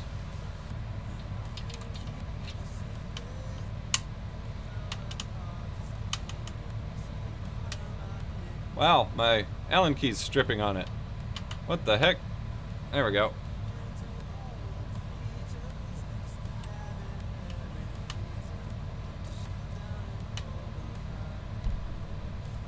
I have no idea how I'm gonna flip this fan, actually. Oh boy, this is gonna suck.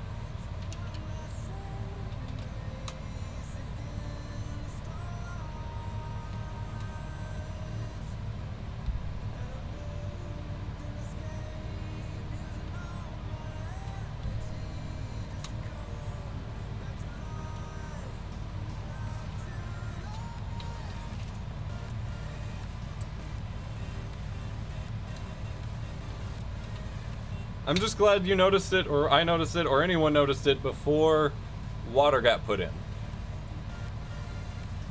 It would be a lot worse to try to have to move it after I already filled it.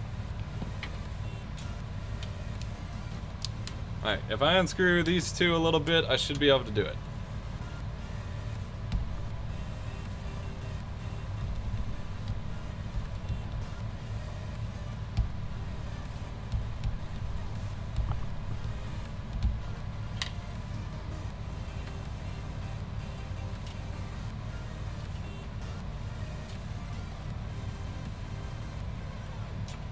It's going. We're about to start filling it up with water in a second. Doesn't the Define let you take out the whole top assembly? Yeah, but this was quicker to a degree.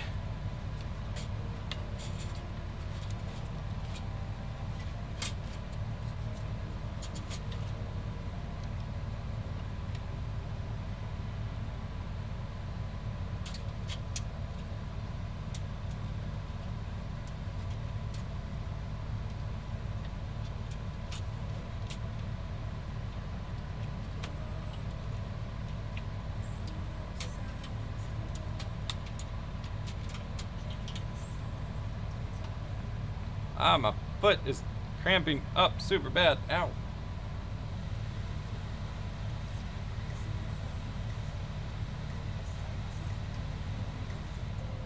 What's the Vaporwave box in the background? I am not sure what you're referring to.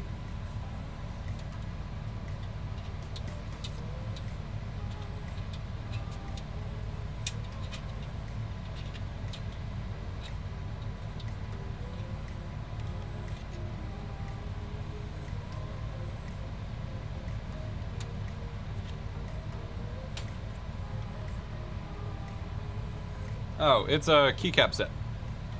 I forgot that was there.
That is not wanting to go in there. Darn it.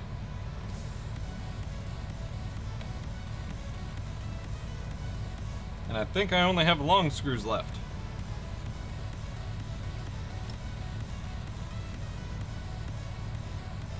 Oh, here's a shorter one.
There we go. Good enough. Jesus. Don't make mistakes like me, kids. Alright guys, anything I need to do before I start filling? Filling. Anything I'm missing? I don't think I am. I just want a reality sanity check with you guys.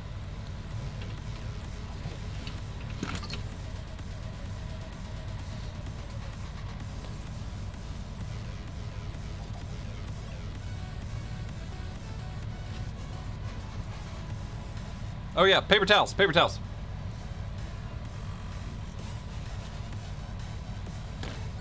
I'm not gonna waste shop towels on this. I'm gonna go get normal paper towels. Hang on. I'll put some, like, one down here, but...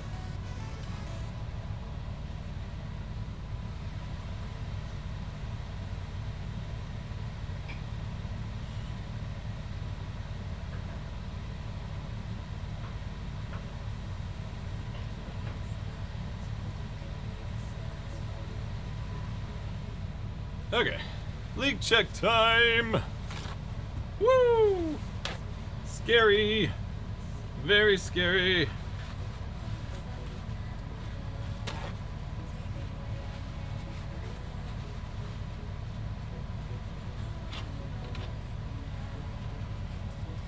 You missed everything, Cujo. You missed literally everything.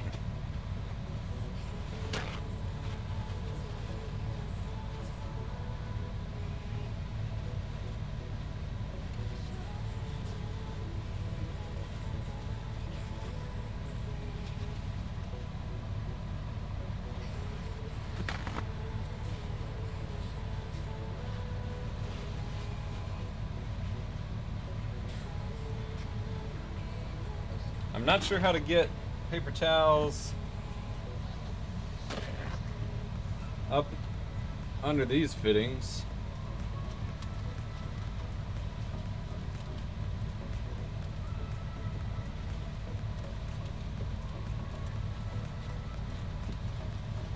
That'll have to do.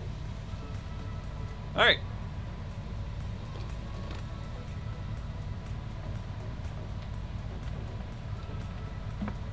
So again, for fluid, we're using Mod My Mod's new Mod Water, which is bottled and made here in the US. Low conductivity, already ready to go, and has the, like, it's what you, it has everything you need. I'm told this is just ready to go. This one was bottled in May. Ships in these little oil containers.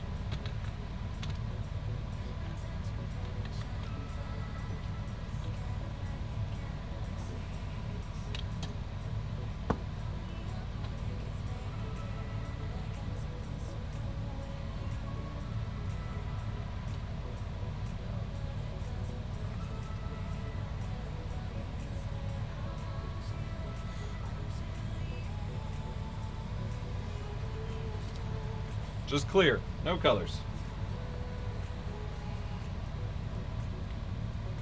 Colors all seem to have their own potential side effects and extra maintenance costs, and none of that seemed worth it. Where did I toss my funnel to? Questions I don't expect to ask myself right now.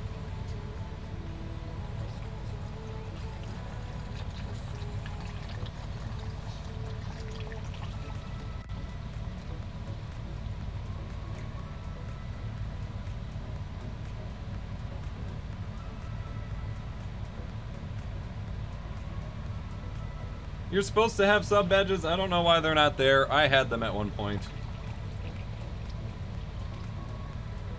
Alright.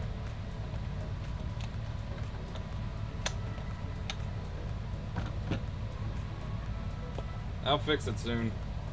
I have a new show coming on Twitch, so I want to make sure sub badges exist. Alright. So, Phil, attempt number 1, smile. I know you can take the cap off to make it go faster. I just want to start with this, see how we do. Yeah, that's going really slow. Too impatient for that. Cujo! Yeah, it's just clear motor oil, guy. That's all it is.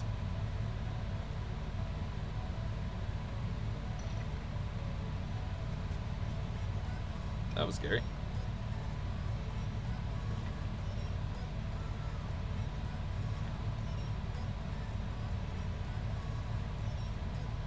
Alright.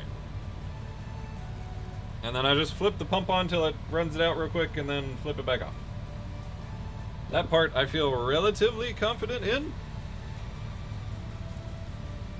Let's put on the jumper.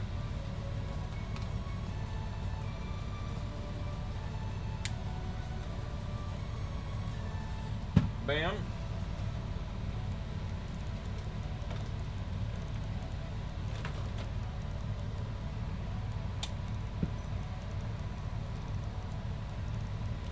Bets are on. Where is it gonna leak? All I want is to have this go relatively smoothly.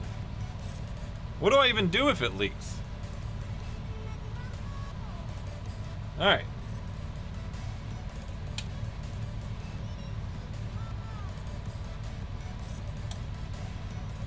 Okay.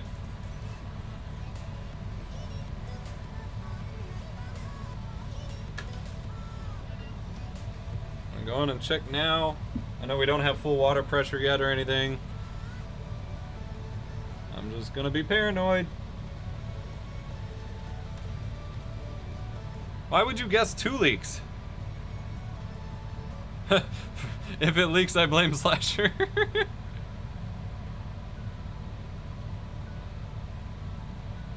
I approve.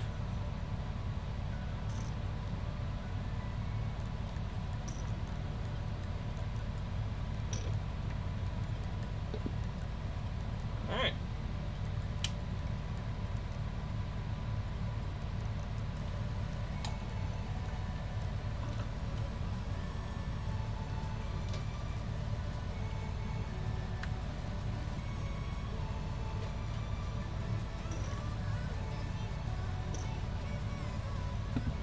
So far,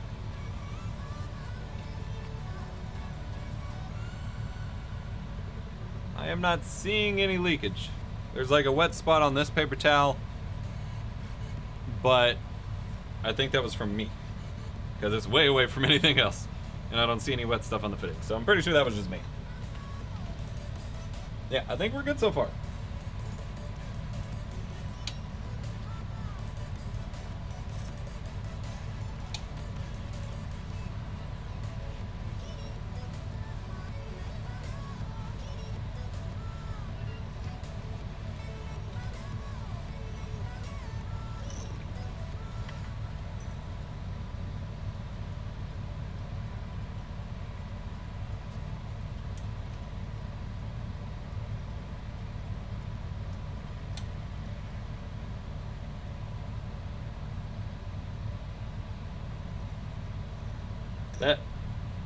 This thick radiator takes forever to fill, apparently. The other one went through, like, immediately. This thick one has taken a lot.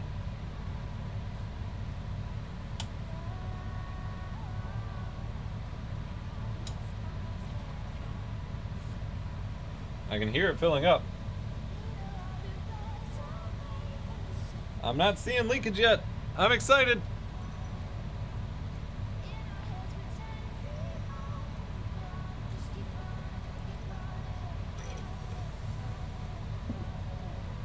I need to refill some water in a sec.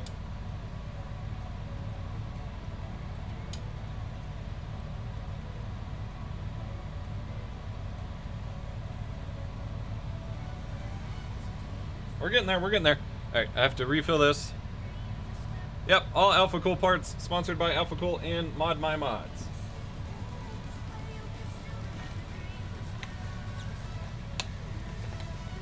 The tube from the CPU to the GPU seems a little bit tight at that angle. Yeah, but I was struggling to make it like any shorter. It's fine though, it's not kinked or anything by it at all. I don't think it's a concern. More motor oil! Now I don't have a safe place to pour it, because this power supply is right where my pouring spot is.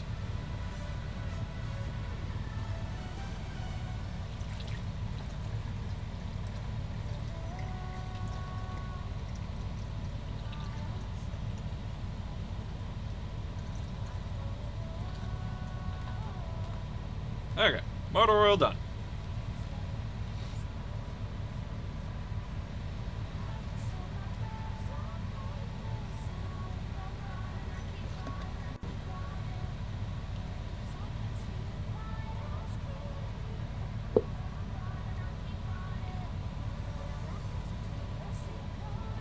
Oh, okay, well, the liquid's the one not Alpha Cool part. It's Mod My Mod's new mod water. Made and bottled in the US.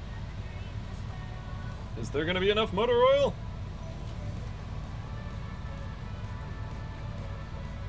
Well, the weird part is, I'm gonna have to fill it as the pump is running because it all pushes back into the res. But I clearly have not made it through this thick radiator yet. I really wish this camera angle could show it better. Like, the pump is, or the res is already pretty full and I barely put any water back in it. But whenever I turn the pump off, it all pushes back into it, so it's hard to keep it balanced. So I think I'm gonna have to do both at once.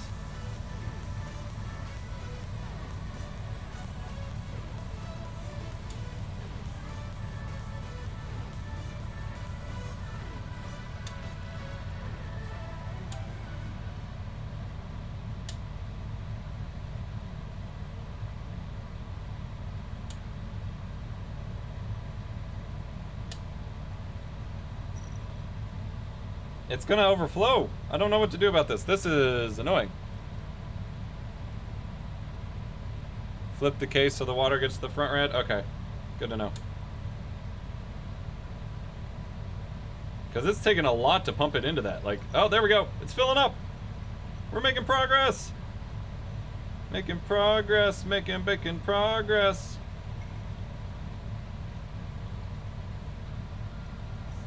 I don't know what's happening now. I'm scared. I'm gonna turn this off. Once it was filling back into the pump, it got scary.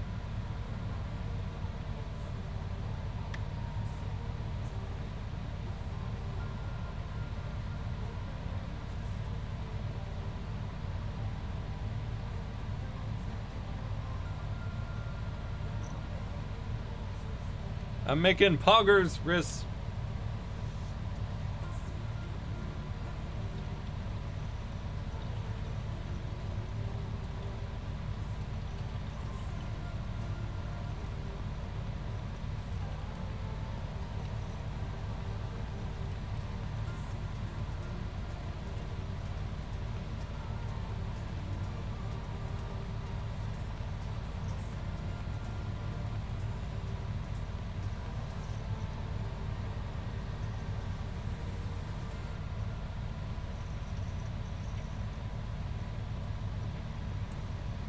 Okay, it's running on its own.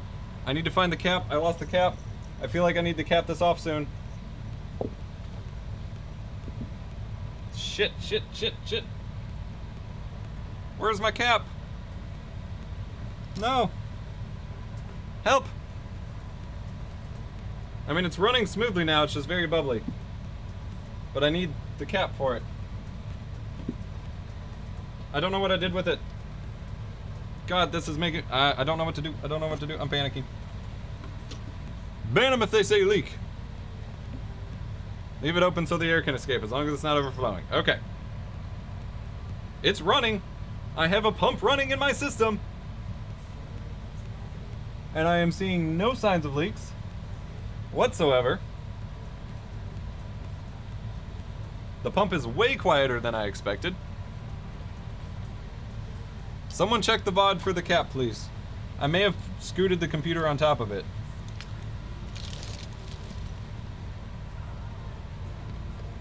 This is why you should be more organized than I am.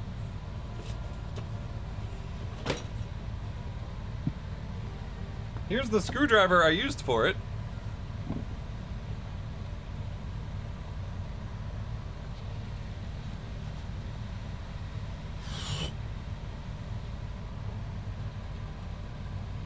If it's under the computer, I'm not sure what to do, because I don't know if I can get to it.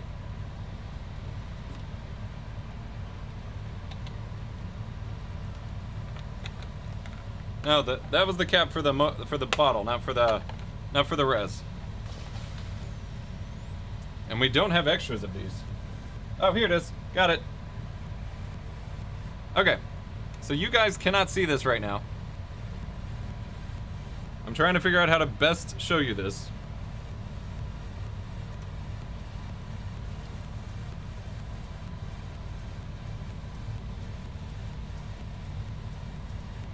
Can you see? Sort of.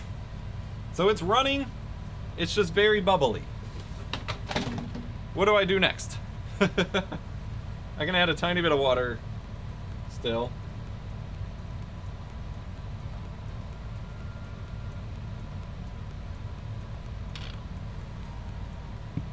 Okay.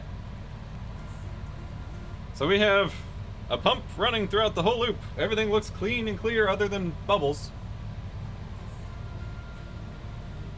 I've got no signs of leaks. I'm observing 0 wet spots whatsoever. And just let it go to get rid of the bubbles. Gonna need to run that for a few hours. Okay. And theoretically, since it's not overflowing now, the same amount of water volume is in it, and I just let it run with the cap off for a few hours, or do I go on and cap it?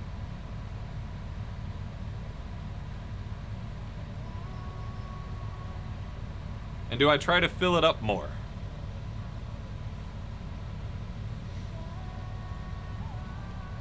Cap it? Okay.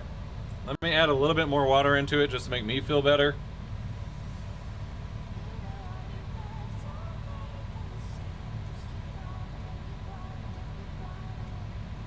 Oh shit. Alright. That overflowed it a little bit, but we're fine. It didn't get onto anything important.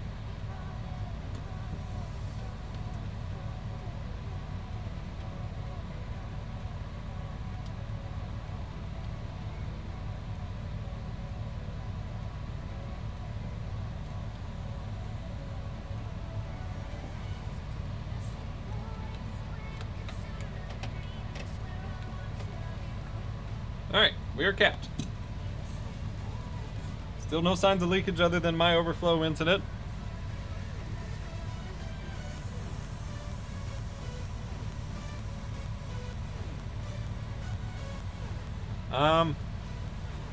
From lid to... There's like an inch or less of air in the res. Like there's...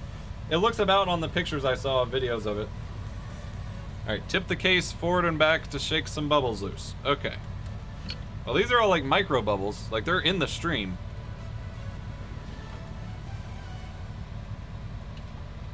Oh, yeah, I can see that happening. That's cool. Okay.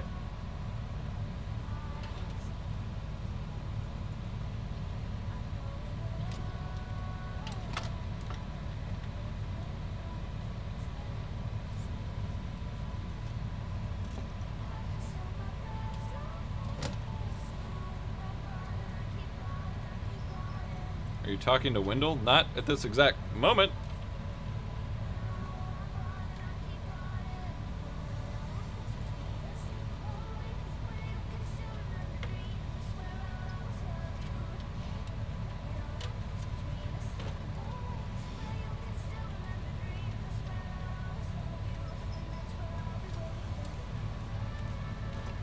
All right.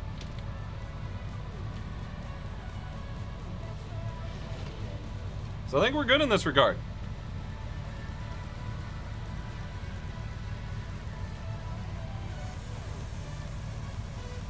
Those remaining bubbles will add an inch or two at least. So I'll just leave it running for a few hours and come back.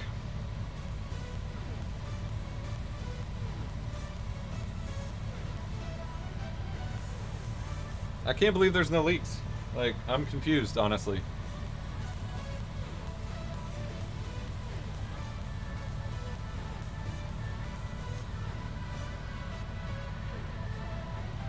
The only drip I've seen anywhere is from where I overflowed.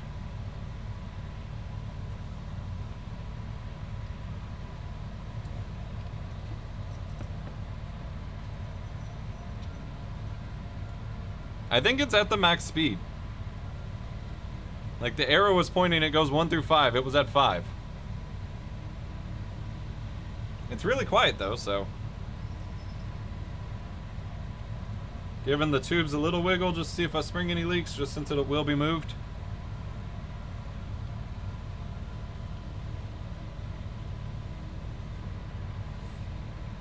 No, me water cooling my PC is not the appropriate time to do a Q&A with me. Sorry.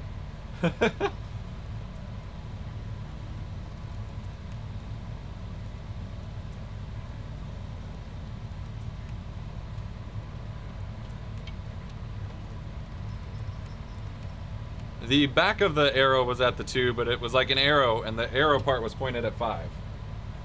Let's see if I can grab a picture real quick.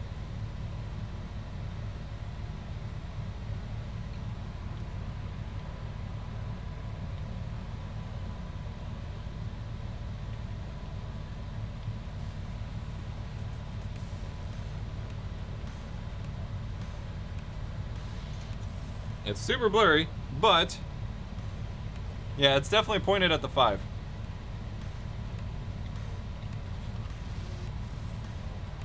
Hopefully once this is all done, you'll be able to run RuneScape Classic. Hopefully. That's really the goal here, man. As long as we can make that happen, I'm good.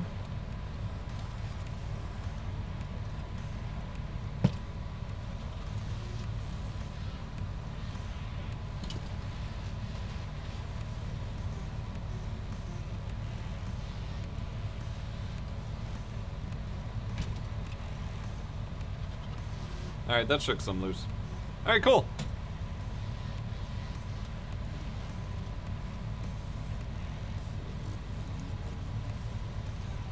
Well,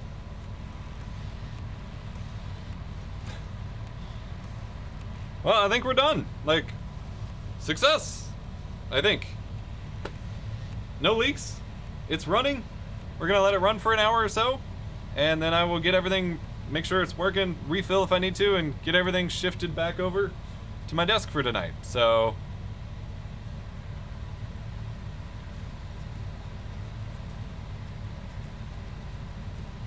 I will need to like move it around a little bit once I can clear out some more stuff, so I can change positions a little better, because I'm literally out of room and this thing is heavy as hell. But I think we are solid. Thank you so much to everybody who hung out in today's stream. All the new subs, the raids, was great. This took a little longer. Actually, this took about exactly what I expected, to be honest. So, pretty cool. Thank you so much. Your friend's house got hit by a tornado. Holy hell, yeah, go check on them. I am super stoked. Hopefully this is as quiet as I am hoping for with all of these fans. I'm always nervous about that. You guys have a great rest of your week.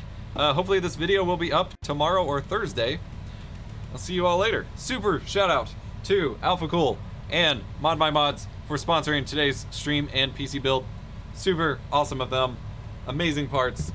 Super easy to put together, like, other than my own mistakes of putting fans backwards. Like, this was a very easy setup process overall.